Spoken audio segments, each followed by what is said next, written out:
welcome to MINECON Earth 2018. How are you doing? My name's Julia Hardy, and I'm going to be taking you through all of the proceedings today, all the way from start to the very, very finish, because we've got so much great stuff lined up for you today. Joining me in the pre-show, though, I've got some very special guests. I've got Callum and I've got Lauren, who are going to be talking us through all of the excitement that's about to happen. So, Lauren, how are you doing? I'm doing good. I'm so excited. It's going to be really exciting. I can't wait. I can't wait to see what new biome gets picked, make new videos around it. Yeah. It's gonna be awesome. How are you doing, Callum? I'm good. I'm very excited, yeah. It's just kind of like Christmas for you guys, right? Yeah, it's MINECON Day. It's MINECON Day. It's MINECON Day. I'm pumped. I'm ready. I mean, what do you think is going to happen today? Any kind of thoughts? A lot of fun. Yes. A lot of excitement. Yes. A lot of cool stuff. Yes. A lot of announcements, a lot of updates. Mm-hmm. Okay, all right. Well, I mean, things happen so fast in the world of Minecraft anyway, and actually this year has been incredible. We tried to basically cram as much as we could into one video, and it's still a very long video, but so much good stuff in there. Let's take a look.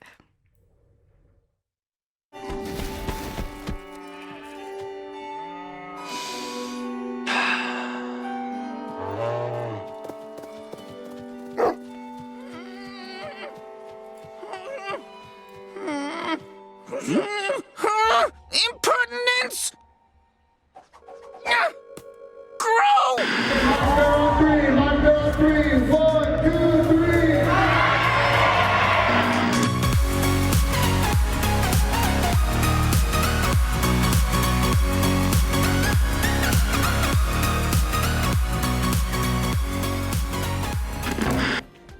Guys, I'm so happy with this. This came out better than I could ever imagine, honestly.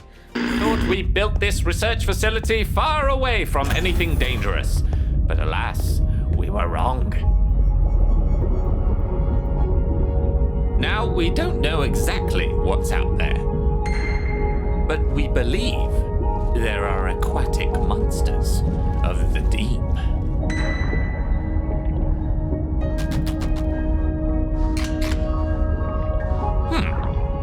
You're not scared, are you? The three monsters terrorizing the underwater base. Don't look at me, Mr. Shock.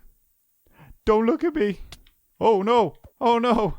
He came out of nowhere. But as chests can now be placed down side by side. The game would previously stop you from placing a chest here, but now it lets you, and it separates it from the other chest, right? But what's even cooler is that when you hold down shift, it will place them and separate them automatically for you. Okay, now about this dolphin, what are you talking about? Yes, there was a dolphin trapped behind your base. Is it still there? It should be. I left it out. Well, it's on the beach right now. It's gonna die, Delphron! Does it die on the beach? It's gonna die! Yes, they die on the beach! Delphron, get this dolphin in the water! Hold on. Do you have a bucket? I have a bucket. Hold on. Oh my gosh. Oh, yeah, get in the boat. It's so pretty now just swimming around. If the sun is out, they will catch fire. So this is exactly the same as what happens with zombies and what happens with skeletons. So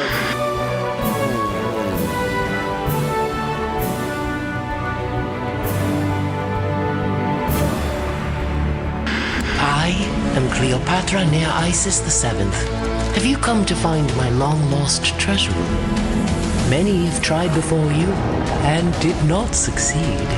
But today, we are changing. And the world will change with us.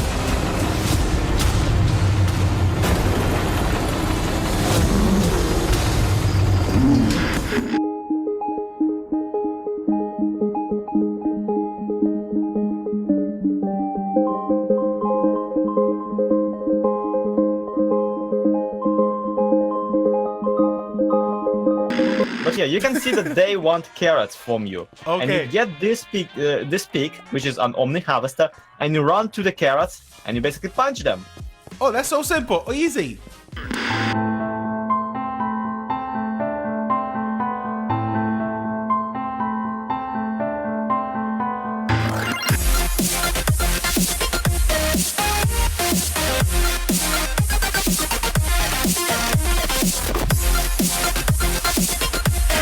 Go, give me that. Give me that. Give me that. What did you take out of the chest? What did you take out of the chest? No. Stop. We need that. We need that. Hey, give me that. We need that to make cobblestone. Okay. Do you know... Can you understand me, by the way? I don't know what that means, but okay. And the Nintendo Switch is getting the Bedrock update, which means Nintendo Switch users will be able to play the game with Windows 10, mobile, and Xbox One users. That's crazy. Only one question remains though. And overall, it's just a much better experience than the game that was originally released on Switch. But seriously, it's super, it's cute, and it's super cute all at the same time, and you really got to keep that in mind. If cute is not your thing, if you don't like the idea of like everything having eyes and being a little bit, I guess, Japanese.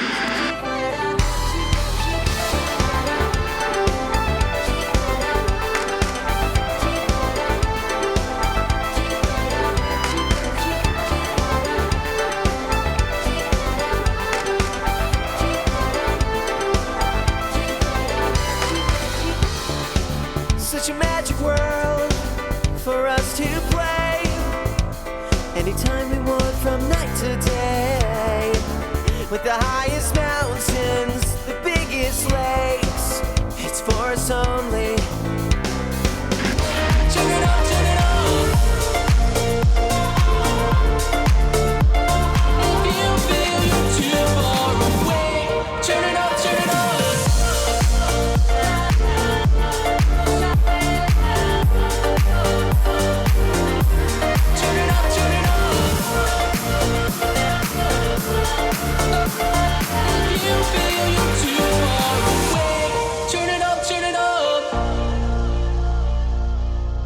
Number 1, you can use string on top of a cobblestone wall at any point in the length of it to create a pillar, meaning you can create some pretty cool patterns for your animal.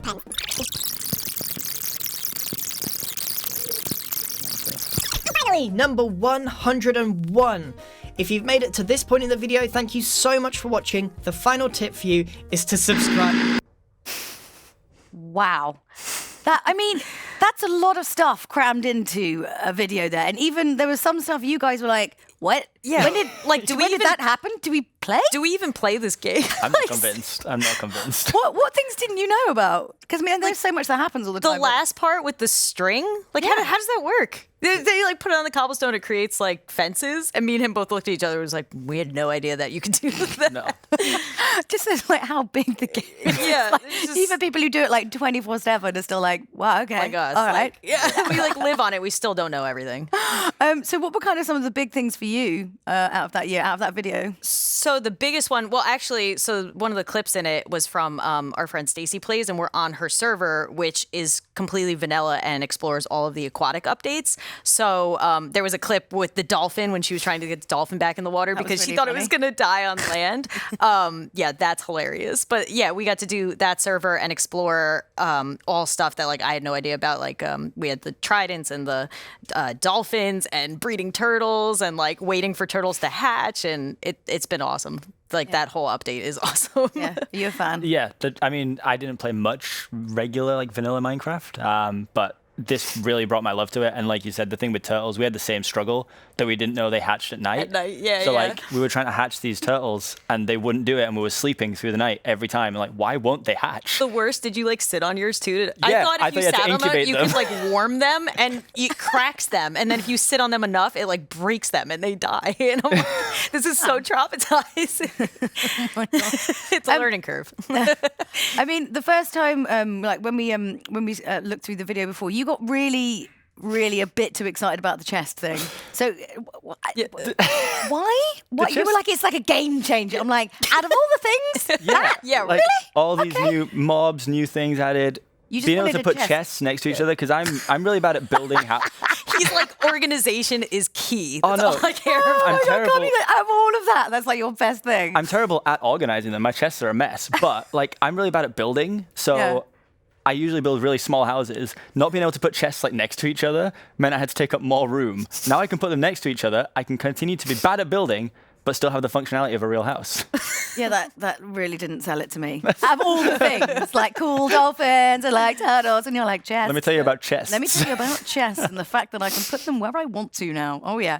What do you think about the kind of the Switch update as well? Obviously, that's kind of cool. Yeah, it's like, it's doing more cross-platform, which we keep seeing like more and more, and it's just awesome. It just brings like you together with a bunch of other people that maybe doesn't have a PC, but you can still play like on the Switch. It's so cool to see that. The Switch thing's especially cool just because it's like portable too. So like you can take it on the go with you. Like the first time I got access to it was when I was just about to fly home from somewhere, and I was like, sweet. Like I literally downloaded Minecraft on the Switch and played it on my flight home. Like it's insane that you can carry it with you and still play with friends on other consoles. I think it's such a great idea. Okay, so what I'm taking away from this is like you not only play Minecraft at home, but you also do it when you're outside the house and you're still terrible at building.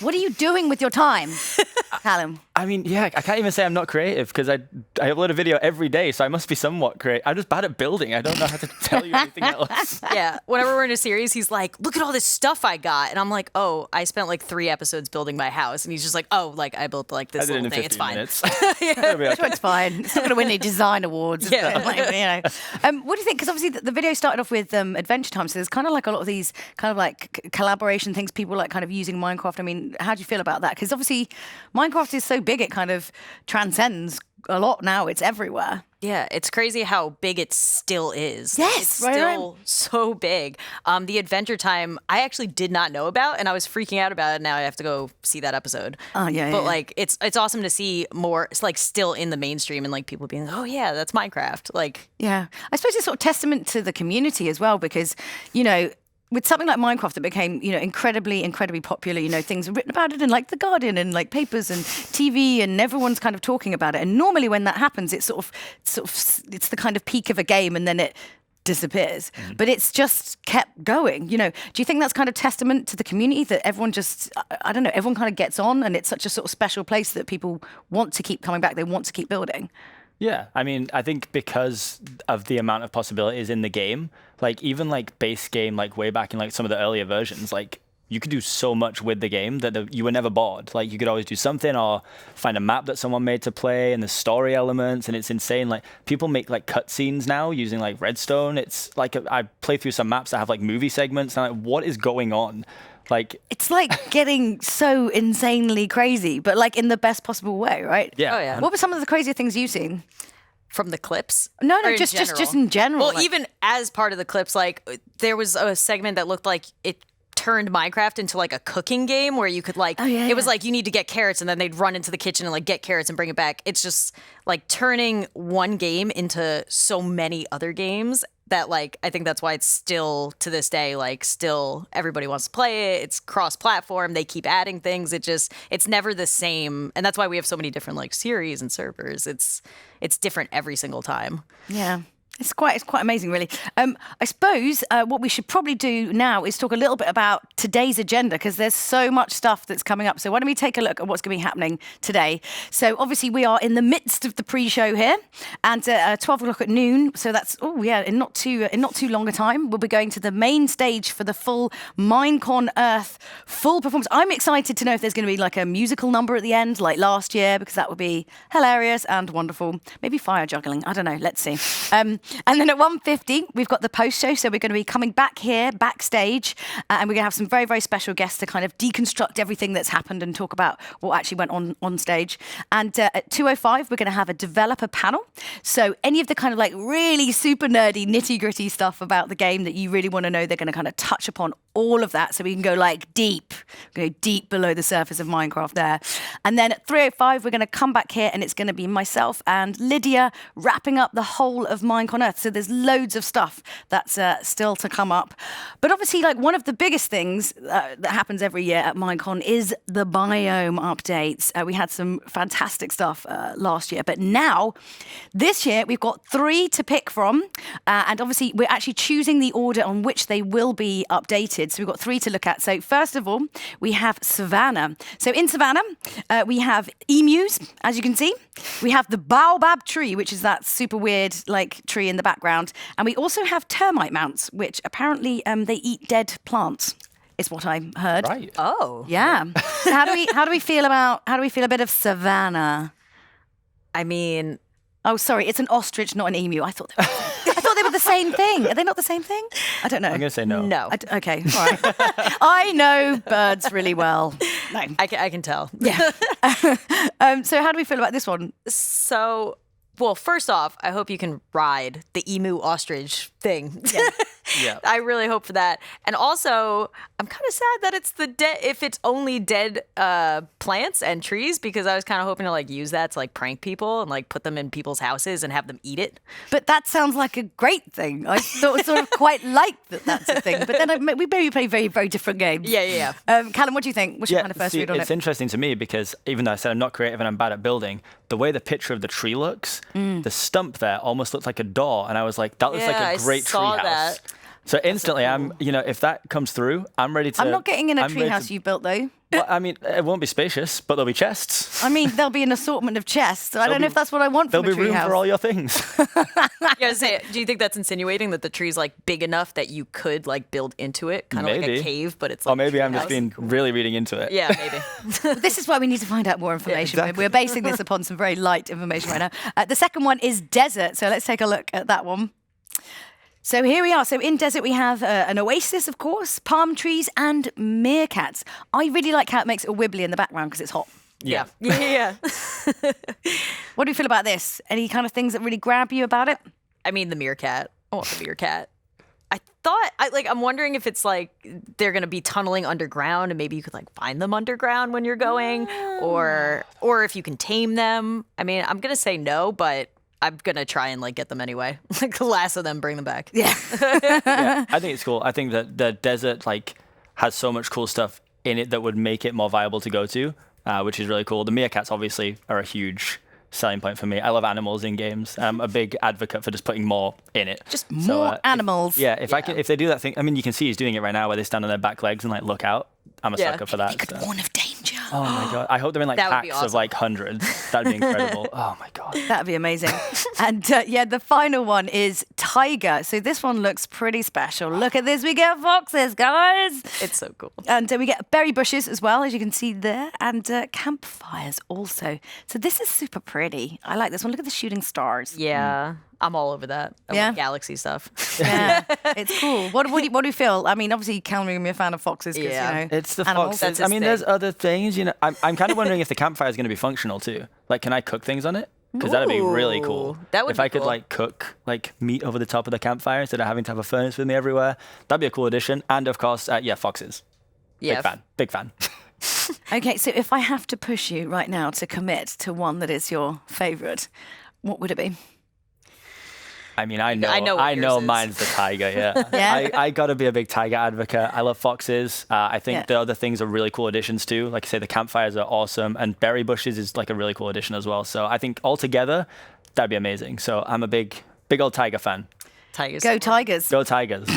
I'm going to go. I do like that biome, but I'm going to go a little different. Yeah. Because while we were looking at all of them, somebody brought up the good point that like the desert biome has nothing right now. Like you go there and you're just like waiting to get out of it. Like you just got to go across it, maybe get some sand, and then you're done. So just adding anything to that biome would be great. So like the meerkats, the trees, an oasis, like I'm all over that. See, I think I'm down for Savannah. I like the idea of like trolling people by like putting termite mounts near their houses. Just destroying things, look at that. Oh, sorry, did I drop that near your house? Didn't mean to, but really I did. Plus you love birds. Yes, I can clearly differentiate between different species of birds. Awkward. Okay, so of course today during MINECON Earth, our biome correspondent, Mr. Vu Bowie, will be showing you when you can vote. So how you're going to do this is you're going to go to Twitter, go to the Minecraft Twitter page, and there'll be a pinned poll at the top, and this is how you vote. Now, you need to be logged into Twitter for this, okay? And if you haven't set up an account, I think we've got about half an hour-ish before the vote actually happens, so you have got time to go and do that now. And we're going to have 2 votes over the course of MINECON Earth. So the first one, we'll have all 3 of the biomes, and then we're going to whittle it down to the final 2, and then we're going to vote on those as well. So you need to make sure you watch the whole of today's proceedings to know when to vote. Very exciting. Any kind of guess which one you reckon's going to go first? What do you think? I was going to go first. Oh, which one's least picked? I'm gonna Not going to put you on the spot, but I'm putting you on the spot. I'm going to guess at desert. I feel like people are feeling weird, like, because it's so, like, there's not so much to do now. I think it deserves an update. Yeah. But I think that people are going to say, because they don't experience it much, maybe that they're not so familiar with it. So like, I'd rather have one I use more updated. Both good arguments, but I think desert could go first. Oh, Throwing it out there. Would you agree? I have a feeling it might go first, but I really want it. Like, I mean, I'm glad all of them are happening, but like eventually, but I would like that one. Like one of the top two, please. Please. But yeah, of course, you know, we're not voting any of these away. They are going to be all updated at some point. We're just picking the order in which it's going to happen. So don't stress too much about it. But we do want you to go and vote because obviously, you know, the sooner it gets voted in, the sooner you can be playing, which is cool.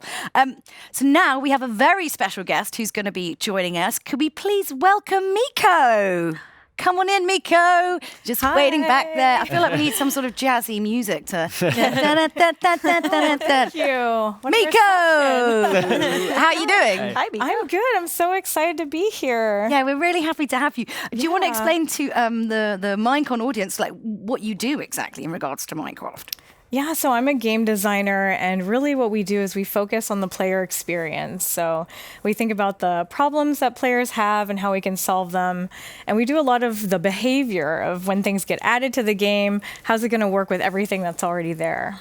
So the fun stuff, the logistical fun stuff. It's very logistical, yes. So I believe, I've been told you've got a rather special video to show us. Would you like to introduce it to everybody? Yeah, I'd love to. Yeah. So I came here today to talk about a world we made called Inspiration Island, and it really focuses on creative mode. We were thinking about how when people start playing Minecraft, you know, they can be intimidated because they see all these amazing things being built online and they're not really sure where to start. Or maybe they get in the game and they just kind of want an idea of what they should build today. And that's really why we made this world. So I'd love to show you this video. Okay, cool.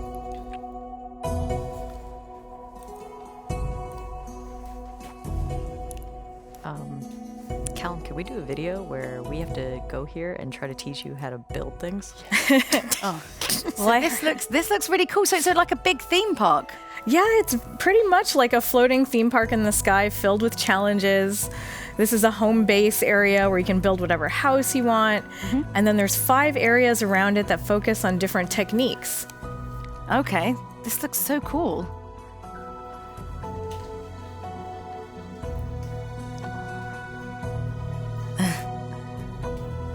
Oh, wow, mirror.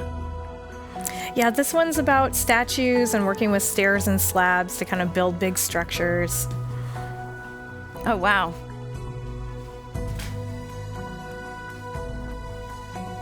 And this is my favorite area.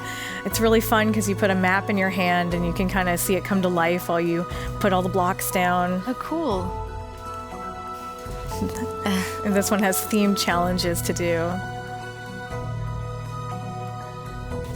Ah, yes, we all need to learn more about this because, frankly, I just blow everything up and it's never really what I want to happen. Of course.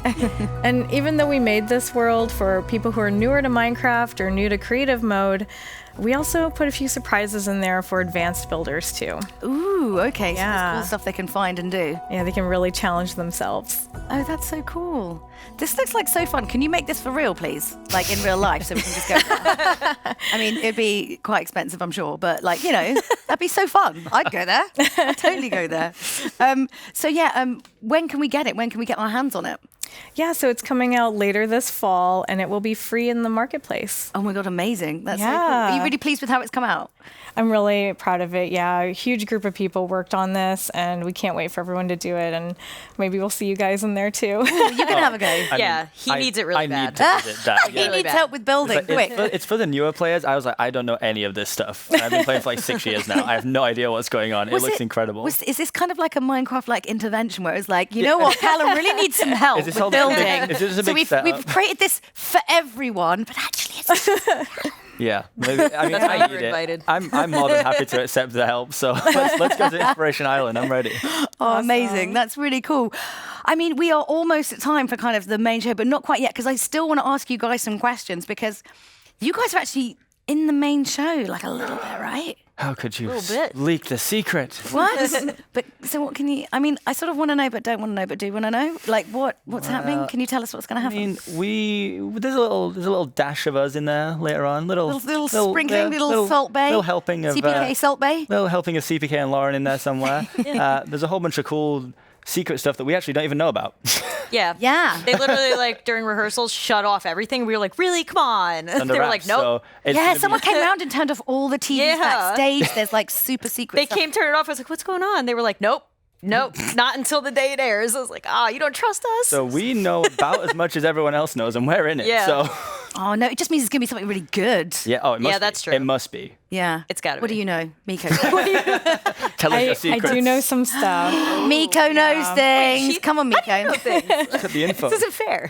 Inside track. Yeah, but I won't tell you. Aw. You're about to find out. Yeah, but I'm really impatient. Tell me now. I do love it though. I think you're gonna be really excited. Really? Yes, it's Let's good. try and read Mikko's face. I Can you Guess know. what it is.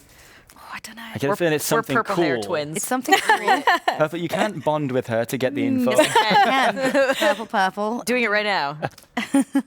I mean, I don't know, like, obviously this is kind of a bit like Christmas. Does I mean, everyone who kind of like works with the game, is it the same kind of vibe? Because obviously for the creators, it's so exciting to find out what's happening next. But it's the same kind of vibe with everyone who's like involved in the game as well. Like when Minecraft comes around. Definitely. I mean, it was already one of my favorite games before I worked here, and there's so You're much living to your look best forward life. to. Yeah, and so awesome to see people like you working and making your own content, and all the marketplace creators. It's like the game that keeps on giving. It's so awesome. Yeah. So I Yeah. mean, I feel like I'm really excited. They're almost ready to go on the stage, I think, but not quite yet. I feel like we should make a ridiculous guess as to what's about to happen in the show.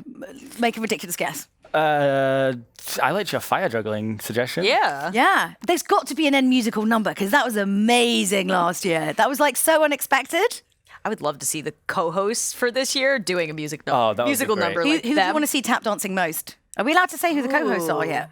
Do They're they know? announced. Does everyone know? They're announced. Yeah, okay. Yeah, they're announced. So, who would you most like to see tap dancing? Kind of Martin. Oh, I don't know. Oh my I God, don't know- Martin! I don't know why. See, but I don't know why, but I feel like he'd be good at it. He would be. He'd be like I wanna suddenly. see him do it. You know what it is? It's because he would look really good with a top hat on and holding a cane. That wouldn't look weird on Martin. That's it. It would at all. And then you're like, he's probably been having like sneaky dance lessons all this time. Yeah. Lately. think- I think. Oh my God, Chad. That'd be interesting. Ooh, that might be good Yeah. too. Some like freestyle interpretive ballet. I don't know. I don't think What's there's his a. vibe? I don't think there's a bad answer actually. Any of them Yeah. doing that would be incredible to watch. I was thinking of Big B too. I'm like, Yeah. I think any of them. Any of them doing a giant musical number. Yes. So now if they don't tap dance into a musical number, We're gonna be. we're gonna- we have to run out on stage and do it. I feel like if they don't do it, that afterwards we should do some sort of like social media live stream where where we make them do it just because I feel like we built It's only fair. Yeah, absolutely. I mean, do you think like in the game there's going to be something really particular? Has there been any kind of like rumors, words on the grapevine that have been out there? I honestly, it might sound weird. I try and stay away from it. Really? Because then when I come to events like this or when there's like big updates, I find out all about it at once and I'm genuinely like amazed by everything. Yeah. So like that's how I always tend to do it. Like 1.13, we joined this server that had it all in. Yeah. I didn't know what anything was. Like anything. Yeah, and I was like, same. oh my God, that's amazing. Like there was about 10 episodes of the series where I was still finding stuff and I was like, that's so cool. That's so cool. And people were like, how do you not know this? It's your job. I'm like, because I try and find everything out at once. I think it's a really cool way to do it. Yeah, I mean, I kind of feel that way sometimes about like film reviews. Like I don't read anything because then you can sort of be really surprised. As much as I'm really pushing to find out answers now, I'm moderately contradictory. But yeah, I don't know. I feel like this is a big year. This seems to be like quite a big.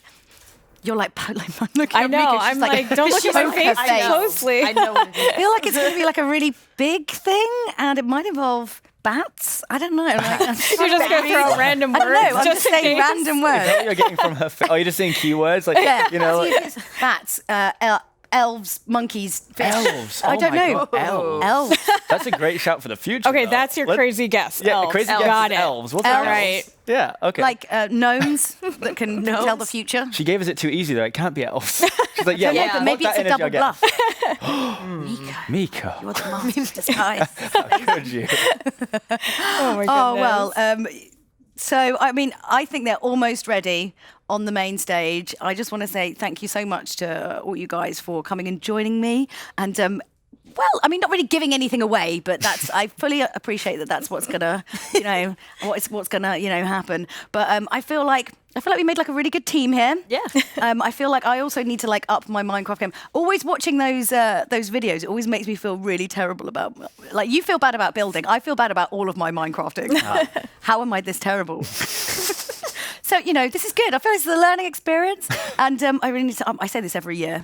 Up my Minecraft game. Oh, my goodness. Anyway, all that remains to say is a really, really big thank you to all of my guests. And we're going to be coming back here for the post-show after the main show, which I believe they are ready to begin now. So let's throw it over to the main stage and let's start MINECON Earth 2018.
Hey Lydia. Hi Aurelian. I'm backstage getting my makeup done. Are you on the way? I'm almost ready. Could you check on the other co-hosts? Sure.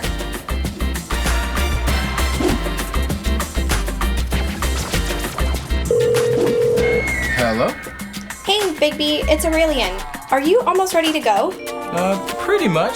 Just having a little breakfast. Awesome. Hey, have you heard from Yemi at all? I'll call her. Okay, thanks.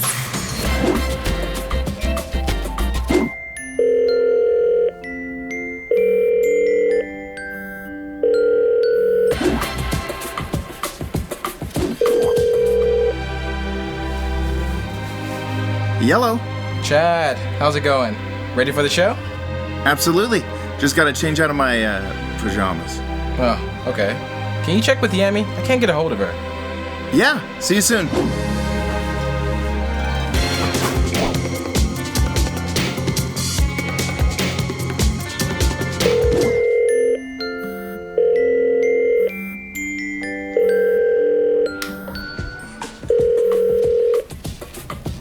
Hello? Good morning, Yami. You ready to go? Go where? MINECON Earth! Oh, yeah, just gotta brush my teeth or something. Okay, cool. Mind calling Martin? Sure. This is Martin. Hey, are you ready? I'm just about centered. Okay, will you let Lydia know? Will do.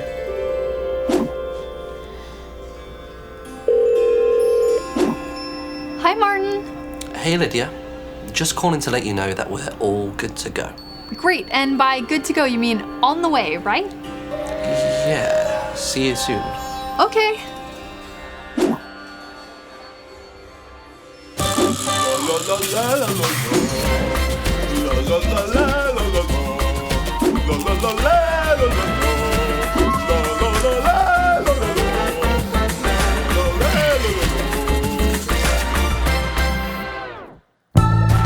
Please welcome your MINECON Earth 2018 host, Lydia Winters.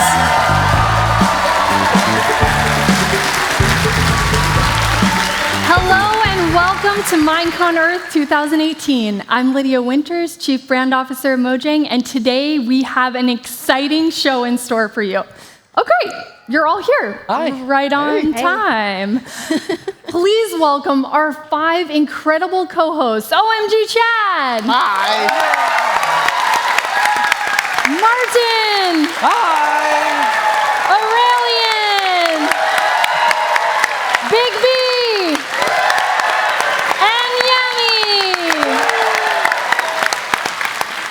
Yami. We worked with our co-hosts to create a special segment for each of them. We have live games with Chad. Chad, can you tell us about it? Yeah, last year I did a little bit of a building-themed game, so we've just taken that to the next level. Okay, and Martin? I've got a really fun mini game that we're going to throw some real-life elements into. And Aurelian, you have a game too. I do. We brought some best friends here to MineCon, and we're going to put their friendship to the test.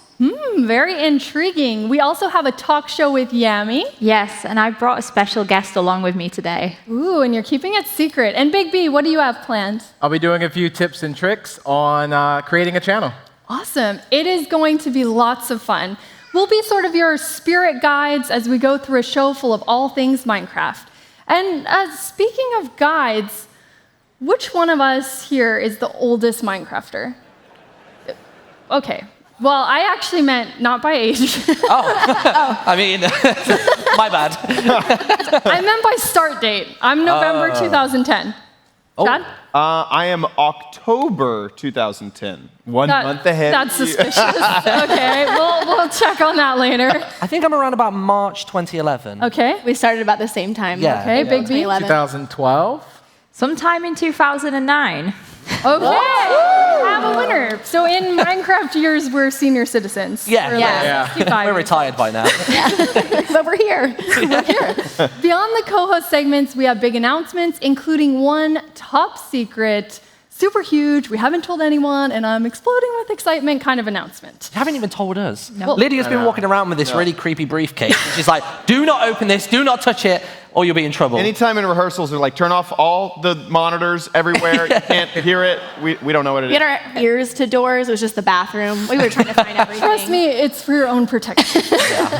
You'll learn about future updates to the game, and you can vote throughout the show to pick the next biome. Any favorites? Taiga. Taiga. Yeah. The desert, meerkats. The meerkats, that's what I'm going for. I don't want just a huddle of them chasing me. Savannah? No one? No, sorry. It's you, Chad. Well, I guess soon we'll see who everyone votes for. And we also have to say hi to everyone watching. Hi! Hello! We have people all around the world tuning in at MineCon Earth parties in Microsoft stores, through NetEase in China, on Cartoon Network, as well as all of you at home with your family and friends. Hi, Grandma. Hi, Mom, Dad. Okay, then. Quick plug. We also have Minecrafters across the globe who are hosting MineCon Earth live streams in their native languages. 皆さんこんにちは。こんにちは。日本で活動している足跡です。足跡です。今から私たちと見て楽しんで盛り上がっていきましょう。イエーイ！ Sono Kendall e volevo salutare tutti quelli che stanno guardando MINECON Earth e quelli che stanno guardando la mia livestream in Italia. Hola MINECON Earth, soy el Mario 97 y estoy retransmitiendo el evento en mi canal de YouTube para todos los espectadores de México. Hello la MINECON Earth, comment ça va? Je suis Pierre et je retransmets la MINECON Earth pour tous les viewers du pays de la baguette. Ich bin Chaoscrafter und ich möchte einfach nur Hallo an alle Leute sagen, die MineCon Earth gucken und Hallo an alle, die meinen Live-Review-Podcast in Deutschland gucken. Hello， 大家好，我是阿沈。想知道今年的 Minecraft 改版了什么吗？快来看我在 MineCon Earth 看到了什么。 How awesome is that? As I mentioned before, we have 5 incredible co-hosts with us tonight. Each of them designed a special segment that plays to their strengths. And first up, we have Chad.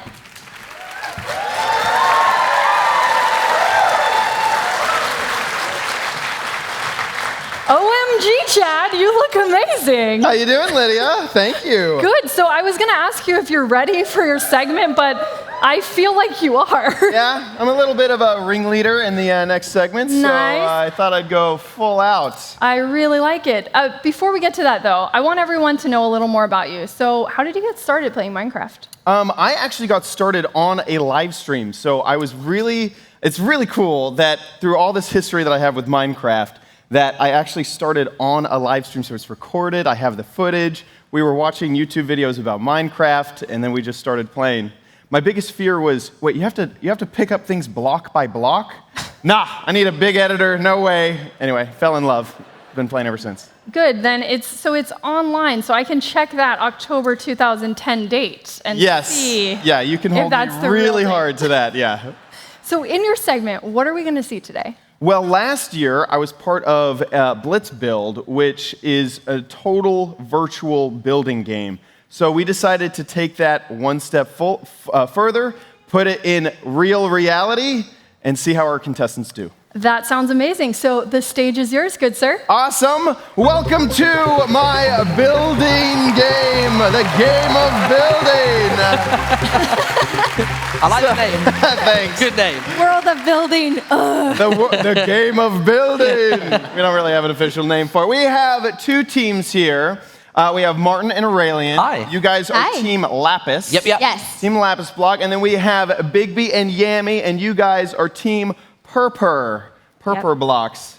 Fantastic. How are you guys feeling? You guys actually don't know what you're doing yet, so nope. You're feeling kind of nervous would be my guess. Yeah. Let me explain the rules. We have down here a huge building surface for you to build on, and also a few themes for you to build. There is a specific word written on each of these cards that one of you will have to build, and one of you will have to guess the word based off of the build.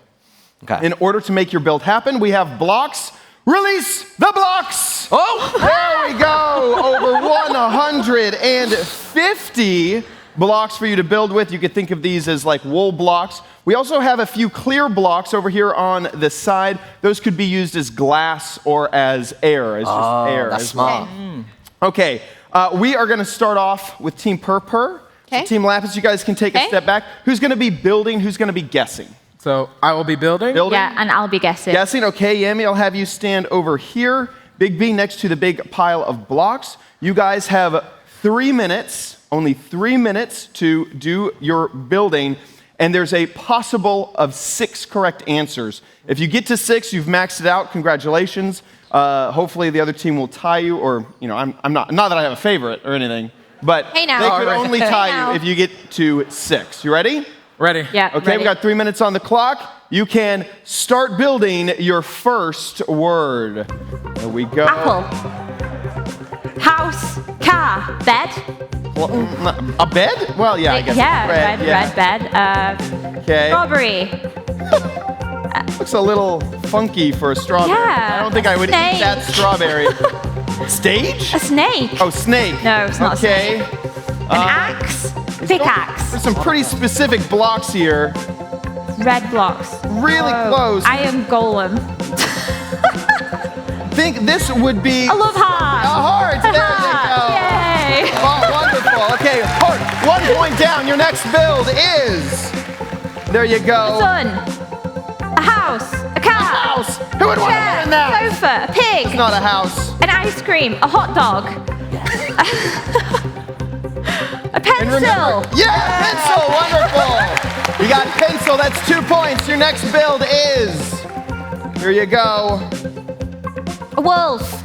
Obsidian. End portal. Never portal. I like how you're guessing before he even has a build Coal. down. This is great. Boots. A sword. Legs. Legs. That does look like legs. It's the beginning of legs. This build has A legs. castle. A tower. You might have to really get in dragon. those blocks to get the colors you need. Okay. Now, this is something that is implemented into the game. It's been implemented furnace. for a very, very long time. This is something that you might even say has... A minecart. Yeah, there you go, a minecart. Wonderful. I would not want to ride in that. Minecart, that is 3 points. Here is your next build. There you go. You have 1 minute and 15 seconds remaining. 1 minute and 15 seconds. A bed. A cloud. A unicorn. A pegasus. They do get more difficult as the builds A come in. tooth. A skull. A tooth? That's pretty good. No, not quite. Cotton candy. Cotton candy? Yeah. I've never had white cotton candy. I don't think I'd want that. Okay, it looks like Big B's really trying hard here. You know what, Big B? You got 45 seconds remaining. I'll allow you to use some charades. Try to use this thing. You're gonna controller. A game controller. Correct. Correct. Around 35 seconds remain. Here is your next build. There you go. Okay, I believe that you're at 4 points. Cheese. 4? This will be your 5th. A school bus. What? Yeah, I don't. A car. This is a sad banana, is really what that is. Not a banana. I thought it was a We're banana. 8 seconds. Here we go. 5, 4, 3. Yes. House. Yes. You got it, house. Woo! That is time. That is time. You guys did fantastically. You guys got 5 points. 5 points. You got house at the very last second. Okay, Team Purpur, go stand where Team Lapis is now. Who's going to be building? It looks like you volunteered yourself. I'm coming in to build. Tribute. Okay, you're building, and you're guessing, Yes. okay? They got 5 points. You guys think you can do better? I came in really confident to this. I thought they'd get like 2. It's I got a thought lot they'd of get work. 2. I'm pretty surprised about that. I'm gonna save my guesses. Be conservative here. You're safe as long I'm as you don't safe. throw out a Yeah. number. You got to get or beat 5. And Okay. you only have the option for 6, so good luck. Wow. Okay. You ready? Yeah. 3 minutes is on the clock. You can start building now. Okay. Wool. Cloud. Bowl. A bowl, maybe? No. Oh, wow. That's actually Nether star. pretty good, Bill. This is... Candy. you can get a version of this in the game. But it's not something that you would want to Candy. consume. A star. A flower. Grab some more block. Oh, wow. Okay. I'm trying to think how to rearrange it. A flower. This is probably so obvious. No, he really used the colors from himself, really. Yeah, just Lapis. No, not lapis. Air. Water. Eyeballs. There we go. Wink, eye. There you go. First. That looks nothing like the the next spider build. eye, by the way. Next build is. There you go. That looks nothing like a spider eye, by the way. No, but it is in the game cactus. in a form. The cactus, There we go. correct. That is 2 points. Your next build is. Wow, 2 points already. You guys are doing Sunflower. You're just gonna leave that cheese. white block on there. Cheese. That was bothering me. This is Banana. not in the banana. You had the one that was almost like banana. 3 points. Your next build is. Okay. There you go. He's Gold. trying hard. It gets difficult gold. and difficult. 1 minute and 27 cheese. seconds. 1 minute. Flower. Seconds. Cheese. It was yellow. I don't know. Go. House. This is the same thing. Stare. It's not a sunflower. A person. Oh my gosh. This is a very minimalistic version of this build. I'm working with what I've got, Chad. Sandcastle. I know. A sandcastle. So this is not implemented into the game as of yet. You can make something that looks fairly similar to it. Yeah. He is a big fan of tea time.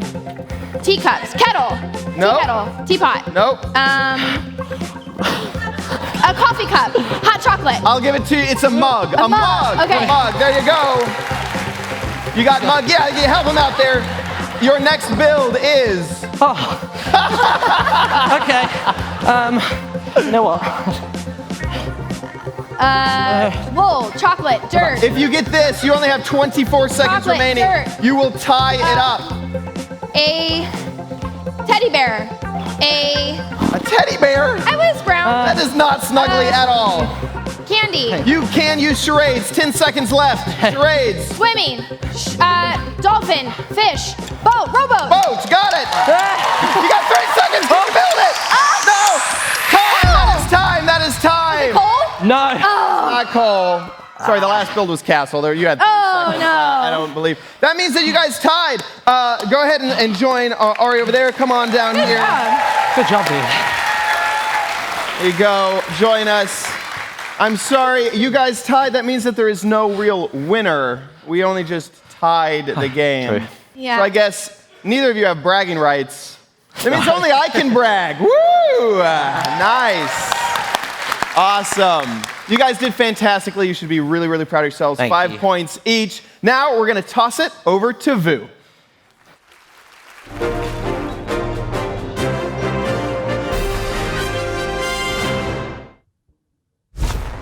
Hello, MINECON Earth viewers. I'm Vu Bui, and once again, I will be your vote correspondent. We are bringing you, the Minecraft community, directly into the decision-making about what goes into the game you love. This year, you'll be voting on what Minecraft biome will be updated next. We'll eventually be updating all of them, but as you know, game development takes skill, knowledge, and most importantly, time. So with this vote, your favorite biome gets to cut in line. At last year's MINECON Earth, you voted for the Phantom. Months later, and the monster of the night skies was swooping down and wreaking havoc on previously fearless but ever sleep-deprived players. The same players who, for some reason, felt that zombies, spiders, skeletons, endermen, and creepers didn't pose enough of a threat to end their midnight wanderings. I was recently enjoying a nocturnal swim myself and thought it was hilarious that phantoms couldn't bite me from my aquatic position. They may like to fly, but they do not like to swim. Unfortunately, as I swam further and further, I found myself swarmed as new phantoms joined their friends and took turns swooping down over my head.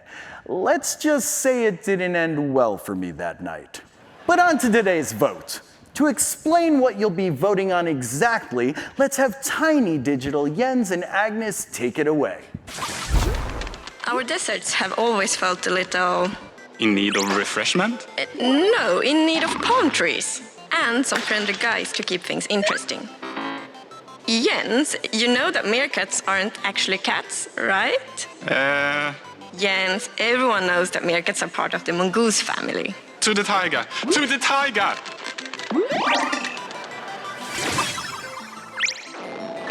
There's nothing quite as Swedish as eating fresh berries. Or enjoying a freshly crafted campfire. Why surrounded by 1 or 2 or 5 foxes? The foxes aren't planned to be a hostile mob, right, Jens? We haven't decided yet. Onwards! Yay, baobabs! They are the best trees. You and your baobabs, crazy trees with a silly name. Still cooler than termites. Ah, termites, the way they snack on decomposing plants, just adorable. Well, neither compares to the long-necked, feathery wonder that is the ostrich. Hello? So it's up to you to decide which biome we update first. Thanks, Tiny Agnes and Jens. Aren't they just adorable? Okay, so how you'll vote. Make sure you have a Twitter account and go to the official Minecraft Twitter, @Minecraft. There will be 2 separate votes, so make sure you vote in both. Don't worry, I'll let you know when they go live. We aren't getting started just yet. Just be sure you're ready to vote when the time comes and make your amazing choice. Welcome to Talk Around the Block with your co-host, Yami! Hey everyone, my name is Yami, and I started making videos back in 2011. I love what I do, I love being creative, and I love having fun. So today I'm going to talk a little bit about myself, and then I'm going to introduce you to a very special guest. So I went out into the Minecraft community and asked them what they wanted to know about me, and here's what they had to say. Hi Yami, I'm Georgia, and I have a question for you. When did you first start playing Minecraft and what was it like? So I started playing Minecraft back in 2009, and the game was on browser only. This meant it was just creative mode, and we could only build houses. And so I went on there, and I would build my in-real-life house on the game.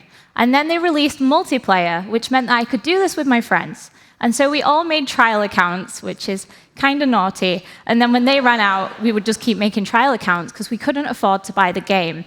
We would build our houses together, and we would all be neighbors. And when I asked the co-host backstage who started playing Minecraft first, it's me. I'm kind of a Minecraft dinosaur. So what's the next question? Hey Yami, I really love your videos. What inspired you to make your channel and keep on creating content? So I've always loved gaming, and I've been playing games since I was a baby. I would watch my brother play on the Mega Drive, and I'd sit behind him. And then I decided when I got older and I carried on playing games like Call of Duty that I would kind of take that idea and put it into YouTube. People could watch me play games while I talked about my life, and I'd share my experiences with them, and they'd talk to me about theirs in the comments section. We made a little community, and we all felt like friends.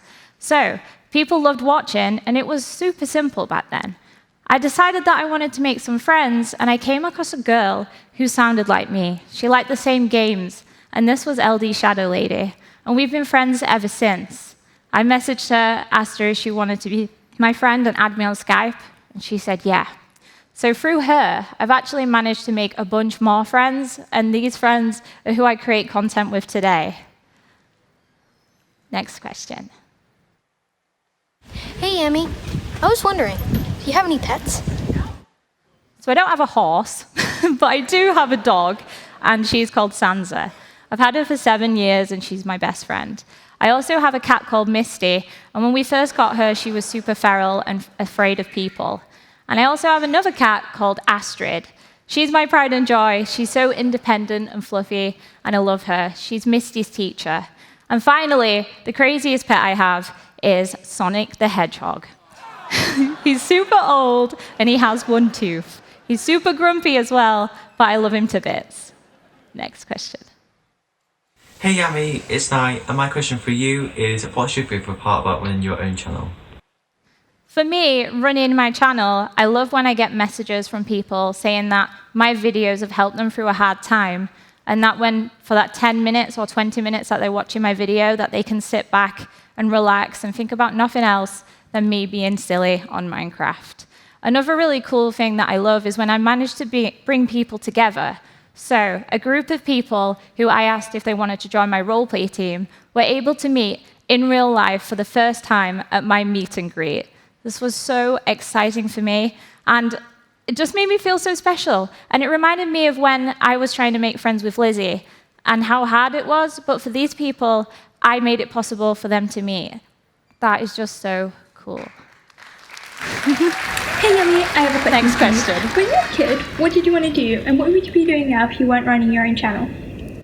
So first of all, I wanted to be a pop star, but I can't sing. I'm actually terrible at singing, so that I couldn't do that.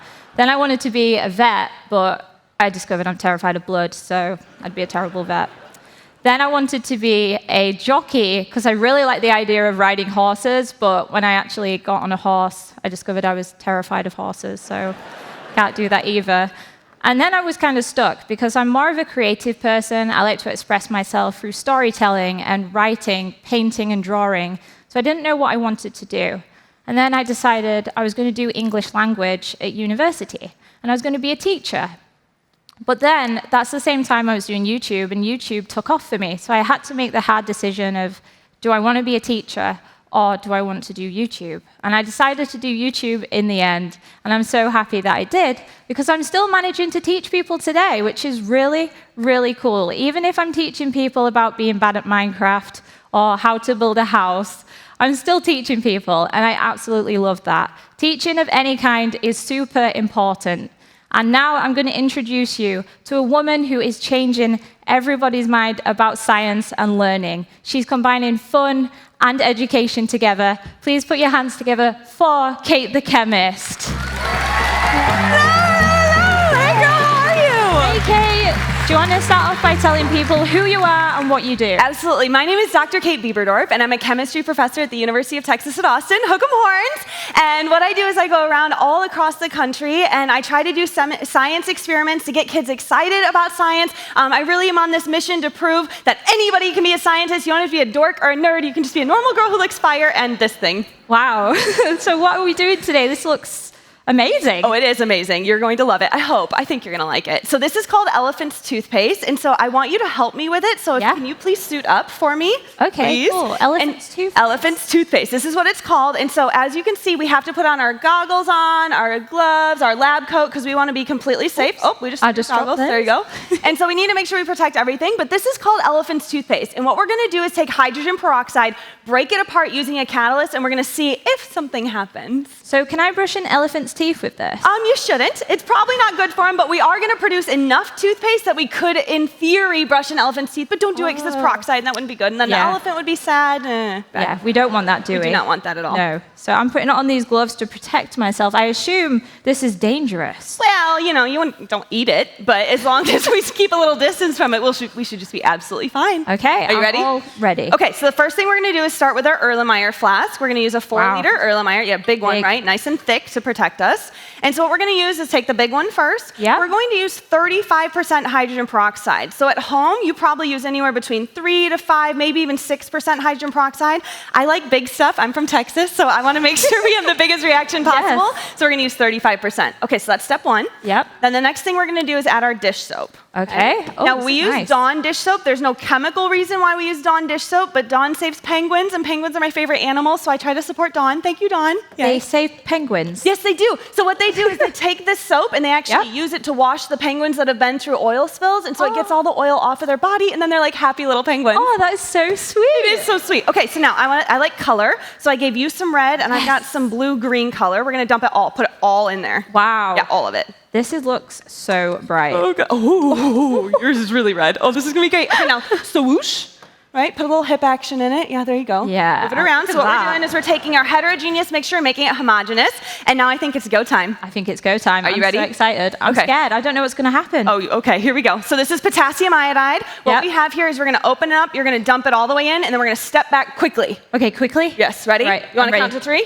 Okay. 3, 2, 1. Go. Oh, no. And step back. Yeah! Oh my gosh! Yes! Wow, yes! Oh yes! That is amazing! Oh my God! Okay, so let me talk about what we see here.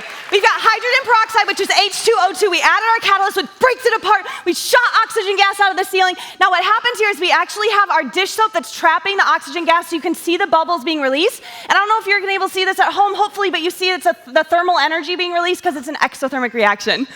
Wow. Just wow. Just wow. No words can explain this. It's amazing. That was a good one, too. I loved it. Oh, my gosh. Did you like it? Yes. I'm kind of scared of it, though. I don't have the lab coat on or the glasses, so I feel a little terrified.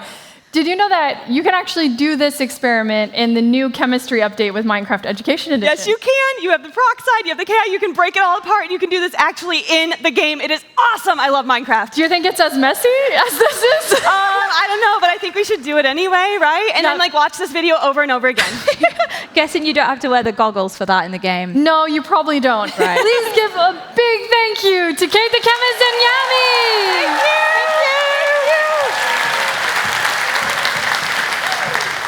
One of the coolest ways we use Minecraft to help promote STEM, other than crazy experiments like this, is with the Minecraft Hour of Code tutorial, and it's coming November 1st. We've partnered with Code.org for the 4th year to create what is quite possibly the most adventurous 1-hour tutorial yet, Voyage Aquatic. Explore aquatic worlds and uncover hidden treasure, all with the power of code, and meet some very awesome video creators along the way. We've logged more than 96 million Minecraft Hour of Code sessions, and we're really excited because we think we're going to get to 100 million this year. Visit code.org/Minecraft to learn more and check back on November 1st to start coding underwater. Most people don't know that we have developed this proprietary technology to allow for quicker testing of game features. So instead of only testing things digitally, we use this sort of portal to jump into the game and experience things physically. So this is where the magic happens. I go in there when I need to test a new map for Realms or for Marketplace. I'm not really sure how it all works, but it's made the testing process way more fun. Like Philip over here, he's experiencing some of the new aquatic features to inspire new merchandise. It took us years to develop this technology, but once we had it in place, we could immediately see the benefits. And what's great too is that a day in Minecraft goes by way quicker than a day in real life. So once you've been in there for an hour, it's been just less than a minute in real life. At first we thought it might be too intense, but people really seem to enjoy it. Another trip to the Nether? Yeah, I had a little tangle with a guest. Hi, I'm Alice. I don't do any testing of features in Minecraft.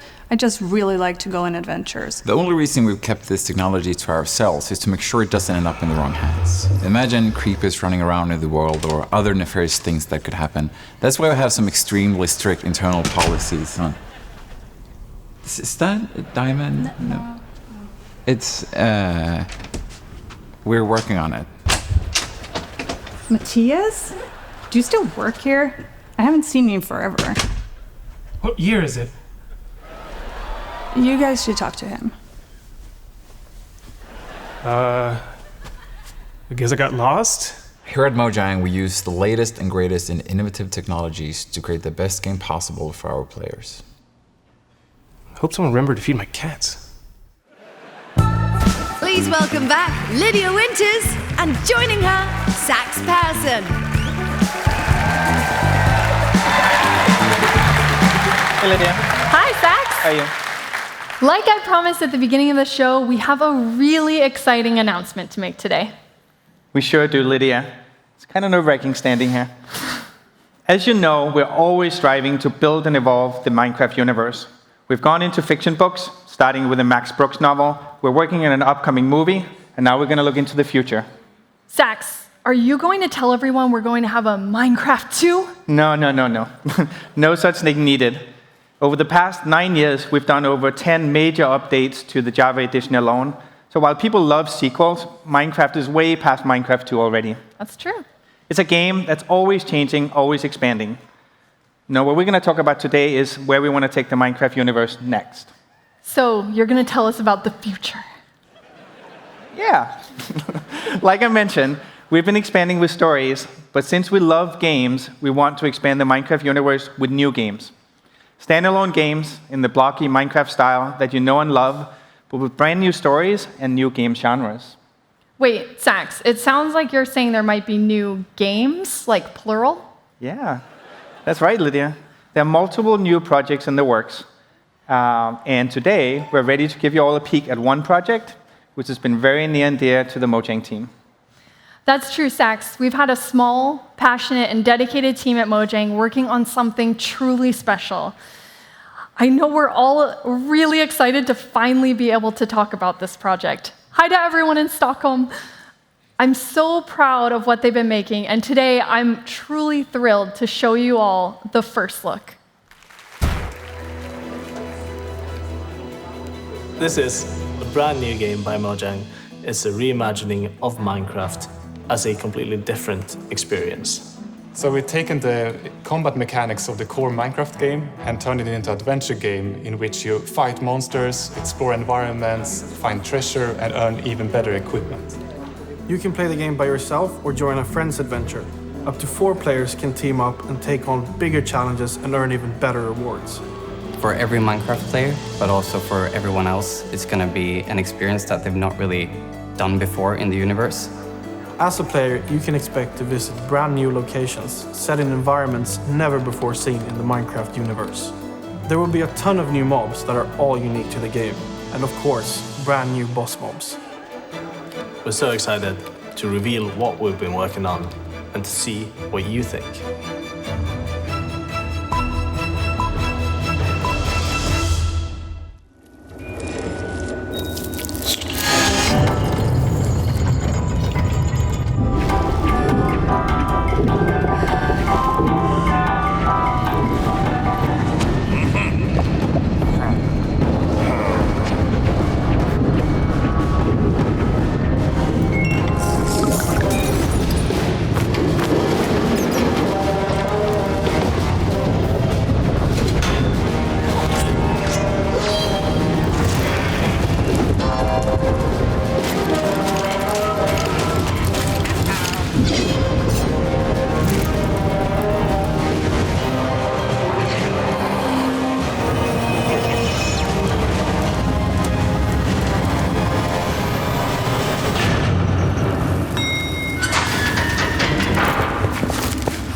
How cool is that?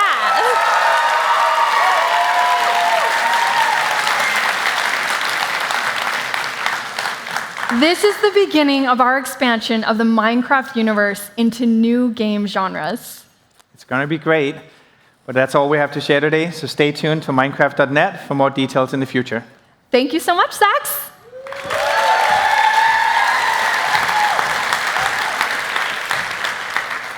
At Mojang and Microsoft, we believe in using Minecraft to build a better world. Whether it's through education, our joint program with UN Habitat Block by Block, or new initiatives like Coral Crafters, taking Update Aquatic and adding an aspect of making the world better. We've been working to use the game to have a worldwide positive influence. But we're not the only ones who are building a better world. Since the very beginning, Minecrafters have been using the game to impact the world around them. Our new Meet a Minecrafter YouTube series aims to highlight inspiring stories of what people are doing with the game. Let's take a look at our first Minecrafter, Stephen Reed. He's using Minecraft to help give people a new perspective on a very difficult issue by allowing students to have an in-game experience of life as a refugee. I've always been a believer in teaching the tough stuff. The important thing for me is putting children in the shoes of others. What's it like to be in the position of someone else? So we developed a refugee crisis learning resource within Minecraft, and that's a series of lessons that the teachers follow and a series of Minecraft worlds that the children work within and follow that narrative. You are a refugee. You have just been forced to leave your home because of conflict, and you need to take a journey to try and reach a safe place. At one point you are trafficked, and another point you cross a minefield, you meet other refugees, you stay in a refugee camp. That's the narrative. So it's ultimately an adventure map but a very dark adventure where children become refugees.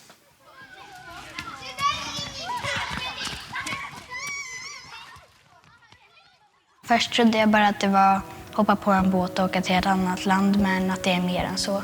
Det är så många mer processer som man inte tänker på. Ja, det är liksom inte bara att fly från landet och så är det över sen. Att de går igenom mycket som man egentligen inte ska behöva gå igenom. Some of the hardest things I've ever taught, but also I can see how much they love it.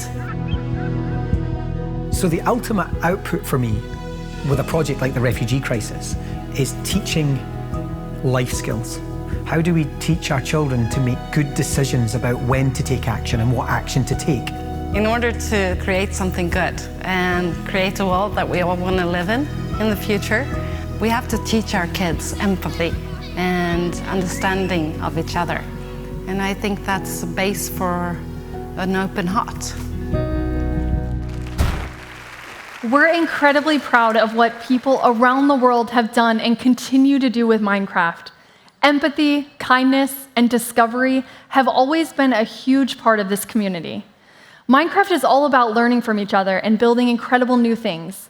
Whether that's using the game to make a real-world impact, like Stephen Reed is, or creating amazing experiences that can entertain, inspire, and delight you.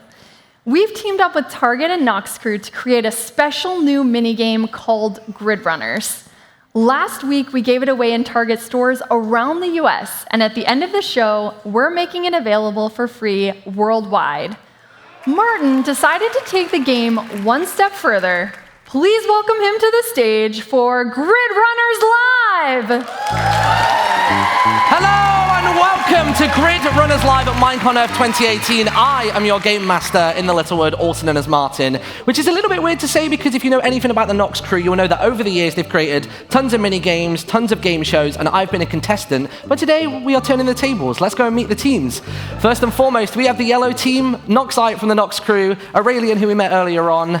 How are we feeling about this little roll switch, huh? I wouldn't say I was overjoyed, mine. No. So let's talk about Grid Runners then. So how long did it take to put together, and what does it contain? Okay, so the Grid Runners you're going to see today, the part, is just a fraction of the actual full map. Gotcha. The full map took us about 3 weeks to make. Wow. Okay. We're an entire team of people, so I'm the guy who makes all our sound effects. You are? So every time you play a Noxcrew map, there'll be a button right at the start. You'll press it, and it'll go, Noxcrew! There it is. And then this is Avondale over here. He makes everything work using redstone and command block. So you've built this from the ground up. I'm sure you've play tested it. I'm sure you've got strats. You've probably whispered in Yami's ear. Absolutely. What sort of time do you think you can nail today? You know, I think we're a really good team. I'd say we can get it in under 3 minutes. That's 3 minutes? Yeah. Yep.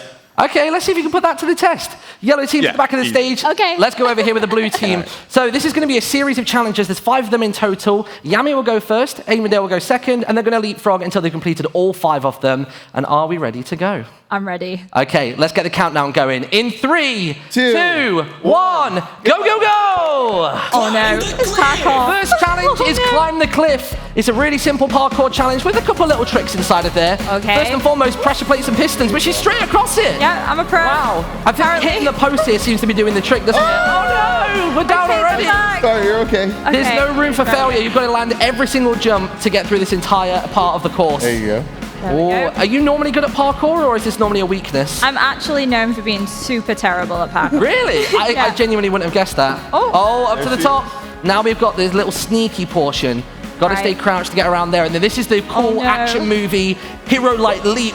There it is. You nailed it. Awesome stuff. Okay. All right, hit the button. No, Joe, come with me. Come with me. So we are bringing it into the real world. Instead of playing there, you are going to take these beanbags, knock down each of those zombies. You can throw all the beanbags, and whichever one's left standing will be 5 seconds added onto the clock. Go. First one's out. What? Yes, First one's hit. Hey, you get back out of there. Get out of there. Come on. Yes. Here we go. Come on. What have we got? Yes. That was a string one. Maybe go for the others. Wow. One more to go. That works. Go, Yami. 0 seconds are going to be added onto the clock.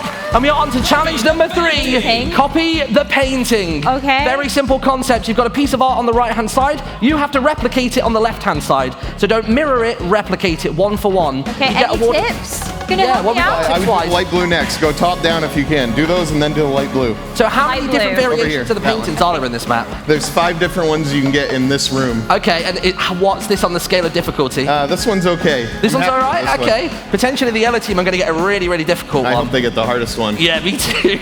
I'm rooting against them. I don't know why. Yeah. So if you do make a mistake, we'll get it later. use the shears to get rid of it, obviously. Yeah. Well, we're doing pretty well so far. You? Looks like there's only a few more blocks left to go. And with each of these, if you stand on the pressure plate, you get awarded enough blocks to do every single one of these paintings, right? That's right. Pretty much, yeah. So we are getting towards the end of this. Final one. Come on. 4 more blocks. There it is. We've done it, Joe. Come back with me. All right. So we know you can do fishing in Minecraft either with a rod or you get a bucket. You've got to use these bad boys. There are 5 fish in this tank. Get in there, pull them out, and drop them into that little pot. Go for it. Oh, it's so slimy. That's a fish. That works. Here we go. Come on, Joe. 2 fish. Come on. What else can we find inside of there? The time is... Oh, no. That's a unicorn. What's that doing in there? All right, now that one goes back in. Fish number 3.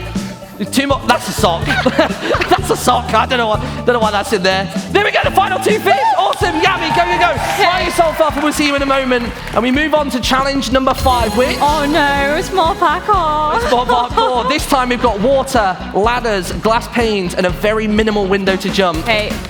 Okay, Tell you what, though, you're absolutely smashing it. Doing really, really well. Taking my time. That's it. Are you a double tap to sprint? I'm a double tap, Okay, yeah. so I'm a button press. No! Final jump! That's fine. Climb up and go for it again. You've got this. Can I get up there? Oh, currently the clock is sitting at around about 2 minutes 52. Oh, no. You could hit that 3-minute mark that Avondale Can I get up this ladder? I think so. Just keep trying to climb. There it is. Oh, no, what's happening? Come out slightly from it. There we go. You're up. Okay, try and make that jump. Yes! There we go! Stop the clock. Finishing in a time of 3 minutes and 8 seconds. Blue team, head to the back of the stage. Yellow team, come down to me. And let's see how they fare against that time.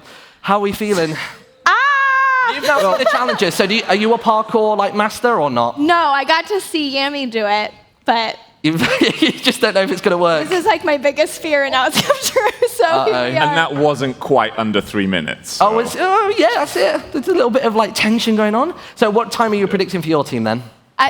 Under 3 minutes. The same under goal. 3 minutes. All right, well, I think we just get straight into it and find out if you're full of it or not. So 3, 2, 1, let's go! And this is your voice, right? Yes. Ready for it? Oh, we didn't trigger. Oh, no. Do Climb the cliff! Climb the cliff! So the big sprint jump at the start. Oh, we're skipping the corner. We're skipping a whole section. No! Oh, but it That's didn't the pay off. payback that I get for We're trying to blast through. Here we go. Pistons are out. Big sprint jump to be had. Oh, you're going straight for the corner this time. Okay. If I was playing this, I'd be hitting the post every time. It'd be like comedically like safest it way. Just keeps hitting me. Okay. So just a ladder to get. Ooh. I think. Turn on there and we're up. Okay, this is Playing it safe. a little smoother than I think Yammy's did. So now we've got to sneak around the edge. If you fall on this big jump, you've got to do the entire course again. Wow, no pressure, Mark. Thank you. That's fine. I'm piling it on. Oh! The inventory! What does that even happen? Okay, next time I won't pressure. Zero pressure next time. Oh. It all went. Okay, maybe not under 3 minutes. Maybe 3 minutes. 3:07. 2 seconds. Yeah. Still beating 3:08. Okay, here we go. Into the corner. Oh no! We're back again. Okay. You've got this. Slow refs. Take it Breathe easy. it in. Actually, we have the creator of this game. You wanna? Oh, come on. Don't put that pressure on you. All right. Well, I think he's already. I guess you've got this time. You've got this. Okay. This is looking strong. Oh. All right, I'm gonna have you. All right. You step in, Okay. you step in, Fine. you step in, you step in. Oh, now I'm gonna. It's all gonna go wrong. The pressure is on. I'm looking over at Avondale and he's like, these guys. Yeah. How do you sprint? No, I'm joking. Whoa. Oh, that's God. brave not going for the post. You could end up overrunning it. This is so good when you're the game master and not the player. Yeah, this is I really can enjoy embarrassing. It's this. so much more nerve-wracking when you have all these people like looking at your time. This is 4 or 5 years of me being on the receiving end and now it's your turn. I've got this. To grimace. Oh, there we go. He's Got it. Okay. Okay. Let's get a drum roll as he goes for the big jump. No, don't do that. Oh, we're going to scare you. Yeah, got it. There we go. All right, you press the button. You press the button and you come with me. Okay, so, much like yeah, just as a little bit of revenge, I've slightly modified your version of events. So, same amount of beanbags, slightly Can I bigger just go zombies. punch them? No, Okay. get back here. Ready? Go for them. Knock them down. Whoa. Oh, wow. All right, back we go. Aurelian, go, go, go. You knocked one of the heads off. Really? The power in that arm is unreal. All right, once again, copy the painting. All you got to do is match the picture exactly and you're good to go. There's a lot of like yellow in this one. That's pretty good. There we go. Oh, you've thrown them all out. This is tactical. This is pro strats. This is like, yeah. And then she's just going to collect them all. That's not you. Yeah. What? Normally it would replace them. This is a big time save. I didn't even think about doing that. And here we go with the painting. This one's relatively easy, I think. I think it's easier than their one was. Yellow across the bottom, a nice blue sky. Look at this, absolutely flying through. The problem's going to be is trying to reach those top ones because you either have to stand at a really specific angle or you're going to have to make a little leap in order to place it down. Only a few more blocks to go. Look at this. I literally, in all of the rehearsals we did, nobody did it like this. I was saving I'm genuinely surprised about it all. I was saving it for now. Cards close to the chest, and is that going to be the final block? There we go. All right, come along with me, Noxite. Yeah. Slightly bigger. We've just scaled everything up. Where were they hiding this? So once again, 5 fish, 2 hands. Let's get them. All right, I'll put this here. Right. Oh no, mate. I got one. You got one. No. Okay. Here we go. I'll bring your little ball over. I probably should be touching your glasses. Right? Let me run these over here. I can't. Oh, this one? Yeah. There's a fish. All right, I'll take it off your hands. Yeah, that's what I'm here for. I can get more. Yeah?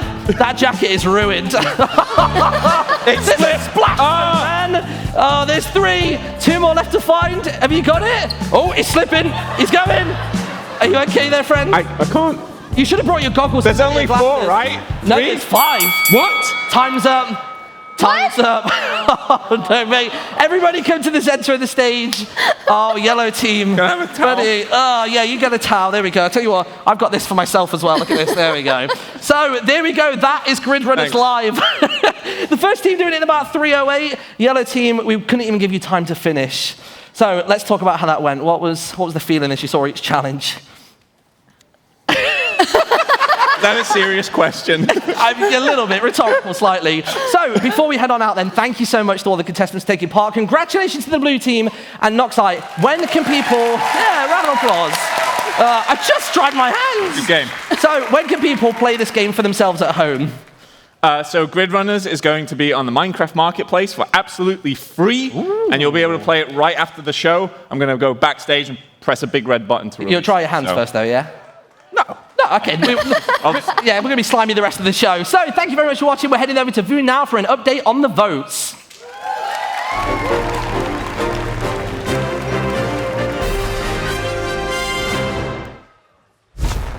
No, I completely disagree. There's no way to know who they're going to vote for, no matter how cute you are. We're on. Wait, we're about to go on? You're on now. Well, hello there. So, yeah, I think it's time to vote. No, cut it out. Okay. Anyway, what was I saying? Oh, yeah, the game show. Yes, the game show. I really just want to see that one more time.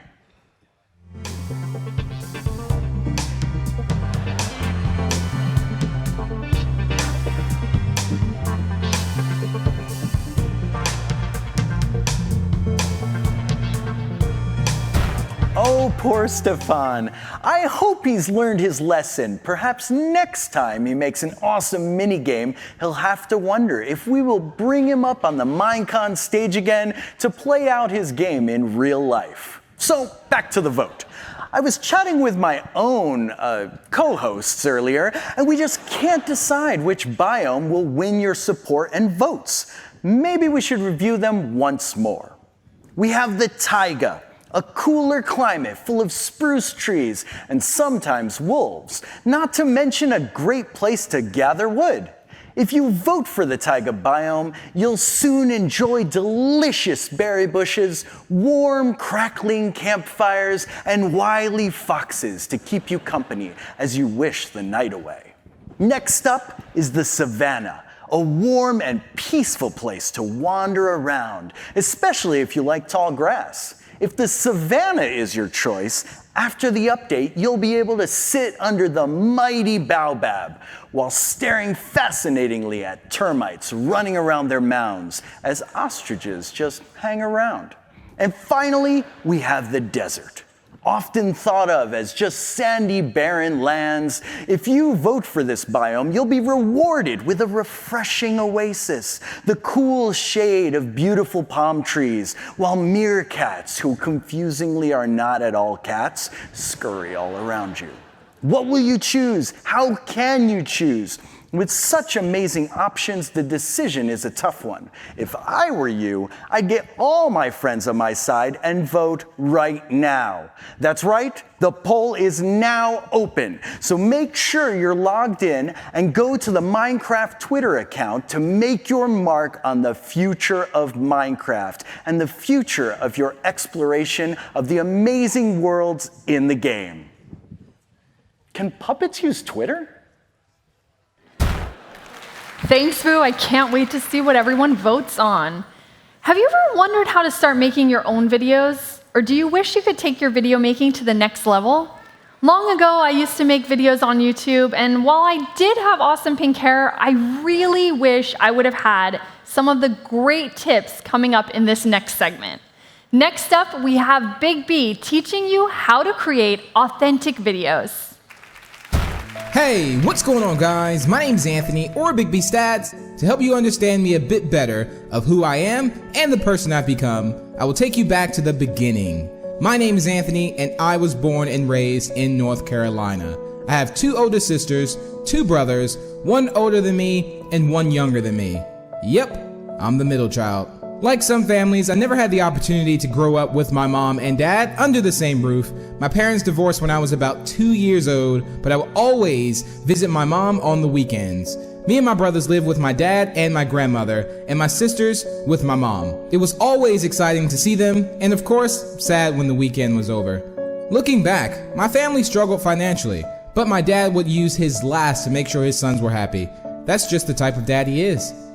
And it just so happens that we were big video game fans, including my dad. So we would always play games together, and that's where it all started.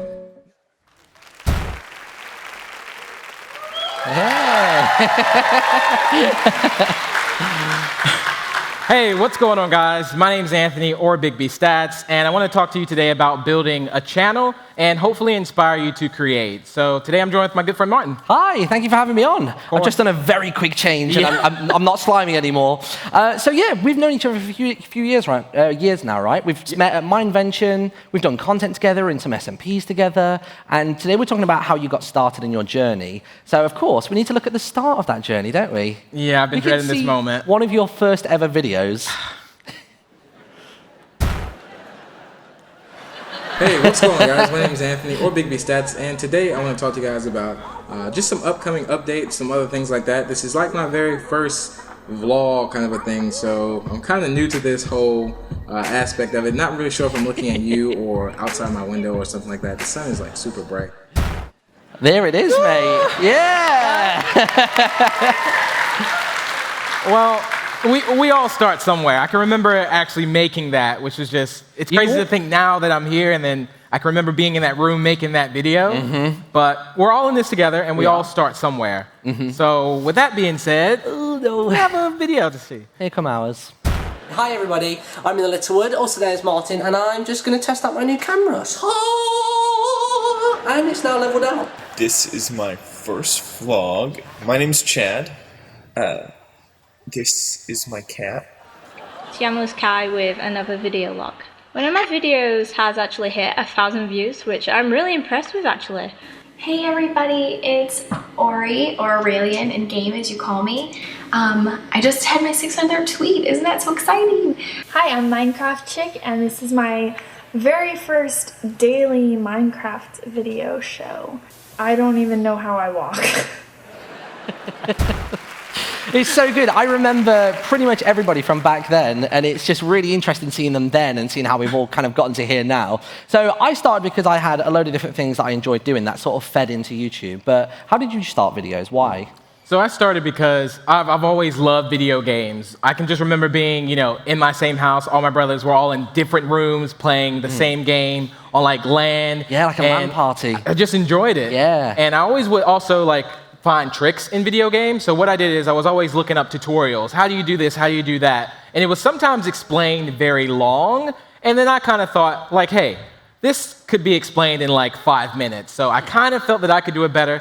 And I kind of took that step and started doing it myself. So you were trying to refine the content that you personally enjoyed. So you weren't doing it for fame or money or nothing like that. No, not for views. To be honest, I was the shyest person in the room. And I'm still shy now. I'm shy doing this right now.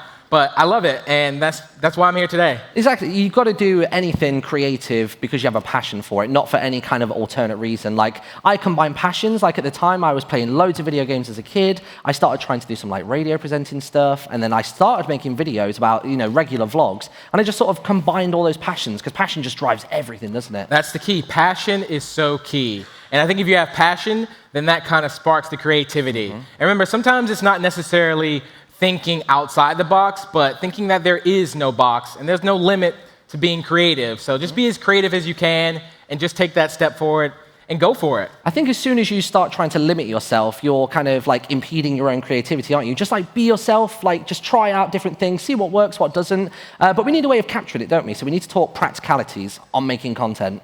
With that being said, every day, today, everyone has a phone. Yeah, and it has a great camera, great mic. You see this post all the time. Yeah, I see that, but I don't see how you can play a video game when you're doing that.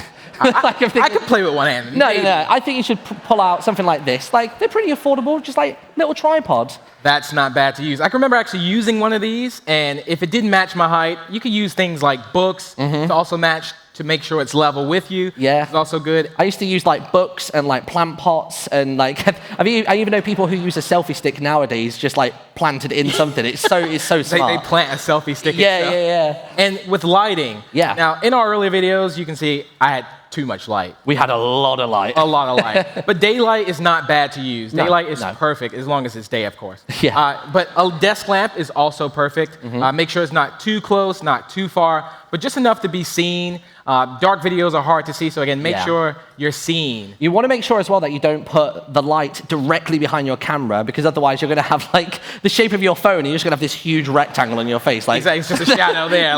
Yeah. Here's half of me, everybody. Is he wearing shades or? Yeah, futuristic glasses. So the camera mic, well, the phone mic is also very good too. You can just make sure you're not too close, not too far. Yeah. Make sure you're in a nice, quiet place. But it can pick up everything though. Exactly. Like, if you've got like a little brother or sister who's running around in the background, it's probably going to hear them. Definitely. So something like this is really good, right? Perfect. Just make sure this isn't too close. I've also had one of these. I've been through all of this stuff. Yeah. Make sure this isn't too close because, again, you want to be heard, but not too much. Yeah, exactly, yeah. And there's a lot of like little tips and tricks that you need when going into it. Like with audio, it can be quiet and you can always boost it, but getting rid of that, you know, the little crackly sound you hear when it's like too loud. Exactly. Like that's that. So I know that I mentioned earlier I came from radio into YouTube, so I was really unconfident in front of the camera to begin with. Like, did you find the same or? Big time, big time. I'm very, very shy, again, and the one important thing I learned is really looking into the lens. That's very important. We spend most of our days in our room looking into a lens, talking to ourselves. Yeah. But it's fun, and I enjoy it. But one thing I did note that whenever I started doing commentaries early on around that time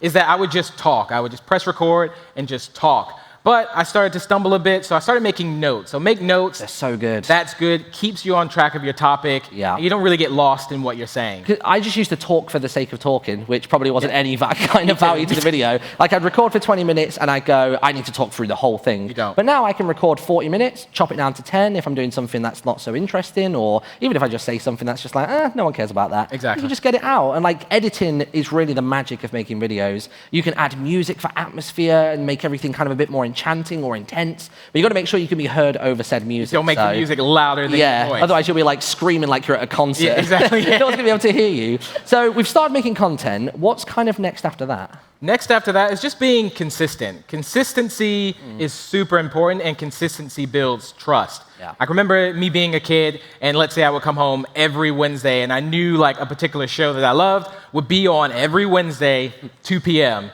I would expect that, and I trusted that. And on that same note with like, you know, Saturday morning cartoons, the intro is always the same, and it's always something like recognizable. So you've got like, you know, what's going on, guys? My name's Anthony, or Big B Stats. That was all right. I can do it a little bit better. Was that not a good impression? That was all right. That was good. Fine, whatever. But the key thing about that is it works. Yeah, it really does. That kind of sets me off. Like when I turn on the camera and I say my intro, that is what really gets me into the zone. So one thing that I noticed as time went on and I started to experiment with my content is that as much as I was starting to be regular and consistent with my videos, I started to notice that I would like panic myself if it has to be like every Wednesday. But you've got to allow yourself some breathing room. Some videos will, exactly. Some videos will take 10 minutes. Some of them will take 10 hours. I got a great YouTube tip. Subscribe to Obstacle. This is Nuda right here. Hi, we made it to the compilation, Mum. Yeah. Hi. Hello, every channel. So no, let's go back to it then. So we were talking about consistency. Some videos will take 10 minutes, some take 10 hours, some take 10 days. But you've got to be patient with yourself, right?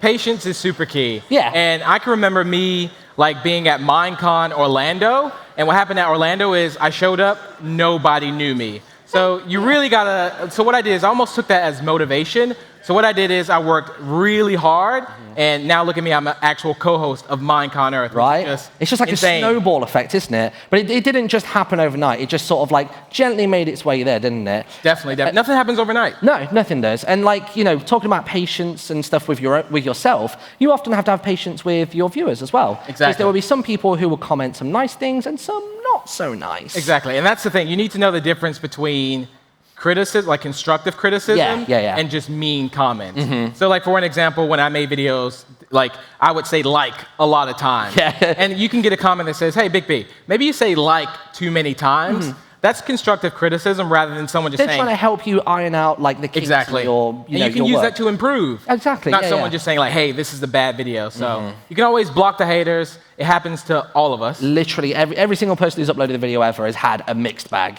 Exactly. They really have. So at the end of the day, just remember, we all have a right to be here, and that doesn't matter regardless race, gender, religion, or orientation.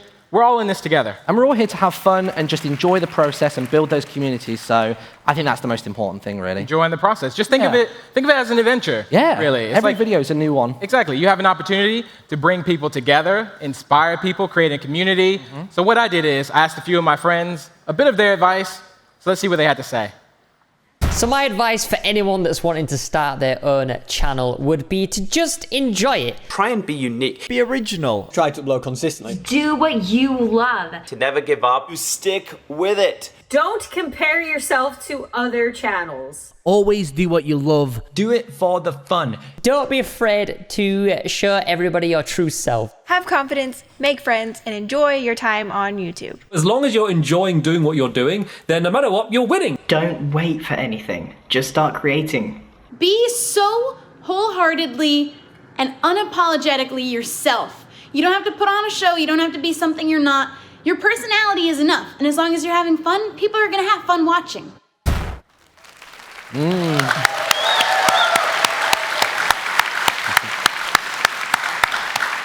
So remember, nothing happens overnight. Be bold, be creative, and most importantly, be you.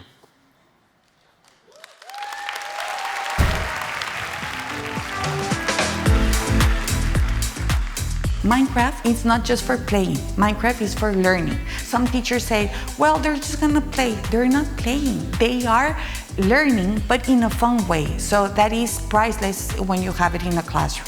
Aprender de Minecraft es como para mucha gente un sueño que lo hayan incluido en el currículum oficial de la escuela. Muy padre. We have found that actually working with Minecraft has actually helped them develop skills that they didn't even know that they were going to be developing so far. Una oportunidad que la verdad nunca pensé que iba a tener. Just a couple of months ago, we were part of this incredible program named Coral Crafters. With that, we were helping the environment in our country, well, actually worldwide, to create a coral reef. Se siente muy feliz saber que algo que tú diseñaste va a estar ayudando al mundo.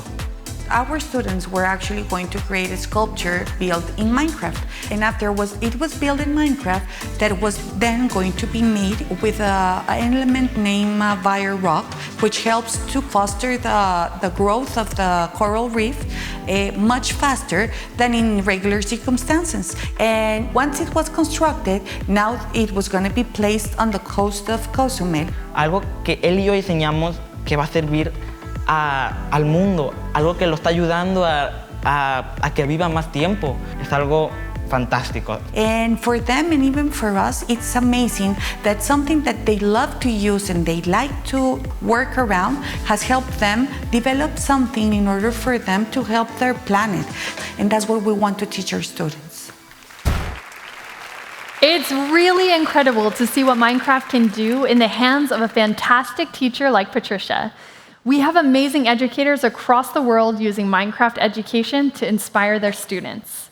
The first voting poll is about to close. Don't forget to vote and pick which biome gets worked on next. Last year at MINECON Earth, we introduced the features of the Update Aquatic. Since it's been released, it's been one of our most loved updates. Underwater became a magical place where anything can happen. Ah, the ocean. What a grand venue. A vast space of nothing. Peace and quiet. A place for solitude and reflection. Oh well, at least it used to be. Yes, we get it. You're adorable and you can dive. Big whoop. Come on, hurry it up, you dawdlers. I haven't got all day. That's more like it. Majestic. How terribly sad. It appears this ship capsized. Oh good, a survivor. Here's why all those stupid ships sank. Bubbles. That's a creature that resides in the sky. Not very aquatic if you ask me. New ruins to explore? That does actually sound somewhat entertaining.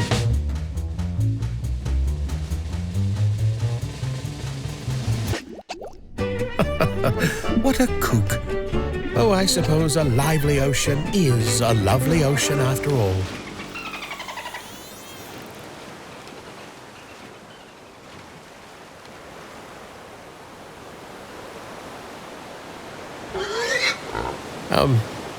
Best of luck to you, little guy.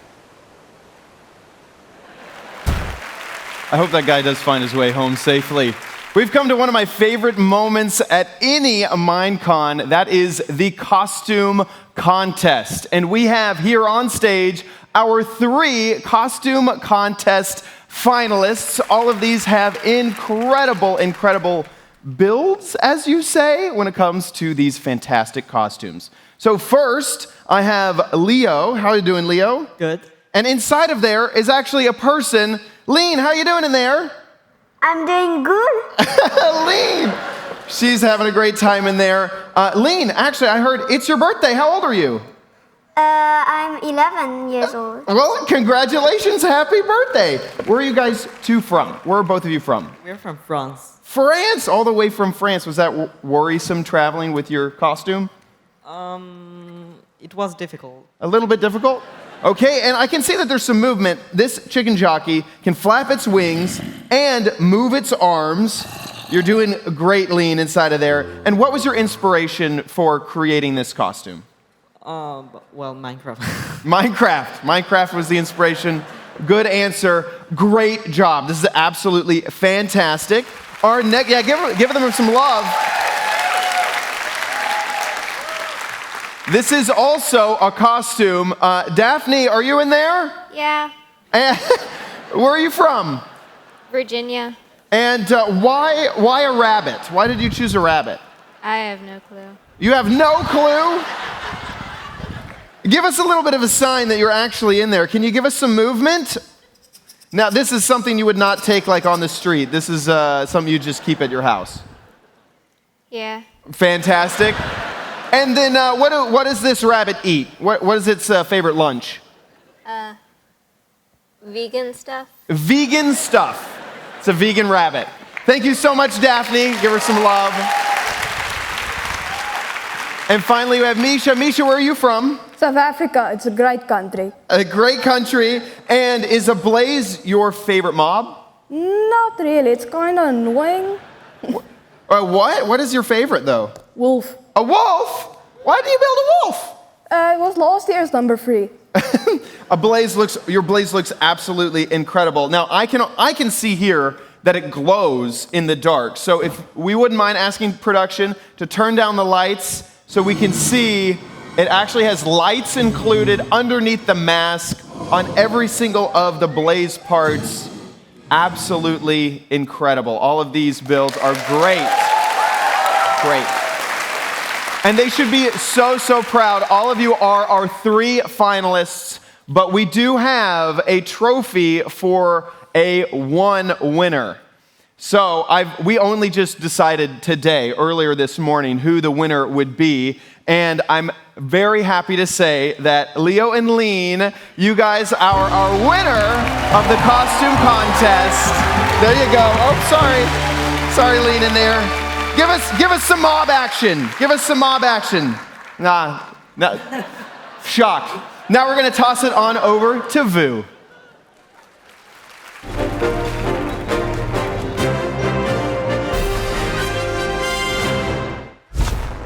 The results of the first vote are in.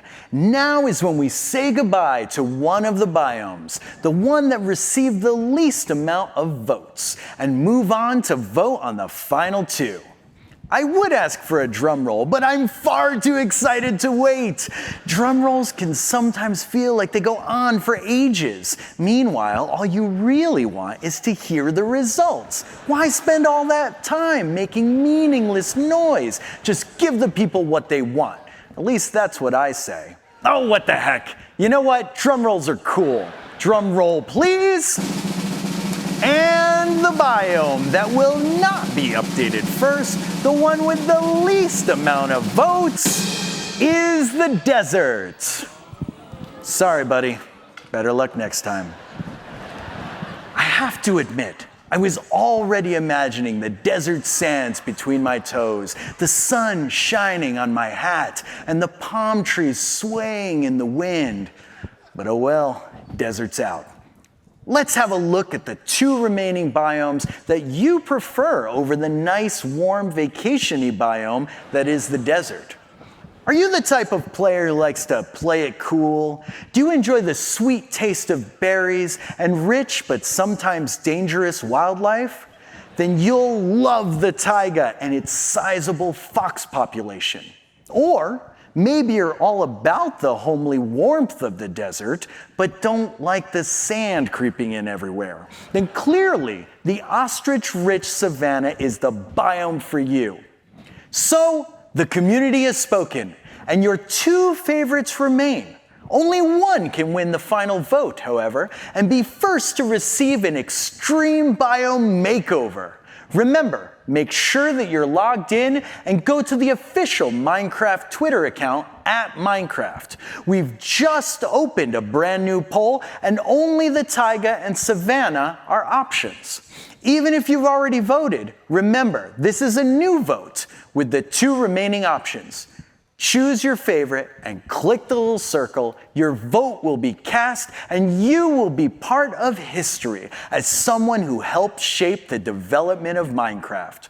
So get over there and cast your vote now. This final poll is only open for a limited amount of time. Then stay tuned because later in the show, Jens and Agnes will reveal the winner, as well as some other awesome things about upcoming updates.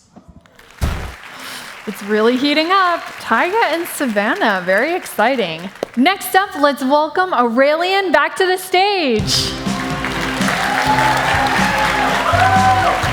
You look amazing. We all costume changed for you. Chad did it, so like, if he gets a cool costume, I want one too. I'm really impressed. I need to up my game next year. Yeah.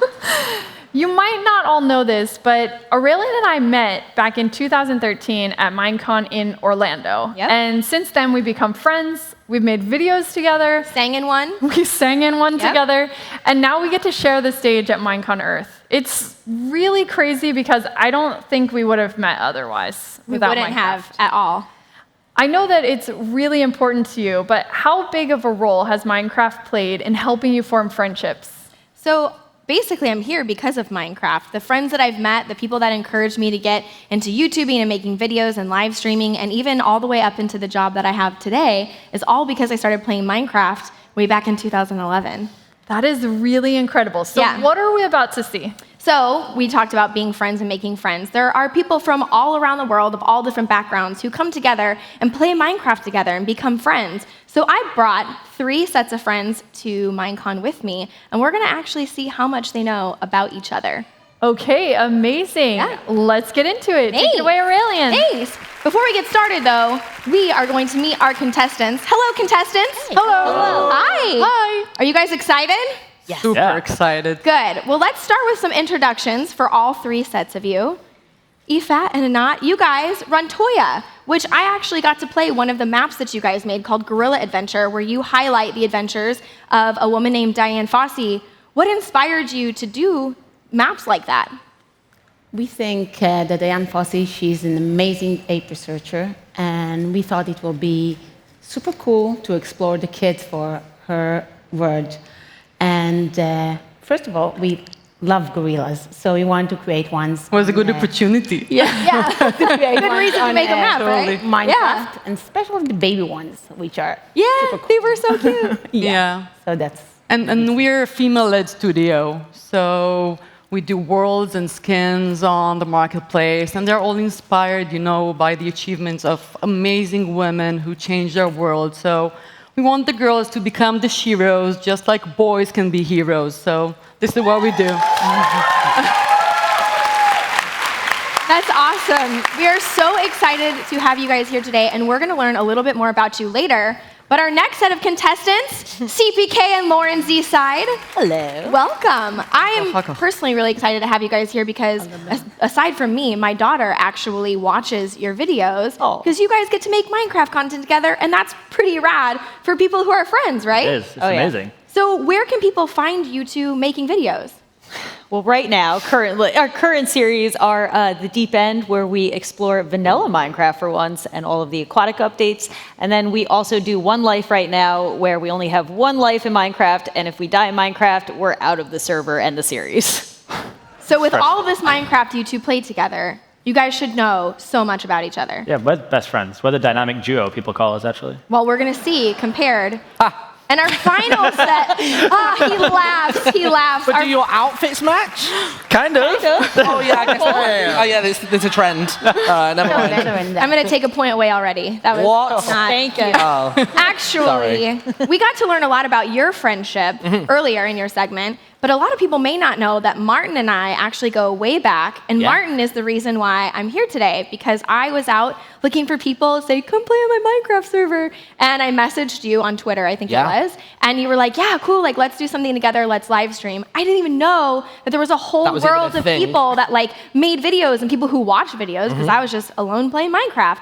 And so you got me encouraged, you taught me, like, pretty much everything I know, and now we're here. That's a big claim. I know. I'm actually responsible for Aurelian, So when apparently. things go wrong, it's Martin's fault. My fault? I'm down 1 point and everything's my fault. Check. But I love you, and I'm glad you're here. That's fine.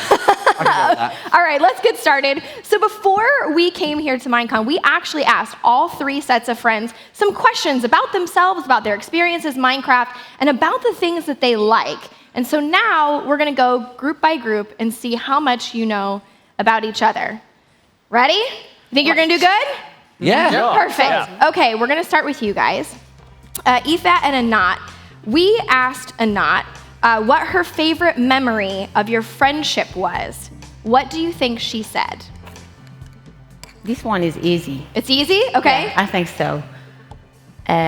Way back, like 12 years ago, we were working together and we actually gave birth in the same day. You had your babies on the same day? Not the same hospital, but... Not the same hospital. I mean, I think so you guys like worked together, you were friends together, you had your babies together. Is that the right answer? That's so easy. It's so easy. You gave birth on the same day. That's incredible. So you guys are 1 for 1. Callum and Lauren. How do we follow giving birth? How do you follow that? You can't. You can't.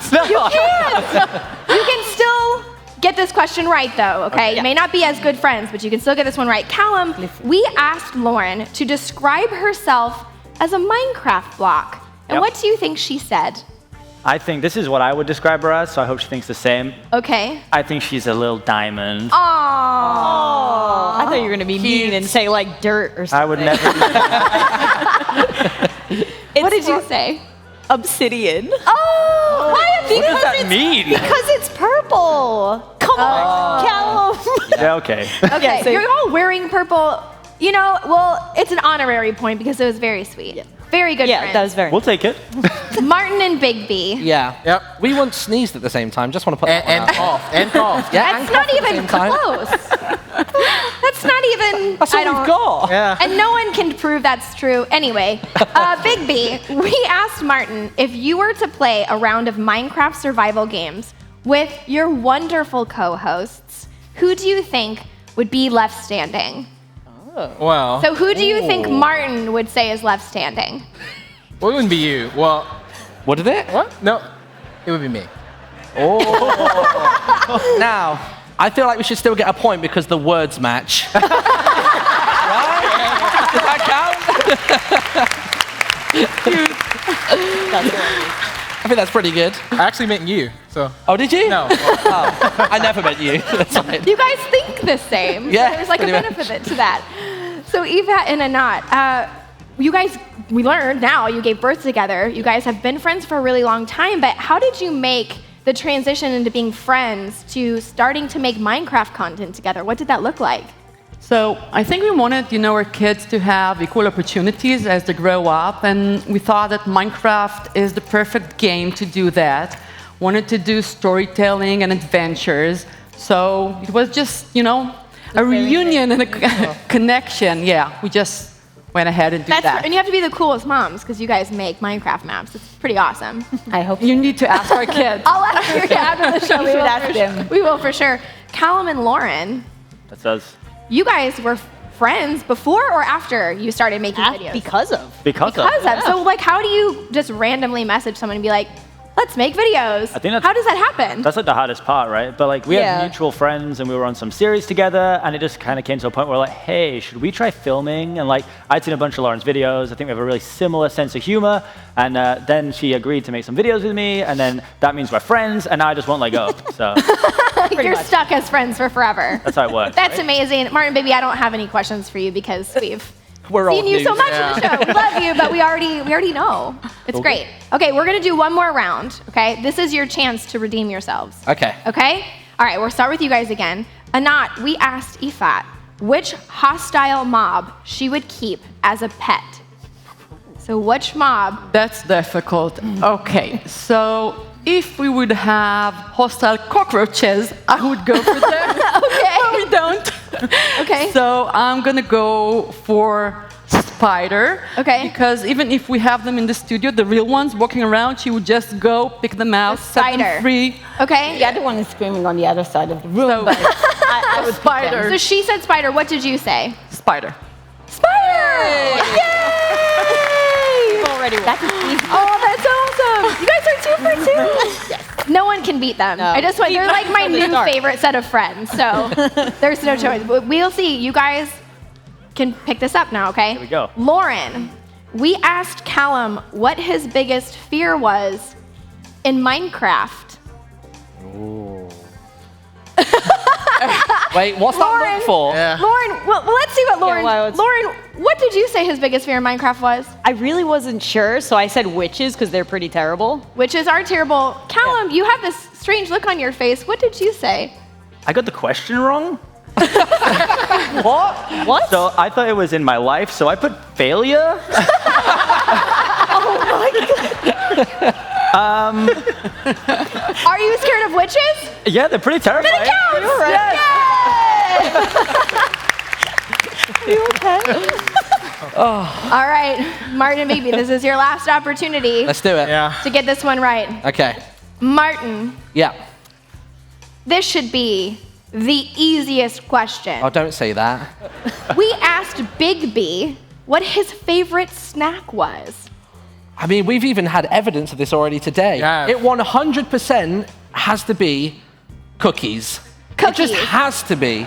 And that's It's part of your brand, like I mean, cookies, right? There's a massive pile of them backstage. Yeah. Or there was. I've eaten them.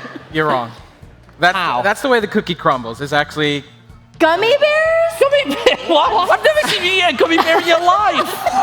I have. That was the least convincing I have ever. Gummy bear. All right, boys. Oh, no. We know you're still good friends. Everybody here is good friends. We would encourage everybody at home to try this with their friends. Ask them some questions, see if you can get them right, and we hope that you guys enjoyed it. Everyone, let's give a final round of applause for our amazing guests.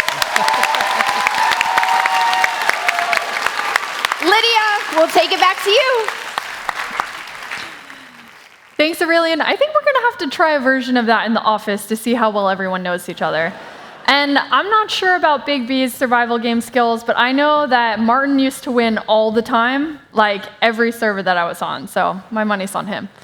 It's hard to describe how much Minecraft has changed things for so many of us. When you hear about the friendships, the people who were just on stage, it's really incredible, and I can say that's myself included. From living in Florida to moving to Sweden to work on this incredible game, to making many of my very best friends, Minecraft is an undeniable force in bringing people together and changing lives.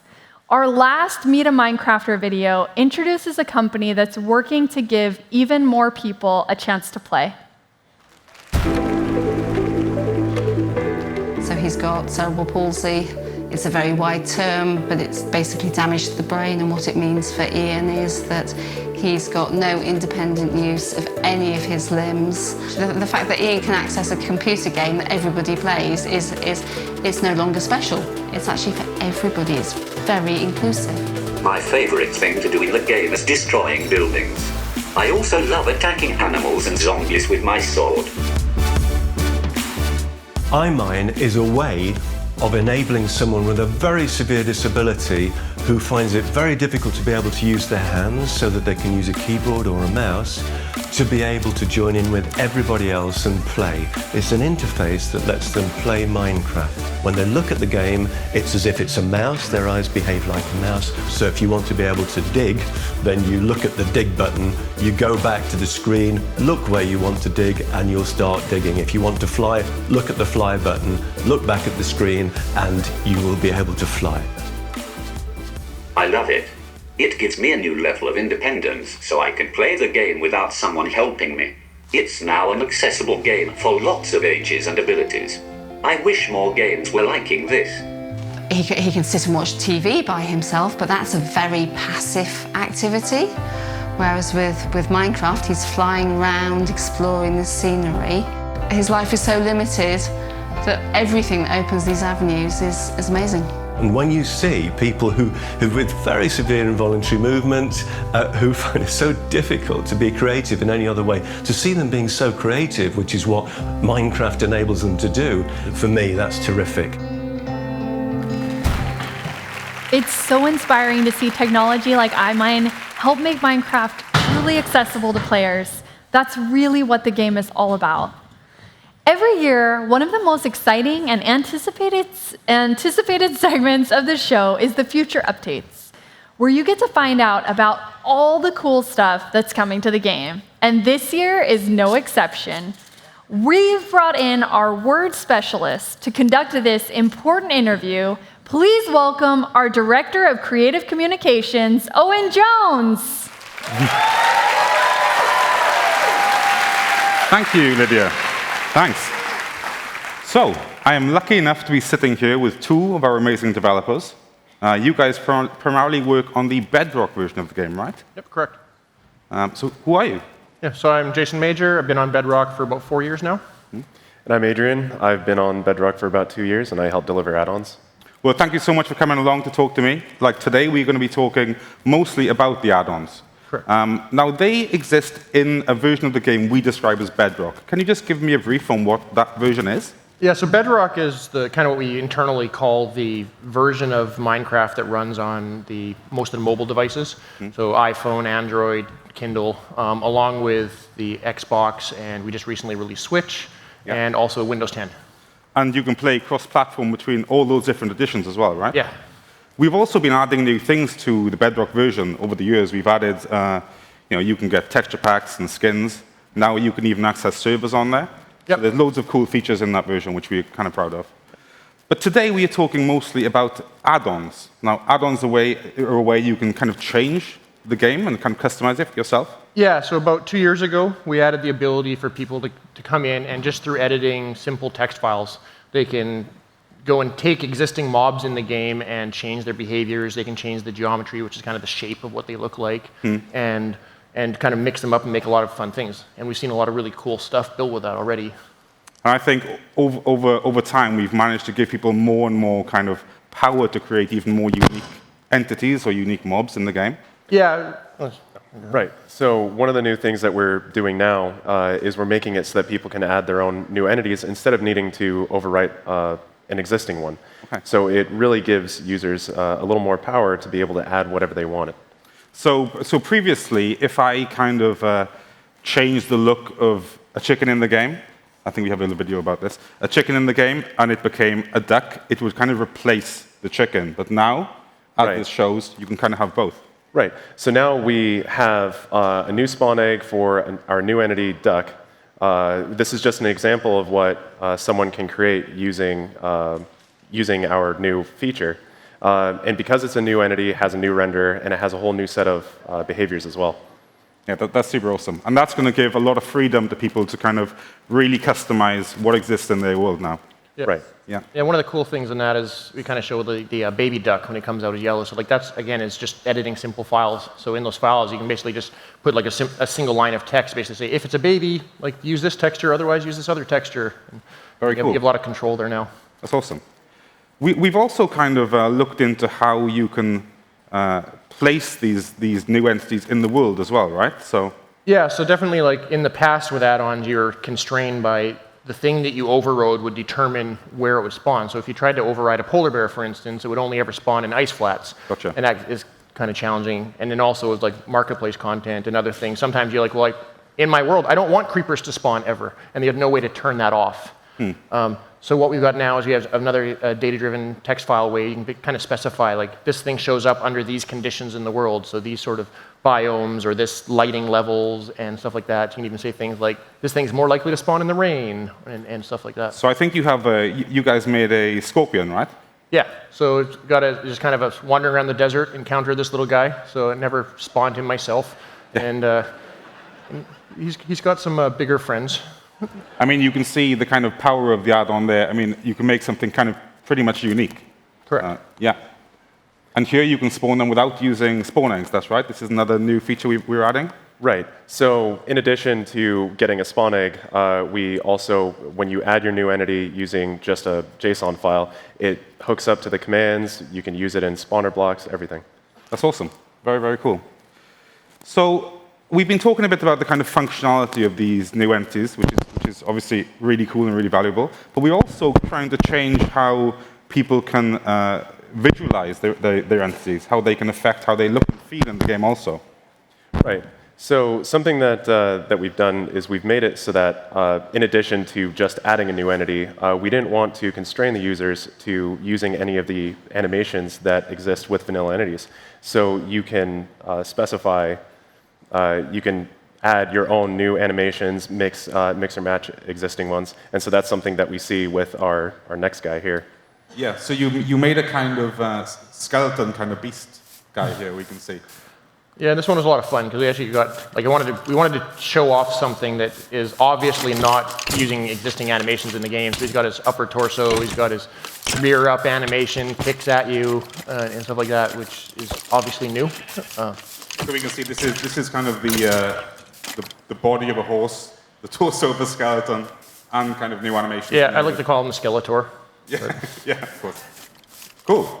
I mean, this all looks really interesting. I noticed you guys are making kind of scorpions and skeletons and stuff. Have you thought about making any kind of nice, cute mobs in the game yet? Yeah, the next one has something that I personally think is really cute. They're kind of small and furry. So this first guy, he kind of brings them up. But there's the little cute guys. So you got the nice little spiders that I added in. I think they're super cute. They are not cute. And then, but this whole video is just kind of showing the power of what you can actually build when you pull it all together. So we got custom animations, custom rendering of these guys. The spiders have a new custom particle effect that can be, so you make new effects on stuff. So we can hook it up to say this effect trails and plays on this guy all the time. There's a effect that plays when they get spawned and summoned in the world. And yeah, you can just kind of see that, like, you basically made like a little mini boss type, pretty crazy mob. Yeah, it's amazing you can kind of pull that off just by using text files, you know? Yep. Are there any limitations to how add-ons work at the moment, though? Yes, so similar to when with add-ons before, you're still limited in just using the existing behaviors in the game. So the things that the vanilla mobs can do, for the most part, those are available to you.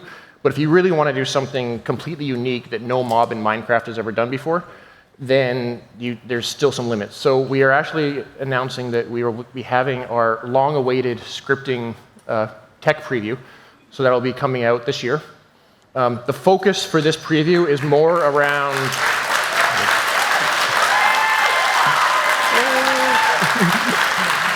So for this tech preview, the focus is much more around more of like a mini game, high-level control aspect, but the goal is to eventually start being able to build behaviors and stuff like that. And we really just want to kind of get something out for people to start playing with and experimenting with and getting feedback on. That sounds fantastic. I mean, we can tell people are really happy about that, so that's awesome.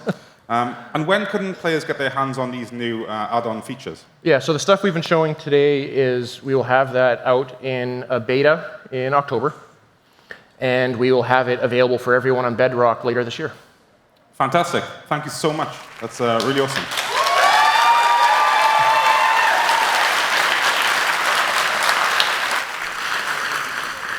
So for more information on how add-ons work and how you can get your own creation into the game, check out minecraft.net, where we'll have more info soon. But for now, I'm very proud to announce that I have two very special people coming on who've been working on the next major Minecraft update. Please welcome Jens and Agnes.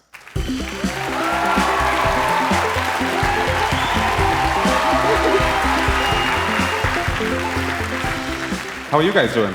Great. Right? Yeah. Are you enjoying the show so far? Yes. I think it's a lot of fun. What's been your favorite bit so far, Agnes?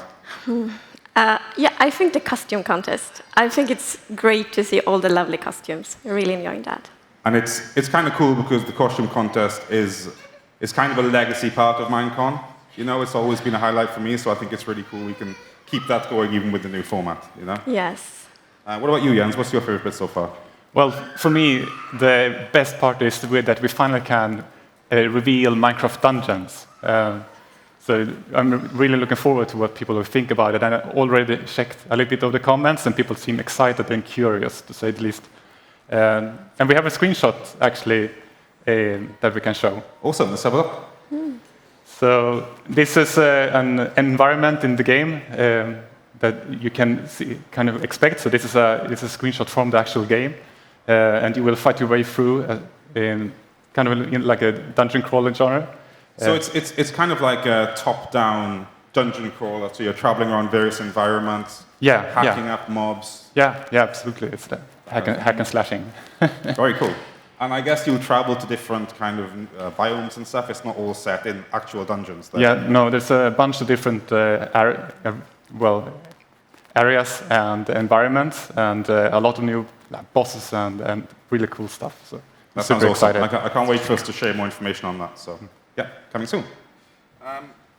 Okay, so let's talk a bit more about the core game, about Minecraft itself. Now, you guys have obviously been working really hard on our next major update, and I'm sure people will be extremely excited to hear what we've been working on. So what's the deal? Yes, so we always try to find like what's a good theme to update next, and this is something that haven't been really improved a lot since its original implementation almost 7 years ago, actually more than 7 years ago. So the theme this time is going to be village and pillage. Okay, awesome. Yes. So, I mean, it's been almost like 7 years since you've done a dramatic change to the villages, I think, when I checked the Wikipedia recently. So it's pretty amazing we're finally doing that. Yes. Agnes, tell me a bit about what we're actually doing with the villages. How are we improving them? I mean, we have done a lot of things, but one thing is that we're updating the architecture for all villages. Cool. So the villages themselves will have different looks depending on the biome. That's right. Yes, that's right. And I think yeah, we have a video to show off some of how that might work.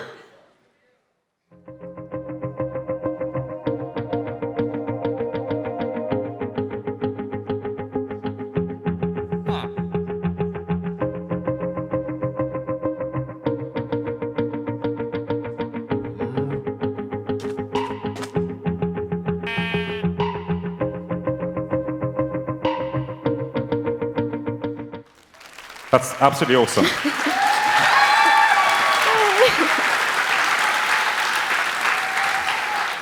So we can see the actual architecture of the villages is influenced by the area it's in, and the materials maybe, yeah. Yes. So all the architecture is adapted to the biome the village is in. So we try to only use material from that village, and we try to adapt to the climate. So you saw in the desert, the roofs are flat because it never rains in Minecraft deserts. It makes a lot of sense, but for the plains, it's a bit steep roofs, for example.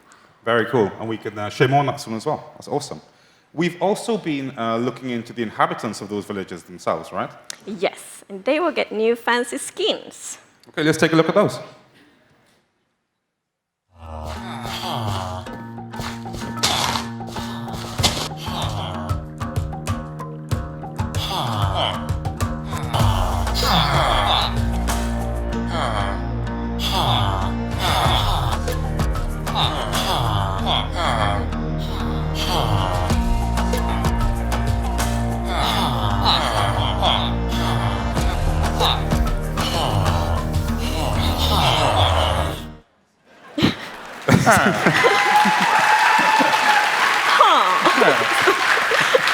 That's we could have updated the sounds of the villages as well. Oh, the sounds are amazing.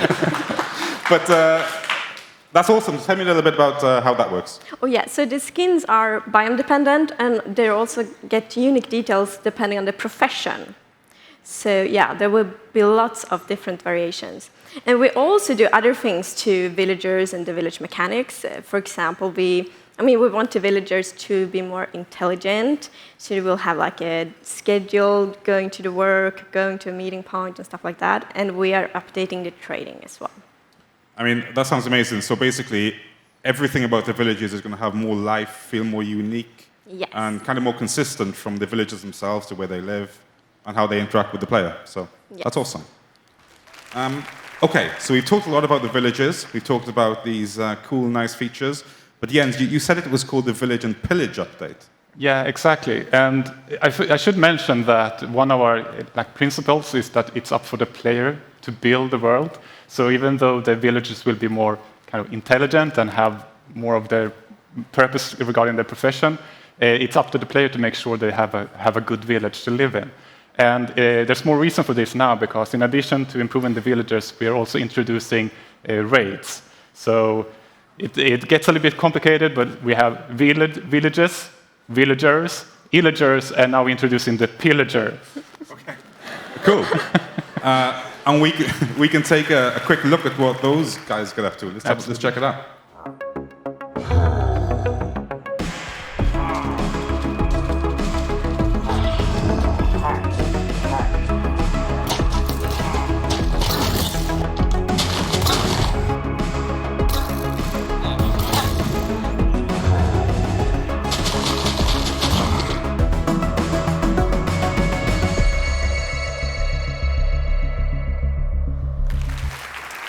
That looks great.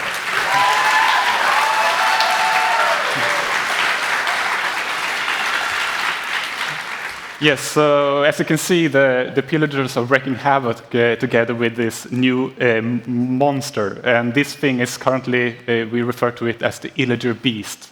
It will join the raids and is really, really tough. So it's quite a challenge to take down. It seemed to be smashing its way through the whole place there. Yeah, absolutely, yeah.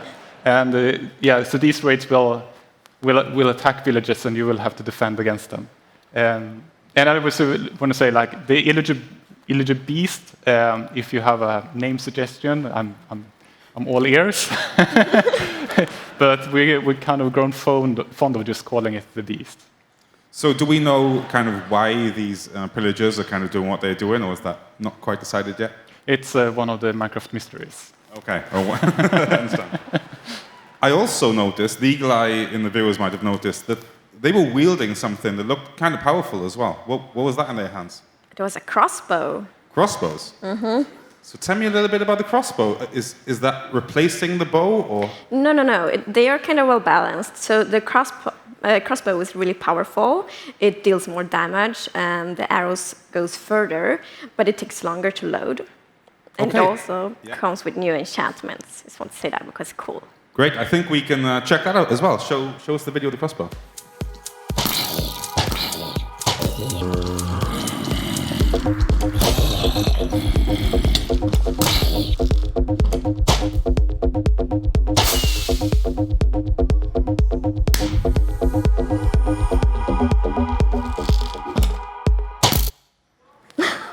Very cool. Should have.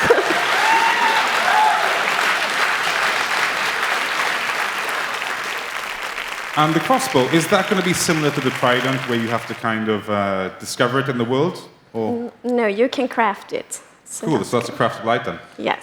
And say the kind of multi-shot thing there, that's how the enchantments work with the Yeah, crossbow. that's one of the enchantments, and we have fast load, and there are also another one. More to come. Okay, More no to come, problem. yes. Yeah. Cool. So, I mean, this stuff all sounds absolutely amazing. Can you divulge when players are going to get these features? So the Village and Pillage update will officially come out early next year, but we are in the Java snapshots. You will be able to try out some things in the experimental phase, but we'll also release some features before the holidays. Okay, some of those features or some. No, so first of all, we're gonna introduce cats as their own mob instead of being ocelots. Yes, so we thought that ocelots and cats are amazing, so they deserve to be their own mobs. And we have done lots of updates to the cats. So there will be stray cats walking around in the villages, and you can have them as a pet, and they can bring morning gifts. And also, the phantoms are really scared of cats. What kind of gifts do the cats bring you, like diamonds and stuff? Not really diamonds. This is a secret, but not diamonds. Okay, cool. More cat kind of gifts now. And I can see here, so you've updated the. I mean, we used to have 3 cat skins, right? Yeah, exactly. So we are gonna add more skins for the cats, and we thought it was funny to have 9 skins. And as you may know, one of the original skins, the tuxedo cat, was based on my wife's old cat Newton. And you can see the big question mark here in the middle that we are going to ask the community to submit pictures for their cats and have kind of like a competition. So one community member is going to have their cat immortalized in Minecraft. So they can get their real life cat, then we're going to make it into a Minecraft cat, and that'll be the 9th cat skin in the game. Exactly. So there will be more information about this, exactly how it's going to work on Minecraft.net in a few weeks. Okay, that sounds amazing, and that's a pretty cool prize, I think.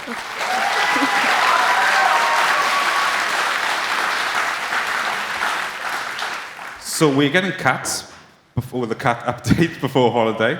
Not the official name, by the way, but yeah, we're getting cats. Is there anything else coming along with those? Yes, we're adding scaffolding. Scaffolding, one of the longest requested features, I think. Yeah, absolutely. I remember already back in MINECON Las Vegas, which was also 7 years ago, during the Minecraft Q&A, people requested scaffolding.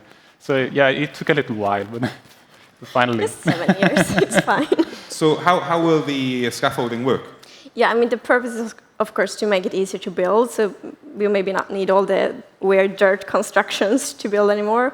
So, for example, it will be really fast to climb up, and if you remove the bottom part of the scaffolding column, everything will break. So it's also really fast to remove it when you're done with your fancy building. That sounds great. So it's giving players just opportunities to make builds quicker and easier and kind of get to the good stuff quicker. Yes. It's cool.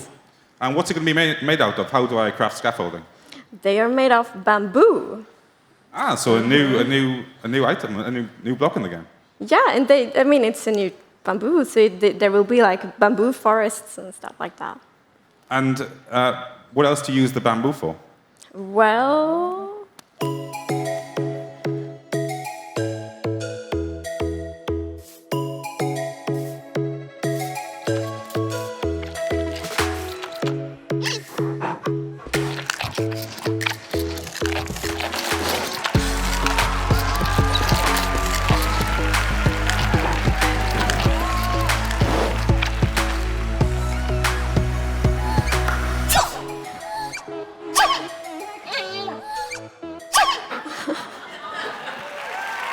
Adorable.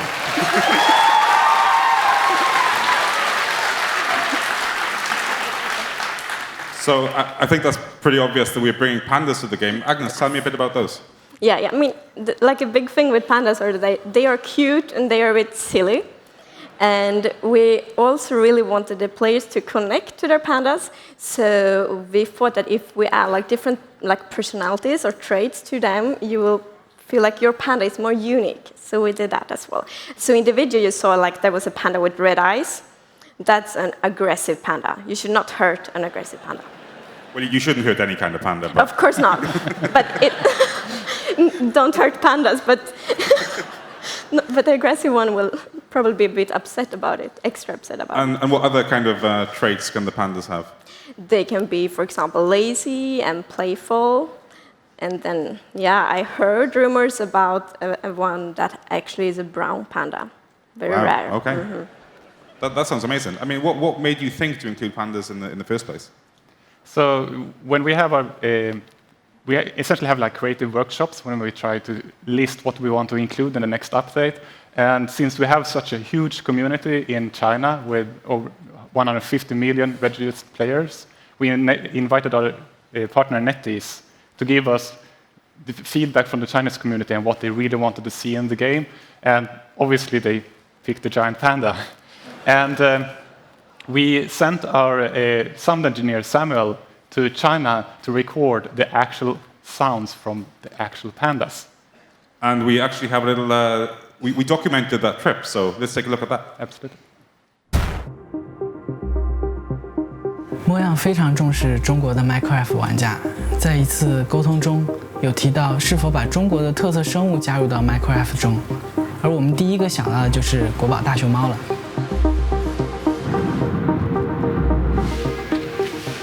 We're at Chimelong Safari Park in Guangzhou, China, and we're here to record the sounds for the panda.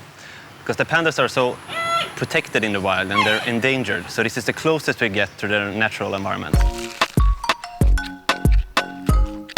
还有呢，它吃东西的时候，它比如像想跟我们饲养员要那个食物，就像竹笋啊、苹果那些，它想要吃到那个精饲料，就等于它就会有一种粘人的感觉，就粘着你。 然后一直，也是这样叫的。What I think is interesting about pandas is that people think they are very, very quiet, but they have a variety of sounds. They have panting, bleating, and sort of squeaking.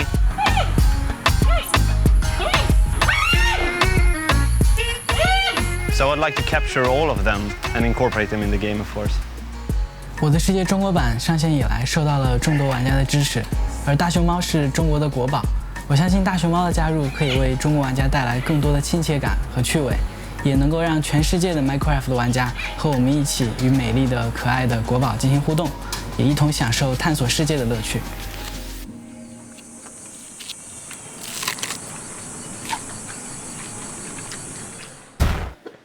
You're so cute.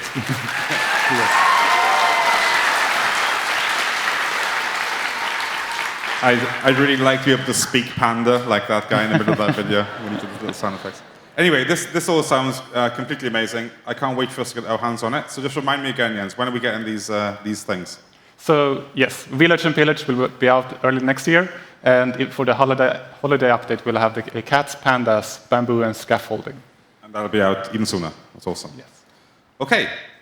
We've reached that point in the show now, and I think you guys must be really excited to find out which biome you're going to update next. Yes. Very excited. Did I hear biome vote results? You did. Is anybody excited to find out which one it is? Okay, so who gets to do the honors? Agnes? Okay. Okay, this is very exciting. Drum roll, please. Okay, we have a winner, and the winner is Taiga!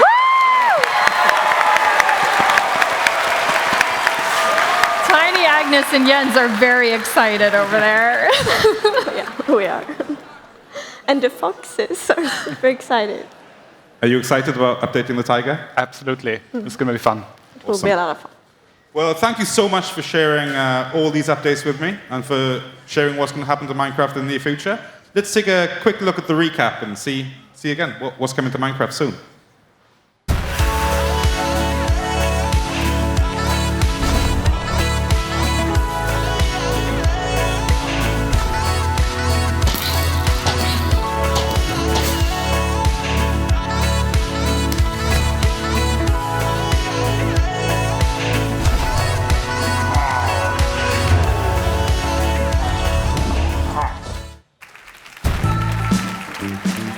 Stay tuned for the post-show recap, followed by the live developer panel, backed by popular demand.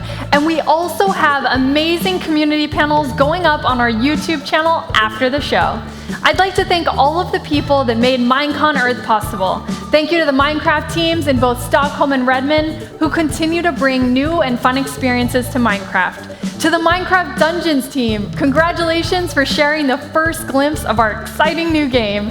To our special guests and panelists, to Kate the Chemist for blowing up our stage. And a huge thank you to my amazing co-hosts.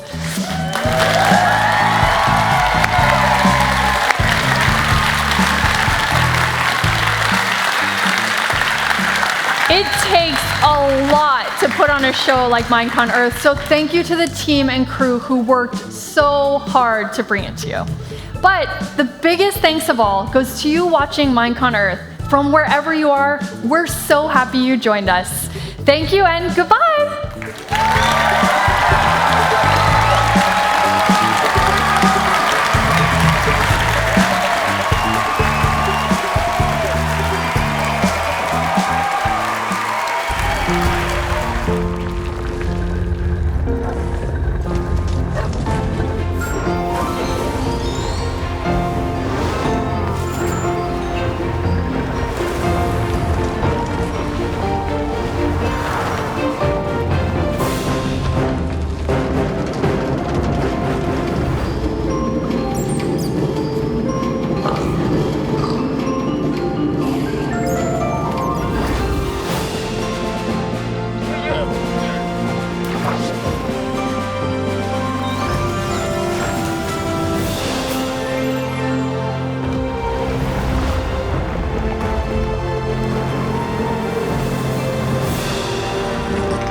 welcome back to Backstage here at MINECON Earth. That was an incredible show. I have to say, this is going to be really hard to fit into 15 minutes. We were just talking about this. So I'm joined by Ren Dog. Hey, how you doing? I'm freaking out right now. How are your notes there? Because mine have just gone a bit big. I've got lots of scribbles going on here. There is so much amazing stuff coming out. There's a lot coming up. It's crazy, you know. And also we've got Stress Monster who's here with us as well. Right. How are your notes? My notes I try to remember. I've put them over there, so I'm trying to remember them up here. It's all right. We'll go through. Well, I don't even know if we can get through all of it. No, there's so much. It's crazy. We were kind of watching it together here in the backstage studio, and like every 3 minutes, you guys were like, "What?" Yeah, we got a bit overexcited. Yeah. No, like it's good, but it was kind of like back-to-back announcements. So I suppose we should probably start off with what was your favourite one? What was the kind of biggest one that you saw that you think like, oh yeah, I'm totally down for that. That's totally my jam. Well, 5 days ago, I was playing on the Hermitcraft server with my fellow hermits. DocM77 and I were making a stock exchange. Of course. Escal85 and False Symmetry are putting a bikini on it. Standard. Right. Okay, I was with It happens. exchange. Yeah. Now I'm here on a couch and I've just seen a giant land beast decimate a village. I mean, Wow. that has got my blood flowing. That looks awesome. That looks amazing. Yeah. Yeah. What do you think? Terrifying. I'm scared of that. But the crossbows, I'm so excited for the crossbows and the multi-shot. That's just there were some exciting little squeaks and yelps that came out when they both saw the crossbow. There's been some strange noises all around. Frankly, over the entire show. Okay, so we've got that, but I mean, okay, I'm going to have to look at my notes because there's so much going on here. So, okay, let's start off with the biggest announcement. So, Minecraft Dungeons. Oh. Wow, that looks super fun. Yeah. Mind blown. Yeah? What are we thinking? I love the fact that it looks class-based, like there was a magician or a wizard type thing. I thought that's my role. Yeah. Yeah. That is your jam. That is mine. That is your jam. I mean, I'm a big RPG fan, a big Diablo franchise fan, and that to me looks like we now get to be a wizard or a soldier of some kind in Minecraft, get to go into scary dungeons and slay some seriously scary beasts. I'm a little bit overexcited about this one. I can see that. The couch is moderately vibrating underneath you as you talk about it. Let's be honest. Yes. Oh, God. So let's also talk about, we had some amazing game shows in the actual show as well. I thought they were brilliant. This year was so good. Loving the slime. The slime. We should have more slime. More slime needed poured on top of people. Can you suggest that for next year? They were just covered in it though, and then it was all on the floor. God, I feel sorry for the person who's clearing that up. Yeah. They did I think they put a bit of tarp down there or something. Right, okay. I think. Fair enough. Yeah. Because the science experiment was one of my favourite things. How do I do that? How much trouble am I going to get into if I do that in my flat? Well, if you do that at home, it's going to be all on the ceiling. But what a magical few moments for basically a month of my flatmate being really cross with me. It was good. We don't recommend you do this at home in any way, shape or form, just so we're clear. I particularly enjoyed watching the boys and girls playing with the little fluffy squares. Oh yeah. The pixel stuff. I mean, trying to make a house in 3D in under a minute, kind of tricky. That was quite hilarious. Yeah. I would have just made the 2D. recipes in Minecraft. Yeah. But, there's something about suddenly bringing it into the real world where you spend all your time in Minecraft. You're like, wait, how do I? Hang on. How do I do that? Do this? I mean, I know how to do it in Minecraft, Yeah. but this feels very different. I have a question about the slimy bit. Okay. Were those real fish? No. No. You can't use real fish. What kind of like humane trout? society? No. And a salmon, casual salmon. I don't think they were real fish. Okay. I think they were just they looked really real because they were kind of covered in slime. I'll retreat back into my imagination. Mm-hmm. No, that's fine. It's good that they look real. They fooled you, so that's job well done. Well done, crew. What was the other thing? Oh, I really loved when we had the kind of like tutorial of how to do YouTube videos, but we had that where everyone they cut back to everyone's first video. Oh my God, Martin! My God, you look about 10. It was amazing. It was very cute. Yeah. The cuteness level of MINECON 2018 is definitely through the roof, guys. I mean, it is. It is insane. Those cats. Yeah. I mean, Good Times with Scar is literally freaking out right now. Good Time with Scar cat jelly. We need that. Yeah. Can we get a jelly? We need a jelly. I don't know. I really liked because I think sometimes people are a little bit scared to try something and to start something, especially with something creative. And Minecraft has so many incredibly talented creators out there. It's almost crazy, like if I was sitting at home and I was going to do that, I'd be like, what's the point? Everything's really, really good, and what I'm going to make is not going to be good. So, but it's more about I think it must be the same for you guys. It's just you learn through doing. You learn through just deciding to make content, and then you get better. You're never great at nobody is great at the start. If I showed you my first ever TV thing I ever did, it's so cringe. I would literally shrivel up into a black hole and suck in the rest of this room. It's so awful. But you know, I mean, when you think about when you look back at like some of your early stuff, was it cringe for you as well? I mean, the cringe levels over 9,000, my dude. Do you actually go and look at it? Like, I try to steer clear. I'm like, I don't really want to go back. It at all? No, I don't want to. But I didn't have my face on anything. Well, I still don't. But yeah, like I can imagine for people that actually have their faces on it as well, like just seeing how much like younger you were, like you said before. Do you remember the past? Do you remember the old times when Yes, you were young? you remember back in the day. Oh, back in the day, yes. We didn't have diorite at better days. I have just heard we have got some special guests who are going to be joining us. Are you ready? Oh, don't be too scared. We've got OMG Chad and Aurelian. Come and join us in the sofa. You made it. Hello. All the way backstage. Grand to be here. Come and sit down. Hello. How was that for you guys? Was that intense or what? Incredibly intense, but so Show me your hands. Are your hands like... Well, the hard part's over now. No, but I wonder if any kind of like residual adrenaline like still pumping around your system. We had like a really quiet moment backstage as they were kind of doing the recap, and all of us started to get kind of emotional. So I think all of those nerves like got out of the way there because we've been here for 6 days prepping. And on top of that, months beforehand, we did meetings in New York. We did meetings in Sweden.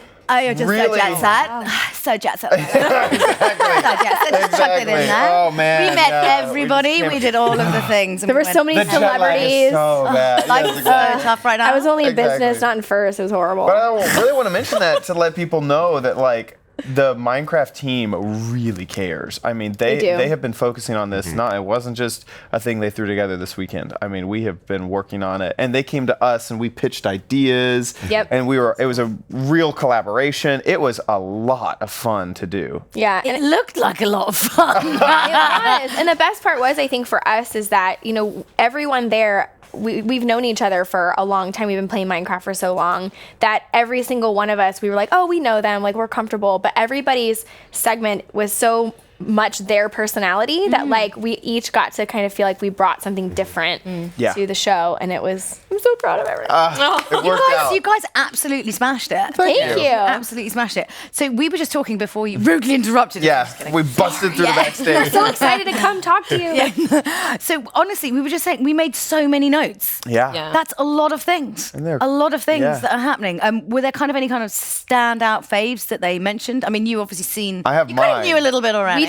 We didn't. Really? No, because they were anytime we were backstage, secretive. they would come and turn the TVs Turn off. the TVs off and turn all the volumes down. Oh God, Chad's in the room. Yeah. That's got such a big He tweets everything. Turn them off. I heard he was a tattletale when he was a child.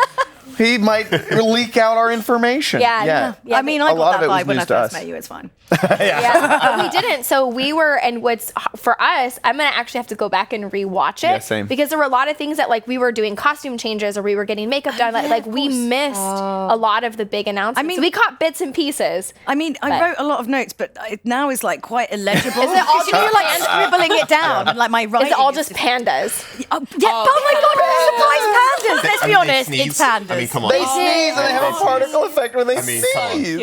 That was so sneaky, just chucking it in the. I know. And you're just like, oh, you blah think, blah blah. You think, okay, we've got the village and pillage update. Yeah. We're good. We're done. We heard about dungeons. Okay, that's plenty. Oh, one more thing. Pandas. Sneezing pandas. Yes. Yeah, sneezing pandas. That yeah. are on their back rolling around with babies running around. But it wasn't just that they put in pandas. There was like a whole video montage afterwards. Yeah. Like, and by the way, 6 months ago we flew to China. And I said, like, how long have they kept that secret for? And nobody knew. Like, none of us had any clue. They are so good at keeping. They're so good at it. They're so good at it. I mean, what do you guys think of dungeons? We were just chatting about that. Yeah. What do you think? I think that could be a really fun experience. It's like still, I do a lot of tutorial videos, and so I see frontline that You're in the people, trenches. Yeah, I'm in the trenches. It's like people love Minecraft. Yeah. Sometimes they just want an experience. They don't want to have to install a map, get the right add-on, add the texture pack. That's why servers were so popular. But I think that this can be be another grand experience for people who love Minecraft. They love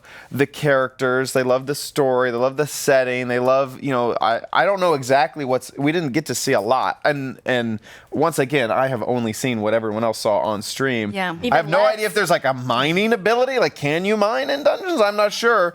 But just a fun thing for everyone to experience is great. Love it. Yeah. What would you say for each of you is the one thing you're going to take away and make content for your channel? Like the favourite thing out of what was kind of updated? I think I just want a lazy panda sitting in the corner. Just pandas. It's just pandas. Yeah, because they had the different personalities, didn't they? And I want the lazy one just sitting there. Well, you don't want a red eye one. No, not the red eye. That sounds a lot stressful. If you accidentally hit it, you're stuffed. And let's be honest, we're all going to accidentally hit it at some point. Yeah. Well, I mean, at the top of my list here, I've got... You do have one. We made lists. I've literally seen the top of his list. We're not joking. We've been doing work. My dude, you look fine. Okay, so they came to me. So after we had pitched, so we all pitched our idea. And you were like, I want to look like Hugh Jackman in The Greatest Showman because that's the thing. That's exactly what we went for. you said. Exactly what we went for. I was totally joking. So we pitched the idea. They come back and they go, we'd really like to take this a little bit over the top. We just want to make sure that you're comfortable with doing this. And I was I've like, already got the jacket. 110%. Let's go. If anyone's going to do it, it's Chad. Oh my gosh, wasn't that incredible? They have a costume team and they are so good. It was fantastic. Yeah. But crossbow is probably my favorite thing. Yeah? Crossbow's pretty incredible. That's pretty cool. And the land beast. I'm quite excited about it. I got so sad when it trampled all the crops. Yeah. I was like, those crops, 4 villagers. All that work. Yeah, adorable. I mean, could you actually pick something that's going to be in Minecraft as opposed to the fact you just got like a really cool outfit that you get to take home? I mean, that is great that you can wear that in your house. But I really think that this is the smallest, itty-bittiest update. Okay. But the cats, how they're giving cats a lot more skins. We were arguing about backstage. 9 lives, 9 skins. Except there's a 10th that someone in the community can get their cat as. And I will throw my career on a fire to get my cat. We were arguing. It was me and him and Martin because we all own cats. And we were all like, it's going to be my cat. No, it's going to be my cat. No, it's going to be my cat. And then we started negotiating. Okay, what if it's like my cat's feet and your cat's color and your cat's face? Then it can be all our cats. It's like some sort of like UN brokerage deal going on backstage. I was thinking, they had the big reveal envelope that said, what it was going to be. Savannah. And I was over to the Waffles the cat as the 10th cat. It was, and Lydia's like, what? Something's gone wrong. Yeah. So that would be, I think that's going to be really exciting, but you're not allowed to win. You guys can't win. Hashtag vote for Jelly. Yeah. I don't think that's. Is this because you have a cat? Is this already been on the stream? I live in a flat in London, so I don't have cats. Dang it. Sad. But yeah, I'm really excited about everything that's going to be updated. I'm really excited to see, obviously, what you guys are going to create from all of this wonderment. We all know your videos are just now going to go IRL, and it's you going to be dancing around your kitchen as some kind of ringmaster. All your cats. Hello. Fancy Fridays are going to be so different from check now. out my top hat. Yeah, absolutely. You weirdly look a bit good in a top hat. You're like, I'm glad. Oh, I finally got He a top discovered hat. his new persona today. Yeah, it's You're just gonna a have to change ringmaster. your- All the time with those pants and boots. Those boots were something else. We talked about in rehearsals too how he put the boots on and he like even walked like differently. Like he was like strutted around. He was like had this very like fluid like, and now I'm gonna walk to the bathroom. And like it was very like it was great. It was a whole personality change. Suddenly, that's obviously the you were supposed to become. Yeah, exactly. Just It's funny, like I don't know, MineCon just brings out all these kind of weird things in everybody. Weird, yes. Weird, yeah. Okay, but to get back to Minecraft, one thing that was mentioned that kind of was glossed over is add-ons you can add any creature into the game, and that is, I know people who are map makers who are very technical into Minecraft, but to be able to sometimes it's like only a villager has a trading menu, and that's it. Now, I'm not sure if you can throw a trading menu into any new creature, but like basically you had those 5 mobs to work with, or maybe you needed to be able to ride it. So that's only the pig and only the horse. You had to edit mobs instead of creating whole new ones. So that is a small feature that's really going to be cool. Really, really I mean, this may sound a bit boring, but I'm quite pumped for the fireplace. Yeah. I love it how you guys get like really obsessed about one tiny little thing. Like Callum was like the chests thing. Oh my god! I was having a chat with Trace about it. Yeah. I have a suspicion, and this may not be how it works, but I have a suspicion that we now perhaps have a way to sleep without a bed. Yeah, that'd be sleep next to the fireplace. Sleep next to the fireplace. Or maybe your cats can recharge their health by sleeping next to the fireplace. Like there will be ways for like I really your hope dogs and your cats to. Yeah, I hope that the fire emits a lot more light than any other light block. Well, that would be cool. Yeah. Speaking of fire, this is the most tenuous segue you're ever going to hear on a live stream. You're all fired. Get out. Yeah, basically, yes. We've got the developer panel ready to go upstairs, so it just remains to say thank you so much to all of you guys for being in the post show, and I'll be back after the developer panel with Lydia to close out the whole show. So we will see you very, very soon. Thanks, guys. Cheers. Bye.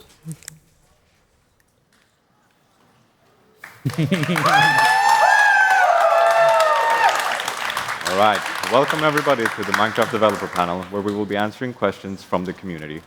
So we'll start off with some basic introductions. I'm Adrian, I work as the producer for the Java edition, but today I'll be the moderator for this panel. I'm Anita, producer on Bedrock edition. I'm Nathan, or Dinnerbone. I'm a developer on the Java edition.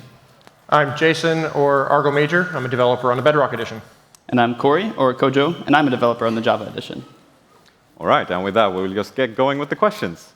So the first question we got here is, does Mojang think of keeping Minecraft Java edition up to date with the Bedrock edition as long as Minecraft exists? What do you say, Anita? Yeah, of course. In fact, right now we are co-developing our features now. We want to make sure that all of our players across all platforms get the same features and updates at the same time. They might not come out on the same day exactly, but in the same range of like 1 to 2 months. All right, so roughly similar to what we got going with Update Aquatic? Yep, that's right. All right, sounds great. So Nathan, do you agree with this? Yeah, I completely agree. I think this the co-development strategy we tried out for Update Aquatic, that was the first update that was like half design in Stockholm, half design in Redmond. And I think that went really well. And in addition to that, we're also investing a lot into the Java edition. Like in this update, we got some rewrites to like the rendering engine and lots of other optimizations to just try and make sure that this is a platform still worth playing. Okay, that sounds great. So similar to the Update Aquatic, Village and Pillage update will also be like simultaneously released roughly. Perfect. So let's move on to the next question. This one is from our China community. Will natural disasters happen in Minecraft, such as typhoons, blizzards, or earthquakes? Corey, what do you think about this? So while all of these things are very cool, one of the key features of Minecraft that we like to follow is that the player has to cause the events in the game to happen. Like if you have a typhoon or an earthquake or a hurricane that just happens without the player causing it, that sort of disrupts the game and causes destruction that the player is not responsible for, and that's not really what we want, even though those things could be really cool. Yeah, back probably about 3 years ago, I actually did implement a tornado, and it was super cool, and I was super excited about it, and it was all this fun stuff going on with it. And then we started sort of thinking about it, and we're like, you know, that would really suck to be in my world. I've been building my house, working on it for 5 years, and then a random tornado comes down and destroys the whole thing. Yeah. And we're just like, it didn't feel right, and we ended up abandoning that work. Okay, did it ever happen to you that a typhoon or a tornado, destroyed your house? Not personally. Yeah? You just went on with your happy days, basically. All right. Okay, next question then is actually about bugs. So what goes into fixing a bug on the Bedrock edition? So Anita, can you give us some info on that? Yeah, I can start with, well, bugs come from lots of different places. We find them internally. Players will report them. So for the player ones specifically, players can put them into our bug database. And then every 2 weeks, we actually review them all and review the features that people want too. And look at them, see what kind of impact they have, how they stack up against some of the other things that we want to do, and then figure out how we want to tackle them. So after that kind of goes into the development side of how we actually go fix them. Jason, you want to expand on that? Yeah, so kind of once we decide which bugs to prioritize, we then assign them out to, because we have multiple teams in the Redmond studio, and we decide which is the most appropriate team to do that. Those teams then figure out which developer knows that area of the code base best to decrease the chance of introducing new bugs, because we want to avoid that as much as possible. And once those come in, then we try to repro it. Sometimes we have troubles. Sometimes we'll get the test team to try to repro the bug for us. Sometimes we actually will reach back out to the community and say, hey, does anyone hitting this bug? If you do, can you please send us your level? And for the really hard to reproduce ones. And once we get fixes, then they go back into the main line, and we'll eventually ship in the next update. Okay, so when you get a bug from the community, would you say the most important thing is basically having repro steps? So definitely. Yeah. Okay, so let's get the repro steps in there, and then we'll be able to fix more bugs. We'll fix way more bugs if we get repro steps. Yeah. Corey, would you like to talk about how we fix bugs in the Java edition? Sure. So we have this really awesome community that helps us collect bugs, and that's you all. And then we have the smaller group of volunteers that help us take all the bugs that the community posts on our bug tracker, sort of similar to Bedrock has. And they help prioritize them, help us decide maybe they're working as intended already, and then they sort of compile these bugs into a list, and they send those over to Adrian and the developers on our team. And then Adrian helps prioritize them, and then helps the developers on the team decide which bugs we're going to fix first. Okay, that sounds great. Yeah, with that, we can move on to the next question, I believe. So the next question is, will there ever be brown mushrooms? Or mushrooms is what I'm saying.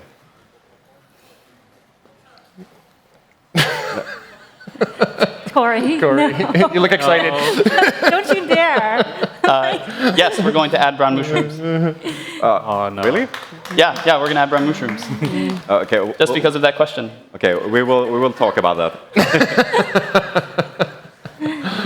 Okay, with that, we can just move on to the next. What's the hardest feature to get to work across so many platforms? Anita, you want to talk about that one? Oh, yeah. So for Bedrock, we have so many platforms, and I would say the hardest features are most generally the input ones. Because there's touch that we have to consider, there's VR, there's mouse and keyboard, and just getting that experience right for our players and all the different ways you can interact with Minecraft. One of the ones that Jens and Ernest talked about earlier today was the scaffolding. That's probably very interesting and how we kind of move through that and how we can figure that out. So we did a lot of internal prototypes and things like that. So excited to have that come out for us too. Outside of input, there's also performance, because we have such a wide range of devices, from a lot of low-end devices to ones that are super powerful. And we just want to make sure that experience is good for every player that plays Minecraft. So, Jason, I know you have a specific example about that. Yeah, so performance is always an interesting challenge with the wide range. We'll run anywhere from a 6-year-old iPhone up to the latest and greatest PC. And so one of the interesting examples, we always develop on PCs, and we were running stuff, so we had bubble columns get put into the game. And everything was great. We're like, this is awesome. Bubble columns are cool. And then we tried running them on phones, and they weren't running quite so well. So we had to come up with a new solution, which was basically on the block, we put an animated texture on the sides, and we actually put a toggle in our game to kind of control. So I believe we did. You have a toggle? Okay. But you can kind of choose which approach you want, and you can see it in the cheaper way for the machine or the more expensive way with the bubbles. So the performance-heavy thing there was the particles, really, which you replaced with a texture. Yes. Okay. I mean, yeah, I can imagine that there's there's over 10 platforms that runs Bedrock right now, and getting performance up to date, I guess it must be hard. Mm-hmm. So yeah, let's go on with the next question. Is there anything you've always wanted to add to the game that you've never been able to? Nathan, you want to start with that one? Sure. I remember way back in the day, my very first entry into Minecraft, I made a mod for Minecraft, and this was 2011. These were unknown territories back then. And my mod was just very simple. It was, you could build a portal from one place, and it takes you to another place. You get to select where it was. And because I'm a huge nerd, I called it the Stargate, and it was great. And I remember when I joined Minecraft, or the actual team to develop the game, I promised all my friends, I vowed, one day I'll bring Stargates into Minecraft, but One day. One day. Jason, do you have any examples? Yeah, I love adding mobs. So I actually built this giant spreadsheet with, I don't know, it was like 80 mobs that I proposed that I wanted to add to the game, and I came up and I figured out, I'm like, this one would spawn in this biome, and this one would fall in this, and these are things that they could drop in the game and stuff like that. And we'll probably never add all of them. I'm hopeful with the taiga being chosen that some of them will start to make their way in, and I can't wait to see all that stuff come. But I know we'll never get all of them in there. Okay, yeah, thanks. Anita, I know you're not a developer on the team, but you might have some experience of things you want to add? Oh, yeah, for sure. I mean, I'm still a hardcore Minecraft player, so there's lots of things I would love to add. So I play at home with my family a lot, and we do a lot of collaborative creative building.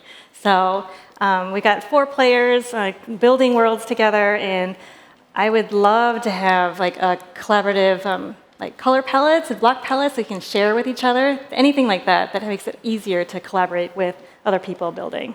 Yeah, that would be super cool. So Corey, then, what was your experience? I mean, you're fairly new on the Java team, but you probably have tons of things you want to do. Yeah, well, I'm a little bit disappointed. I'd be lying if I said I wasn't, that you all didn't vote for palm trees to be added to the game. But it's okay, because they will be added eventually. But I'm glad that they're part of the vote, because now I get to add what I've always wanted to add to the game. So, yeah. Yeah, eventually we'll see that as well. Okay, we can move on to the next question. This is what's happening with the Super Duper graphics pack. Maybe you can answer that one, Jason? Sure. So obviously we showed that off at last MineCon. And ultimately, as we were working on it, it proved to be a lot more challenging to get everything working together. So we've been heavily working on the graphics engine side of things to keep working on this stuff. And eventually we'll be able to put some updates out and give people a status update on it. All right, thanks for the update.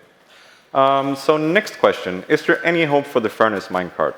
I know, Nathan, you've been talking a lot about minecarts in general. Yeah, it's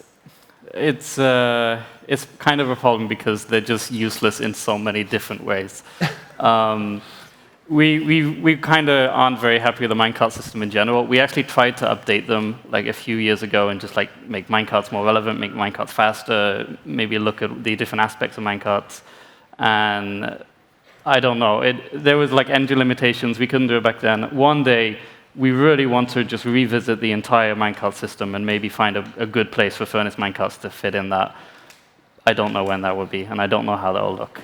If anyone has any great ideas, you can post them to the feedback site. Just tweet Dinnerbone. Yeah. Yeah, back when we were adding the other minecarts, like the TNT minecart and stuff like that on Bedrock, we actually we looked at the furnace minecart and we were just like, we just can't justify spending any time on this because we looked at it and they're just inferior in pretty well every way to the powered rail system, and you can do so much more with it. And you had issues with directional stuff on the furnace minecarts and things like that. And we were just like, we'll figure out a better version of this one day.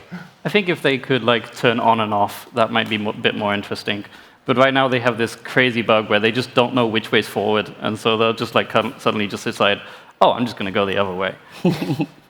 All right, so well, then eventually we'll start seeing updates for minecarts in general and not just the furnace minecart. Yeah. Sounds good. So let's go on with the next question. This one is it's Bedrock-centric. So this is about, will shields be added to Bedrock? Anita, you want to speak to that? Yeah, shields. So for shields specifically, we do want to add them. So it's just a matter of figuring out when we can add them, but it's definitely something that we want to add. Okay. So. Yeah, I think it kind of ties to the comment Anita made earlier about input, because actually, like on a PC, you can do the like left button, right button, things like that. But on touch, like it gets a little trickier. Like, well, how do we actually map to that? Or on a controller, like we've used all the buttons on a controller, so we got to come up with clean ways to do that that feels intuitive, that doesn't make the something in your other hand that you can interact with feel worse than we used to have. Okay, so we'll get shields on Bedrock. We just need to iron out some quirks, I assume. I'm sure we'll figure it out. Okay, good. So if we go on with the next question then, is will there be an in-game lore or story at some point in Minecraft? Corey, what do you say? Yeah, so that's a very interesting question, because one of the things that makes Minecraft so awesome is that it's sort of your game to tell the story that you want to tell. I mean, you saw the videos at the beginning of the event. I'm sure you've all watched YouTube videos and played your own games maybe for years and years and years.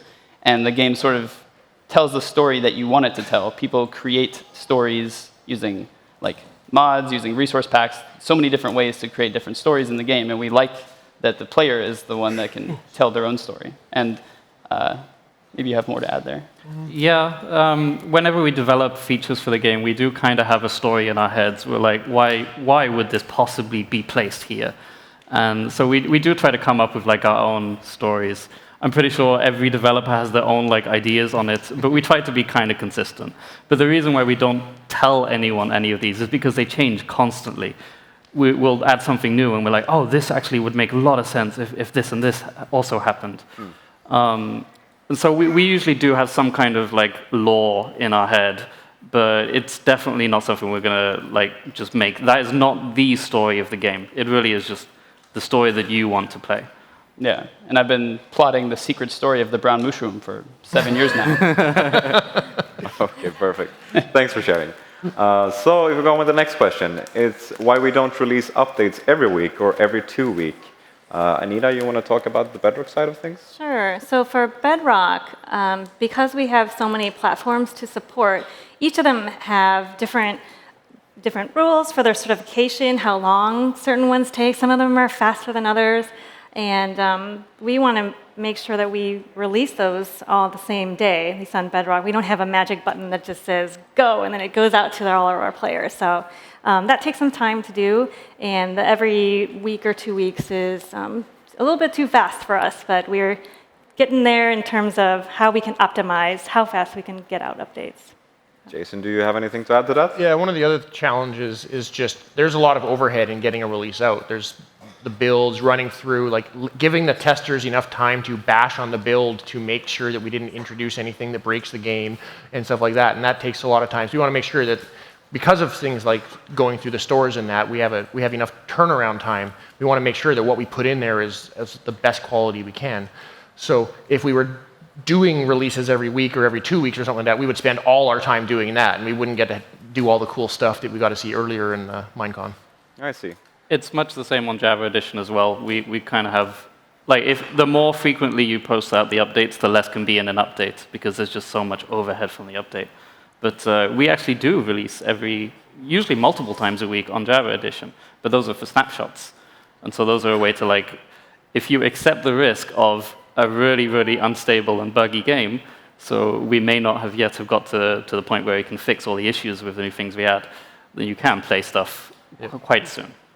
Okay. Some snapshots prove our point about they need more testing time. Yeah, but they've been a fantastic tool for us, because we kind of design things as we go whenever the snapshot starts. So we'll add a feature, and then we put it out there, and people get to play it, and then within like hours, we'll have all this great feedback from people. It's like, it should do this as well, or maybe this is a bit too difficult, and then we can just like fix it for the very next day and push out an update. So it is really useful to be able to push out updates this fast, but it just was very, very difficult. It also ties into the bugs, like the question earlier about fixing bugs. It really, really helps us find bugs in the game and fix them when we can do snapshots like once or twice a week, and people can report those bugs so quickly, so we know what's going on in the game, and we don't let bugs sit for too long. We can fix them before they get too deep.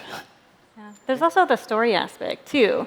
So like we could trickle out little things here and there, but then sometimes like you just want things to go together. Like it was meant to have like X, Y, and Z feature together to, I don't know, be more fun for the players too. Yeah, I guess some features wouldn't make sense without the other, really. Mm-hmm. Yeah. All right. It was actually kind of cool. The snapshots, I wasn't really expecting this on Aquatic, but we actually got tons of information for the Bedrock team from the Java snapshots, because it was kind of fun, because we were actually looking at all the feedback as well, and some of the features we had actually implemented them first, and they actually went out in a Java snapshot, so we're actually seeing things about the drowned and stuff like that, and I'm like, oh, yeah, that's a good point about the drowned. I should probably go change that in our version, and stuff like that, which was super awesome to get that feedback really early, that was great. which we never could have gotten with the Bedrock process. Yeah, I mean, we appreciate any feedback we get, so I mean, keep on going with that. Okay, let's try and move on to the next question. So the next question is, are there plans to make Minecraft more than just a video game?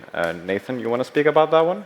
I would say it already is. So, okay, it is still just a video game, but I'd like to mention we just announced Dungeons earlier, which is amazing. I'm so excited for that. And, And we've got other video games, so we had story mode, and then there's a movie coming out, and we got so many books. I think at this point, Minecraft is just kind of, it's cheesy to say lifestyle, but that is basically what it is. It is just a thing, and so many people experience it in whatever ways they want to experience it. So I would say we passed the video game point a long time ago. Yeah, I can agree with that. Yep. Jason, do you have anything to add to that, or do you 100% agree with that? Okay. I couldn't have said it better. All right. Let's try the next question then. So when will Bedrock get NBT-related commands? And for people who doesn't know what NBT-related commands is, could you explain it? Sure. So NBT is the name of like the internal data structure that the game uses. It's basically like the save file format. And some time ago on Java Edition, we added commands that can edit the MBT, which is basically like you can change the world to exactly how you want. So you can make entities start riding and any other entity. You can have dragons riding pigs, which, I don't know, crazy size. There's just so many crazy things you can do with MBT. But on the other hand, it is extremely difficult to support this. It's been the source of countless bugs in the game, and every time we release a new update, we just kind of have to consider, oh, we can't really change the internal stuff that we never expected people to be touching because we'll break so much stuff. Yeah, so kind of based off of when we were bringing commands into the game, because of some of the issues that the Java team had experienced and challenges that they'd hit with that, we kind of chose not to put NBT commands in, because ultimately it is, as Nathan said, is exposing internals, and it kind of locks you to those internals, because if we ever change it, we now have to support the previous version and the new version of it, et cetera, et cetera, et cetera. And with this game being around for so many years, it becomes a huge bottleneck for us for testing and all the stuff. It makes our releases actually take longer to go out, and makes reproing issues harder, because you're like, well, this command isn't working for this one player, and it's like, well, it works for us fine, but it's like, oh, because they're running it on like 7 versions ago of that stuff.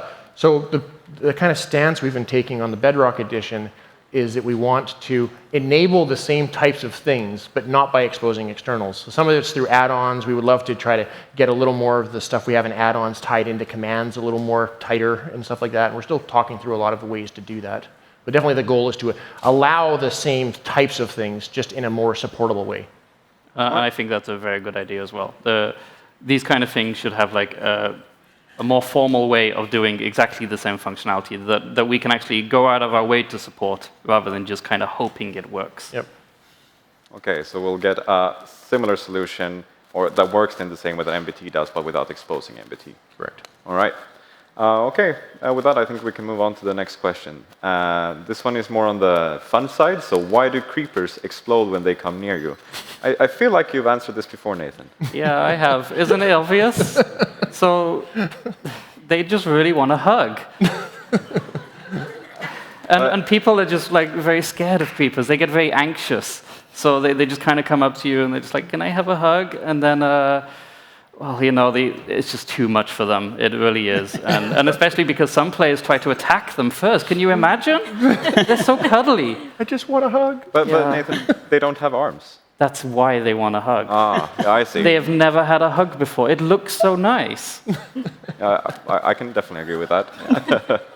Okay, let's go with the next question then. So what was the most difficult feature to add to Minecraft? I think we all have our own personal experience. So Corey, maybe you want to start on this one?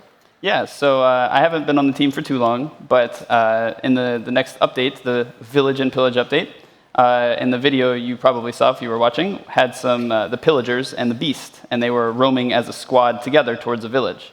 So the most difficult feature that I've worked on so far is getting them to be a cohesive unit and going together to pillage.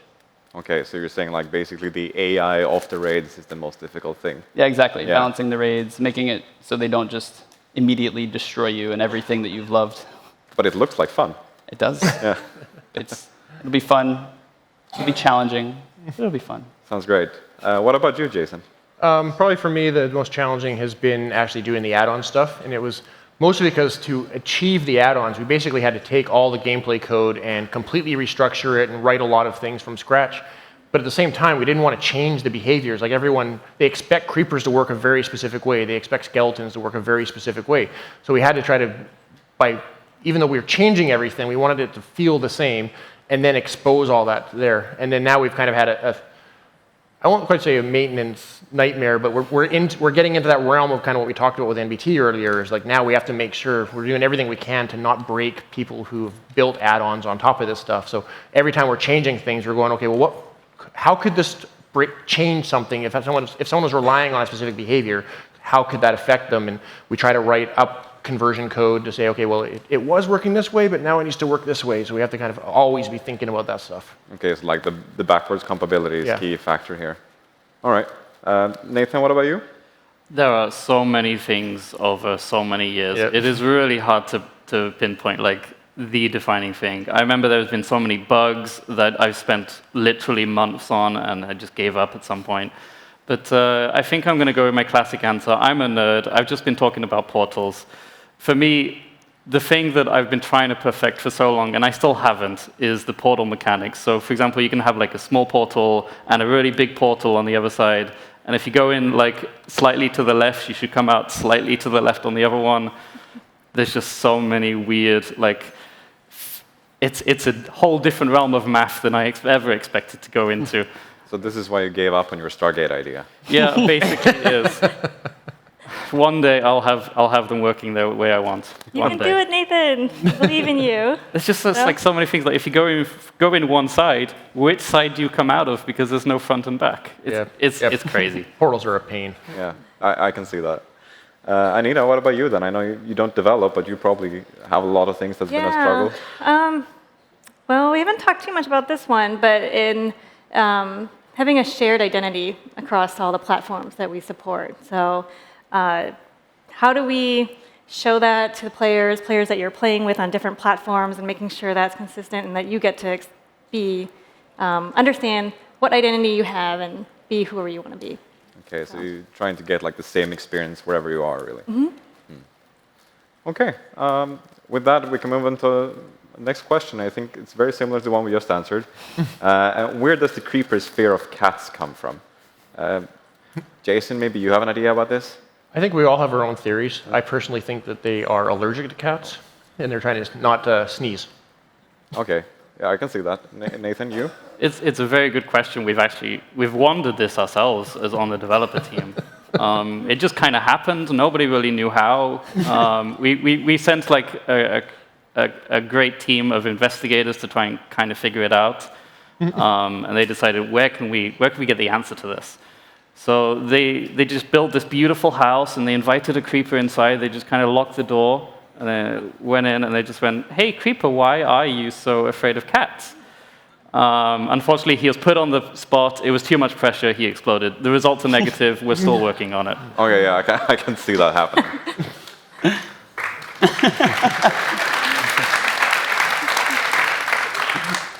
Okay, let's go on with the next question. Can we get more variety of gems, trees, and ores? Is that something that's happening? Corey? So we all love new gems and new trees and new ores, and everybody wants more. But we have to make sure that when we add new things to the game, that they serve a purpose, and we have to make sure that they fit in with the other things in the game. So when we add a new gem or a new tree or a new ore, we want it to interact with the existing game, but also add something new to the game, because we want every single thing that we add to be unique in some way, so that it adds a value with that. So yes, we're going to add more, but we don't want to just throw a bunch in at once, because that wouldn't be fun.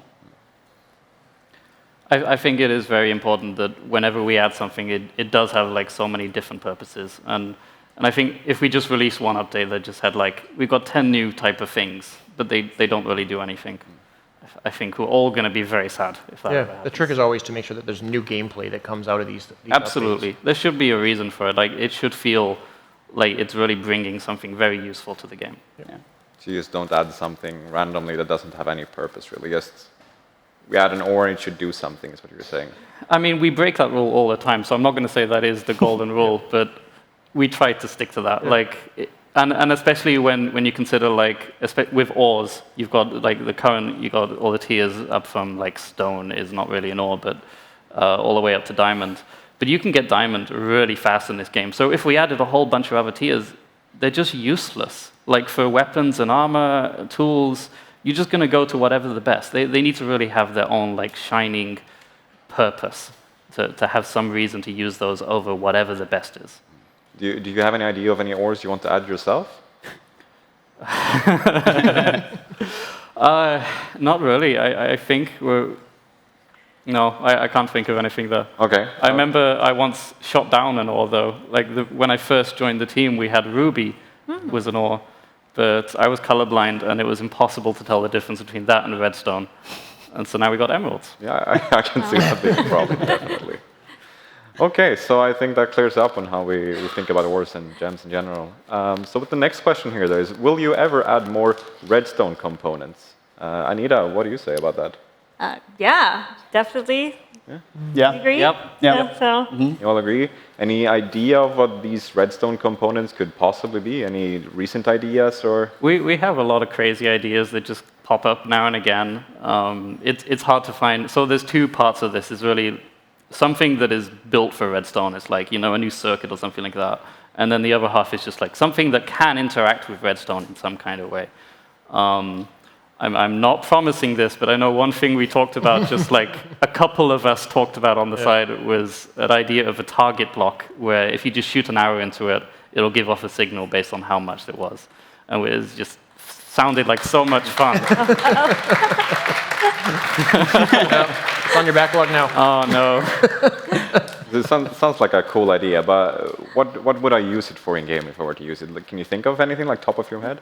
I think you can do a lot of things with that. Like, you could have just like a practice range where you have to be this good to get into a building, or you could use it in custom maps. I don't know. It's definitely not something we're going to add right now. Yeah. It's just like a crazy idea that we have. Yeah. And I know we have a lot of similar ideas. Yeah, I was just thinking right now, like if you tied the power signal to, like if it looked like an actual target and you tied it to how close you were to the center, you could actually have things like you need to hit it right in the center to open a door or something like that, because that would be the highest power output and things like that. So there's definitely some cool stuff that could be done. Yeah, I can see that creating a lot of cool adventure maps, really. Yeah. But Jason, you've been around for a very long time on the gameplay team as well. Have you ever thought of any redstone components?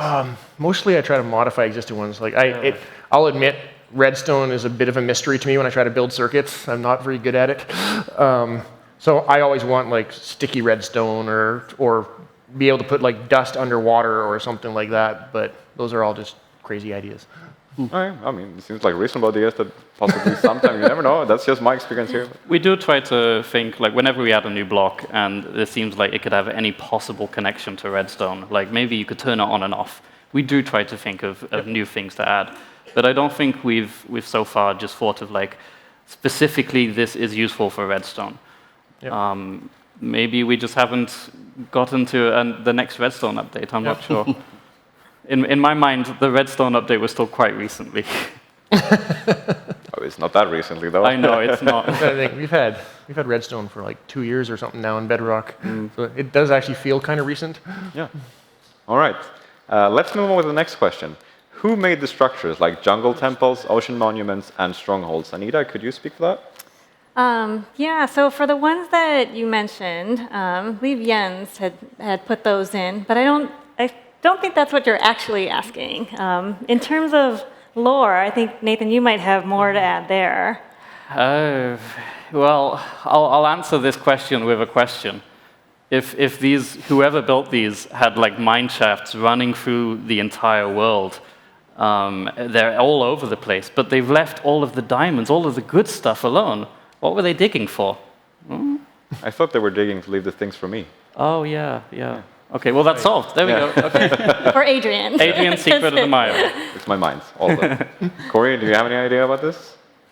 I mean, this kind of ties back to the whole telling your story thing. I mean, we have our own ideas about who built them, but if we put that in the game and we said, this is the reason these are here, well, then you wouldn't be able to come up with that on your own. So we sort of like that there's a little bit of a mystery to it, because that adds a little bit of fun. Yeah. Maybe you guys have some great ideas, and then we'll steal those later. Yeah. Okay, let's try and move on with the next question. Were there any features in Updated Aquatic that you got rid of or that you scrapped? Jason, I know you might have Yeah, so we actually had a mob that ended up in the MINECON mob vote last year, the barnacle, but it was originally brainstormed as an enemy mob that we would put in Update Aquatic. So it was the one, if you don't remember, it had the kind of a shell and it would open up and a big tentacle came out, would grab you and pull you underwater until you suffocated, which I loved, but maybe a little too dark. But so we were brainstorming it and kind of going, well, this one's is interesting, but we weren't totally sure about it. So in this case, we chose to put it in the MINECON vote and just see how the community reacted. But for the other features, we mostly brainstormed a whole bunch of stuff, put all these things on the wall, and then we just had everyone in the brainstorm session kind of go, well, these are the things that we think will really resonate well and are most likely to be successful if we work on them. So we kind of worked on those in order, and we actually were fortunate enough that everything we started, we actually finished and did end up shipping. Usually doesn't work that way, but for Aquatic it did. So there was supposed to be one scary mob, but it didn't go, and it's all your fault. We did have the drowned. I think it's very good, actually, whenever things do get cut. I mean, it's unfortunate if we spend like a month, 2 months trying to make this really cool feature. Tornadoes. and then we have to get rid of it. But I think ultimately it's a good thing for the game. Yep. We don't want to add anything that isn't fun. We don't want to add anything that doesn't feel Minecrafty. And we always try to cut those like at the beginning. Like I know there was a shopping list. There was a gigantic list for the update Aquatic. It was just like, what if we had this? What if we had this? And then after a few meetings, we just kind of got rid of a lot of things before we even tried prototyping them.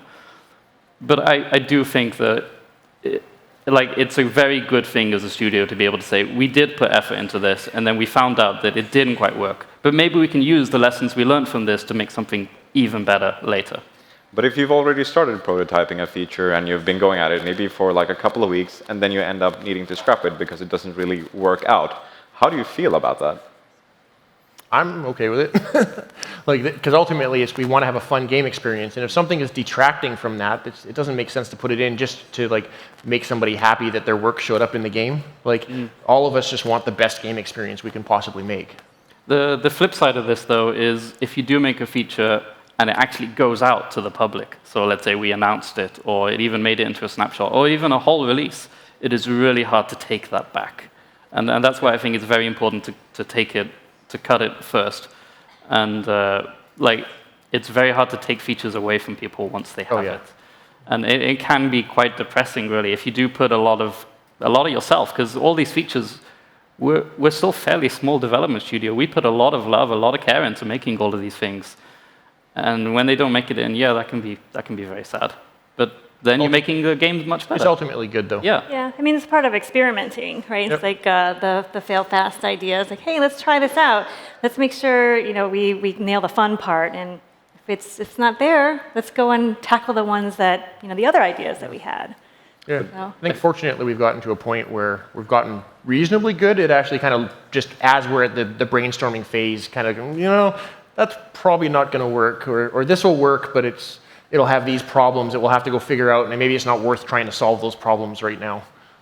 And then some of them we put on the back burner, and maybe in a future update we'll revisit that topic again. Corey, yes, you're new. Do you have any experiences with this yet? Well, there are a lot of features that I would like to add. Being new to the team, I sort of came in on day one and was like, okay, I'm going to add this, and this. And I started just working on them at work, working on them in my free time. And then I sort of realized that you can't just get everything into the game because, like I answered earlier, you have to make sure it fits in with everything else. It's sort of part of the game where you can work on something and it can get taken away, but at the same time, sometimes you do work on something and it doesn't get taken away and it just ends up fitting really well, and that's nice too. Yeah, great answer. Thanks. So the next question we got here is, where physically is the end? Is it in space, is it underground, or is it in another dimension? Nathan? Part of me really wants to just go into a Beastie Boys another dimension chant. It is a completely different dimension. I know a lot of people think the Never is underground, deep underground. No, that's also another dimension. That's where you've got the weird 8 times portal aspect going on there. It's just another plane of reality that it happens exactly over the overworld and the Never. And that's why there could also be lots of other possible dimensions one day, because they're not physically anywhere, they're just layered over the top of each other. It sounds cool. So what you're saying here is that we could possibly get other dimensions? One day? Yeah. This sounds great. Okay, let's go on with the next question then. So the next question is, will there be new characters other than Steve and Alex? Anita?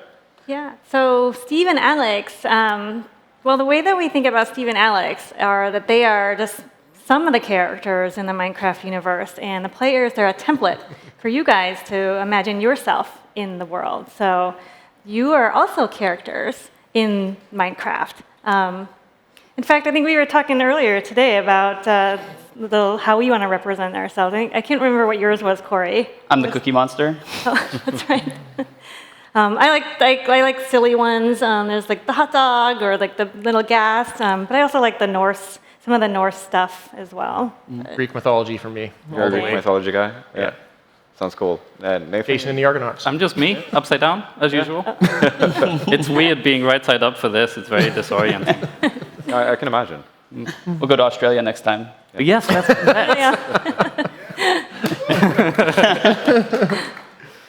Okay.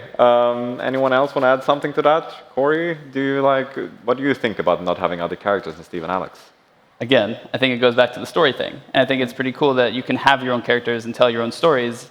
And it's sort of nice that Steve and Alex are just two portrayals of what you could be in this world. Because I know there are certain YouTubers out there who just like to keep the plain skin, and that's awesome.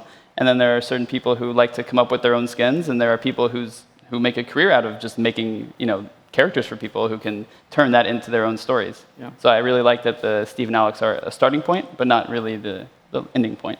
I do agree again with the whole it's your story, it's not our story. Like we do present some possible stories of like story mode and the books and stuff, but ultimately you play what you want to play. Yeah. Great answer. Thanks. So if we move on to the next question then. So why can't the villagers actually have moving arms, and why can't they talk instead of saying all the time?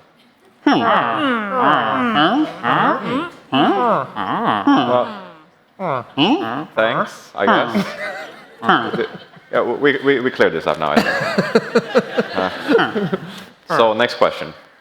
With the overworld and the nether, will heaven or paradise join Minecraft in the future? Nathan? Maybe.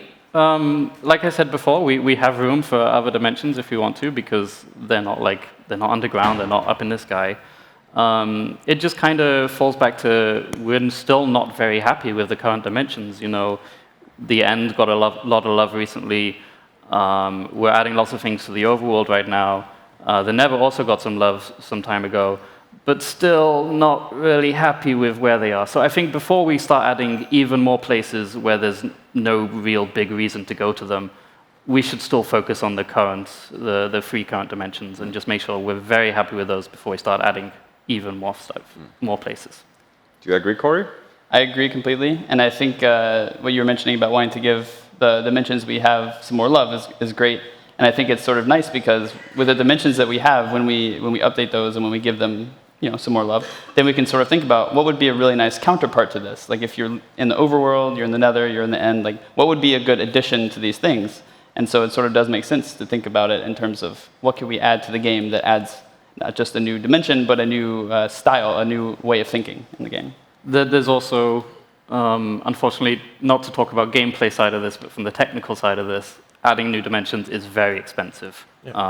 I'm sure you can talk more about that. Yeah, definitely. Like you think there's a lot of work going into like a biome update and stuff like that. A dimension is just a whole other level above that. But nice pun. But because it's so much work, like actually like we do game jams pretty regularly in our studio, and I've actually gone off and like prototyped a bunch of these things. And mostly it's just to kind of get that conversation started. And we want to just sort of like in the back of our heads, we're kind of thinking about it. There's never any goal of like, oh, we're going to go prototype a dimension and we'll ship it in 6 months. Like we know that's not going to happen because like we talked about, like there's so much stuff that we could do to improve the overworld and the nether, and I'm sure the end still has stuff we could add in there.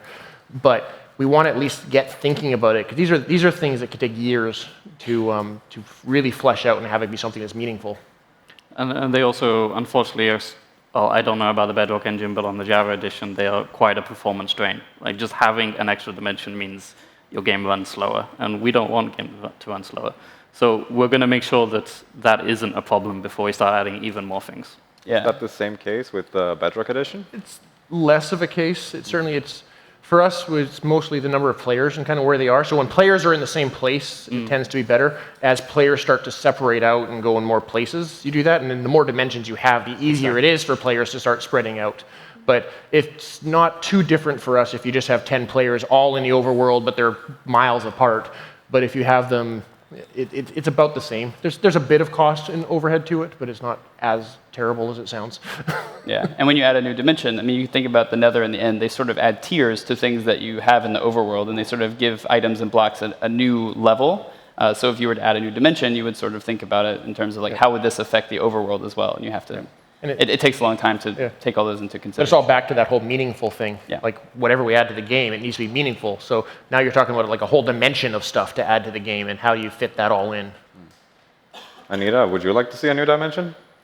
Of course I do. Are you like anti-dimension? No, I hate dimensions. I love dimensions.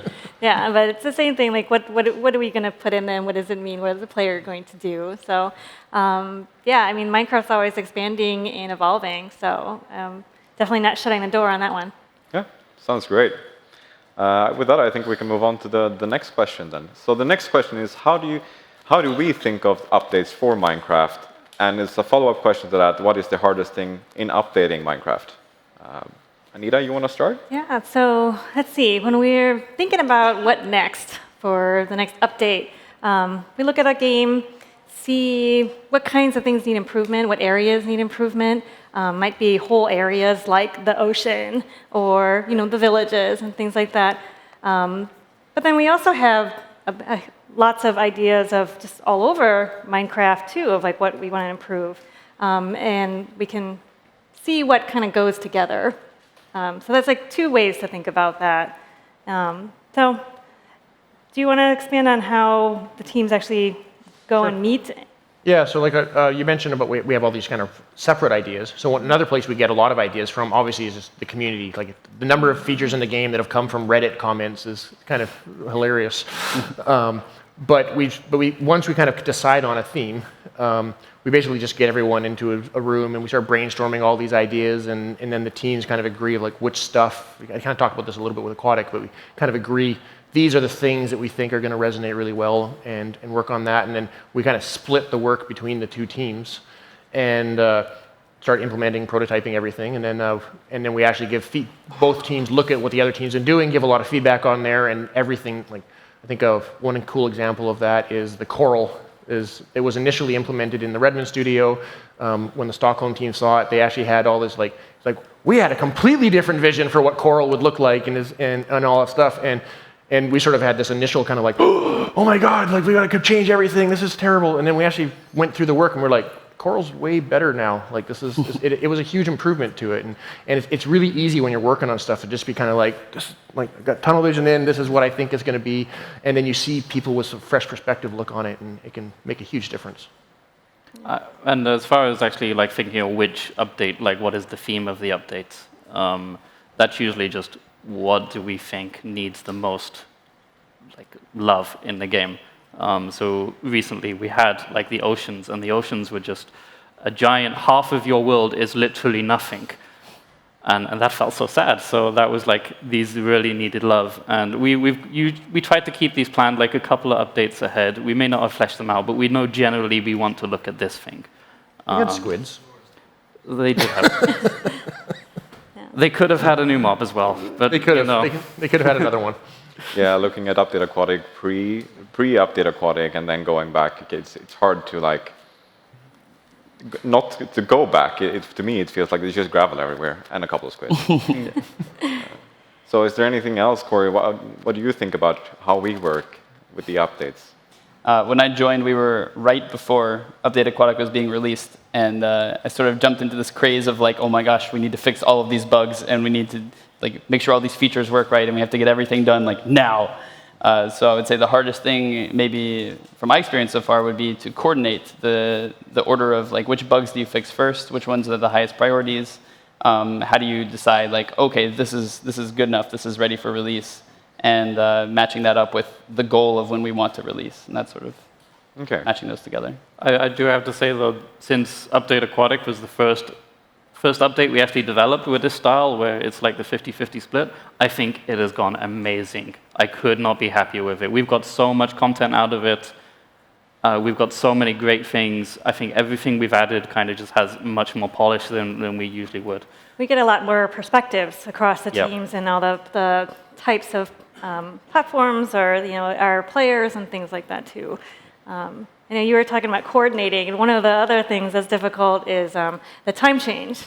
So we, on the Bedrock side, are pretty much working when they're asleep. So I know that there's many times where I'll just write down all the things that oh, can you help with this? Or oh, what about this thing? And I'll go to bed and I'll wake up and all these new ideas and answers have come through. It's like Christmas morning or something. It's wow, all this work happened when I was asleep. So that really feels good, but there are challenges that we have to work through. I mean, I can definitely agree with that. I know recently we had a meeting that was 9 in the morning for us in Stockholm, which is midnight over in Redmond, and that was kind of crazy.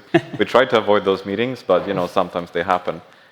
How do you guys feel about having these late night meetings? I was going to talk about when I opened the call and I was like, oh, it's too bad it's late. I'm not going to show you guys what I'm doing because I'm always in my pajamas or something. And then we had a technical difficulty. And all of a sudden, the camera was on. And I was like, oh, hi, everybody. So you can see me now. So I think with that, it's nicer to see each other. And I think going forward, I'll just, no matter what I look like, I'll just turn on the camera. But, we're within not safe. Would you say there's any perks of having this time difference then? The perks? Oh, yeah, I think so. Yeah. With, us, it almost feels like double speed sometimes, right, with the different time zones. And, yeah.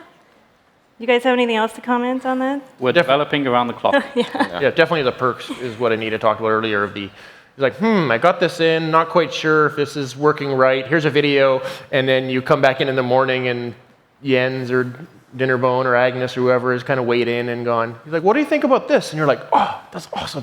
and you go off and you code it up, and it's pretty amazing. Okay, sounds great. I think we can move on to the next question with that. So the next question is it possible to move Bedrock worlds over to Java and vice versa? I guess we can start with Bedrock to Java. Nathan? It's something we want. I mean, we feel like our players should be able to play the same world wherever they want. It's just quite technically challenging. We do have two different engines. We've gone about the same thing in two different ways, and we just kind of have to find ways to coordinate those and make those better. And because of how difficult that is, it just hasn't been a priority for HES, but it's definitely something we want to look at some point. Yeah. Jason, maybe you're... Yeah, one of the historical problems for that was that the Bedrock version hadn't really caught up to the Java version either. So if we it wouldn't be so bad for bringing Bedrock into Java, but Java back into Bedrock would have been challenging because it's okay, well, someone built their house out of purpur, and you're like, we don't know what purpur is because the game didn't have purpur in it. So now that we're actually pretty well, I think we have pretty well everything. I'm sure there's so many blocks and items and stuff in the game, we're probably missing something, but we're pretty darn close. So now it's actually feasible for us to even start talking about the possibility of doing this. Yeah, it would be great to see players being able to walk across any platform they want. Yep. Okay. Next question is a bit of a more vague question, and I guess you can interpret it how you want, but what do hostile mobs dream of, really? Pink sheep. Is pink sheep? Pink sheep. I checked. It's pink sheep. Yeah, I think creepers have nightmares about cats. Okay. Sure. Corey? I think that about sums it up. I mean, I can't think of anything that they would dream of except for those things. Though I've never seen one sleep. That's true. They kind of just go underground. They don't really sleep. Yeah, or they catch on fire. Or they catch on fire, yeah. That too. Yeah, rough life. Yeah. Okay, next question. Will you ever add more types of weather to the game? Corey, you want to answer that one? I think more types of weather would be really cool. There's so many different things you can do with that because we have rain and snow and thunderstorms right now. But there's a lot of other kinds of passive weather, sort of, that you can think of. Because earlier I mentioned we don't really want to add calamities that aren't player-caused because that would break the rules of the game and destroy everything. You don't want that.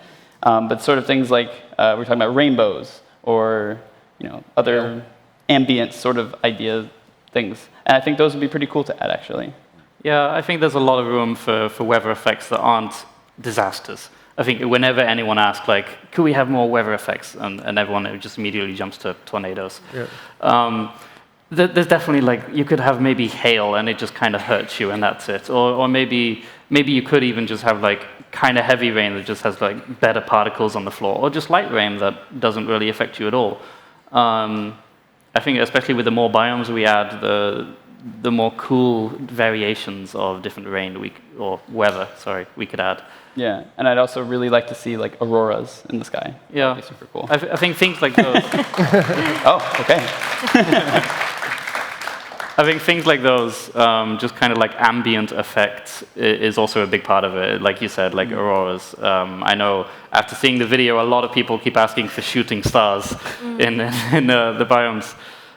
Just these kind of things. I think they could be very tied to weather effects, and they're just like a nice thing that happens, or sometimes a bad thing that happens, but isn't really, like, doesn't really, yeah, it isn't a disaster. It's a nuisance.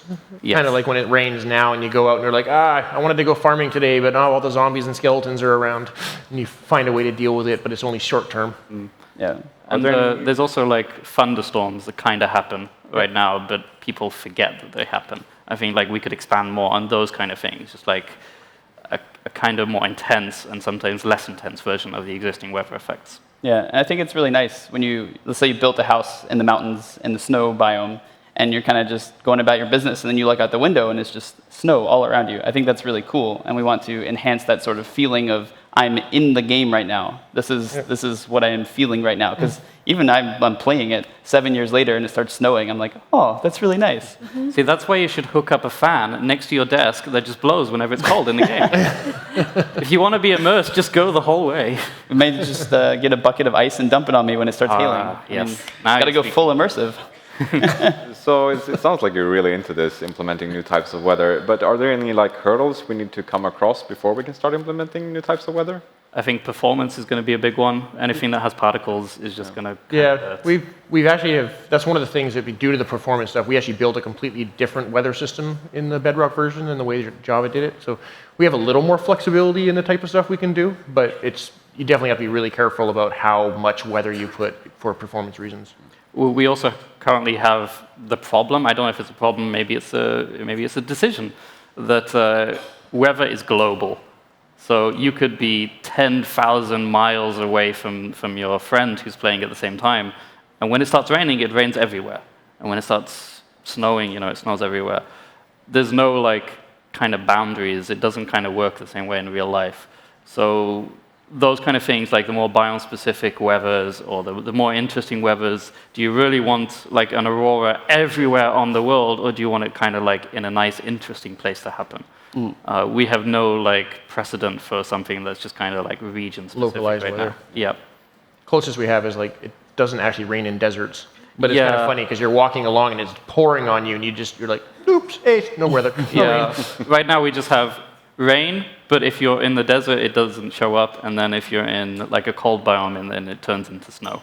But it's still secretly raining behind the scenes. Yeah, we do a little bit of a transition in Bedrock, but it's still pretty abrupt. Yeah. Okay. New weather sounds cool in any way. So we have time for one more question before we end this. Next one, we ended on a fun note. Do Endermen rage because they are bad at steering contests? What do you think, Corey? I think that's pretty obvious. I can't imagine any other reason why they would be so upset that you looked at them. I mean, you just stare at them and they just keep staring back.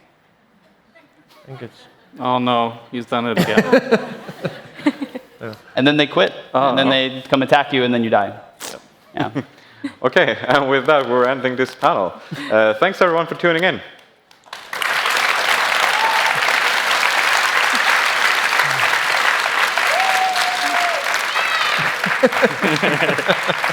Thank you. Someone's excited. At MINECON Earth, how are you doing? I'm joined by Lydia. How are you going? I'm good. It feels nice. It does. We were just squishing some creepers here. How do you feel now that the stage show's done? It feels amazing. It was a really great show, and yeah, it feels kind of surreal when it's all done. It's like when you've worked so hard on something, it almost feels like kind of sad. Yeah, I mean, it's like months and months and months of prep, though, right? It's not just like, oh, hey, we just like, got up on stage. And I personally, for me, watching it, it was so clear that everyone had put, it was really created with love. Everything you did with the creators was just like, it was so personal to them. And they were like proper, really cool, like TV show, like, competitions and stuff. Like you'd see that on like a Saturday night. Yeah, it was really awesome. I mean, last year we wanted to change the format and go to a show, and we kind of over-indexed a bit on like how formal it is, and the community was like, hey, that's not really, as Minecrafty as we want. Like, we want more casual, we want more fun.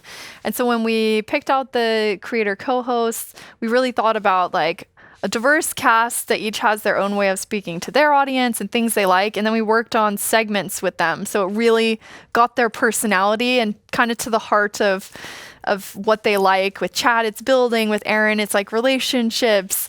With Martin, he really plays games. I was not kidding about survival games. He used to just kill everyone. And I was like, why? And with Yami, she has really built this community and played for so long. And then who am I forgetting now? Wait, Chad. Wait. Yeah. Aaron. Yeah. Big B. Yeah. He is really shy and has built up his channel. And so we wanted to give him a forum to talk about like authentically making videos that you don't have to be like, hey, everyone, he's calm and he's making videos about what he wants. So it was really awesome. Like they were the heart of the show that we wanted to bring back. And then the Meet of Minecrafters. Yeah, I'm super happy. Yeah, I mean, Big B's. So for me personally, one of my favorite moments in the show was obviously a little bit of everyone's like first video.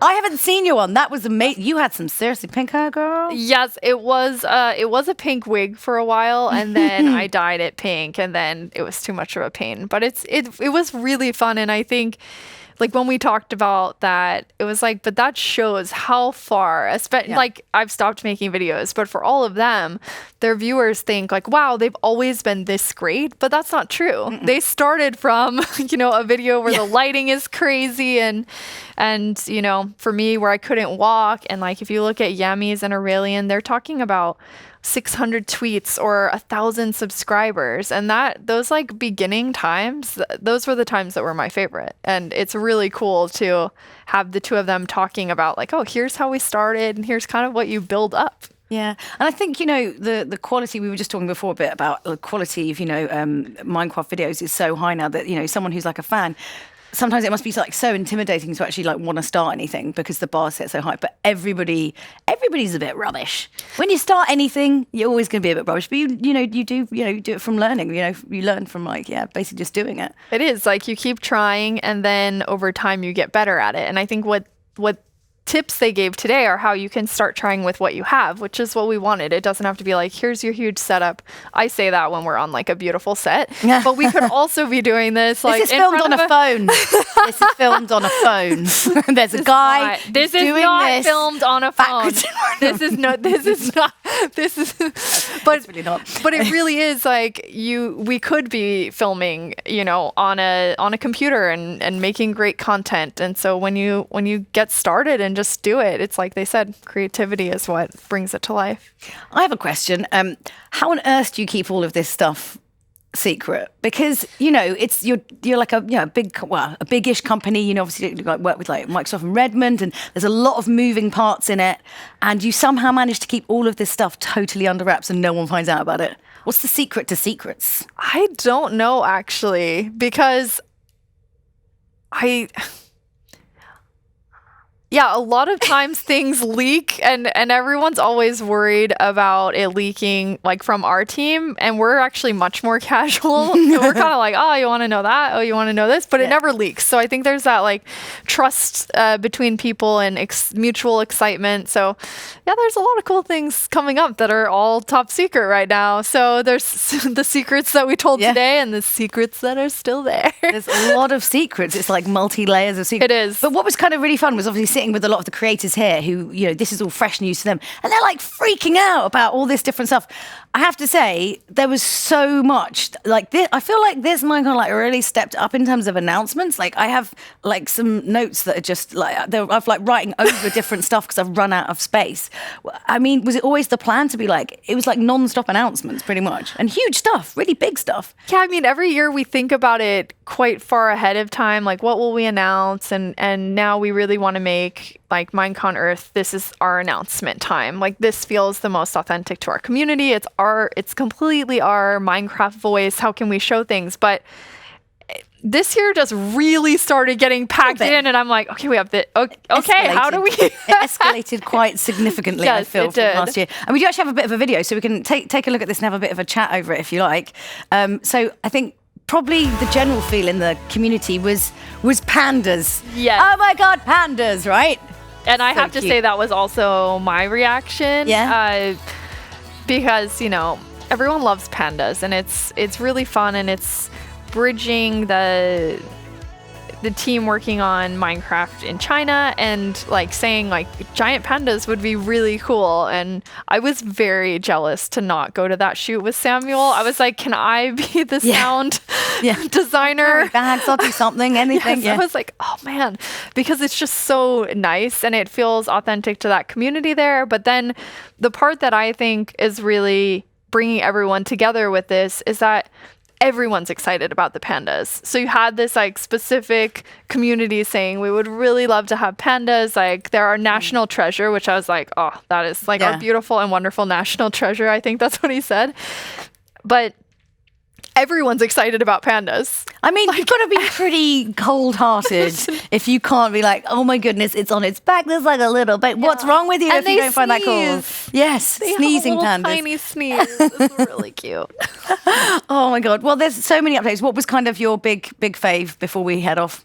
I have a hard time with any big fave, but obviously Minecraft Dungeons is a big one for us. The team has worked so hard, and they've been working on it for a long time, and it's a really small, passionate team that's kind of just been working away. So it was fun to get to show part of that and be able to talk about it. I know for them, they've been waiting, like, then you're really in this, like, top secret project, and people are like, oh, what do you do at Minecraft? I'll tell you. Things, like, stuff. I made some assets for a thing that I can't tell you anything about or even talk about that there's a secret. You know, like, that's the level of what they haven't been able to tell. So I know for them it's really exciting, and we'll have more news coming out on that, which is exciting for all of us. Well, I think, like, we're almost out of time. I mean, there's so we literally don't even have time to go through all of the things that just happened. So I just want to say a huge thank you to all of the team who've put on the stage show, who've been working in production here, and of course all the team from Mojang and from Redmond as well, and of course Lydia and Vu, who are complete legends.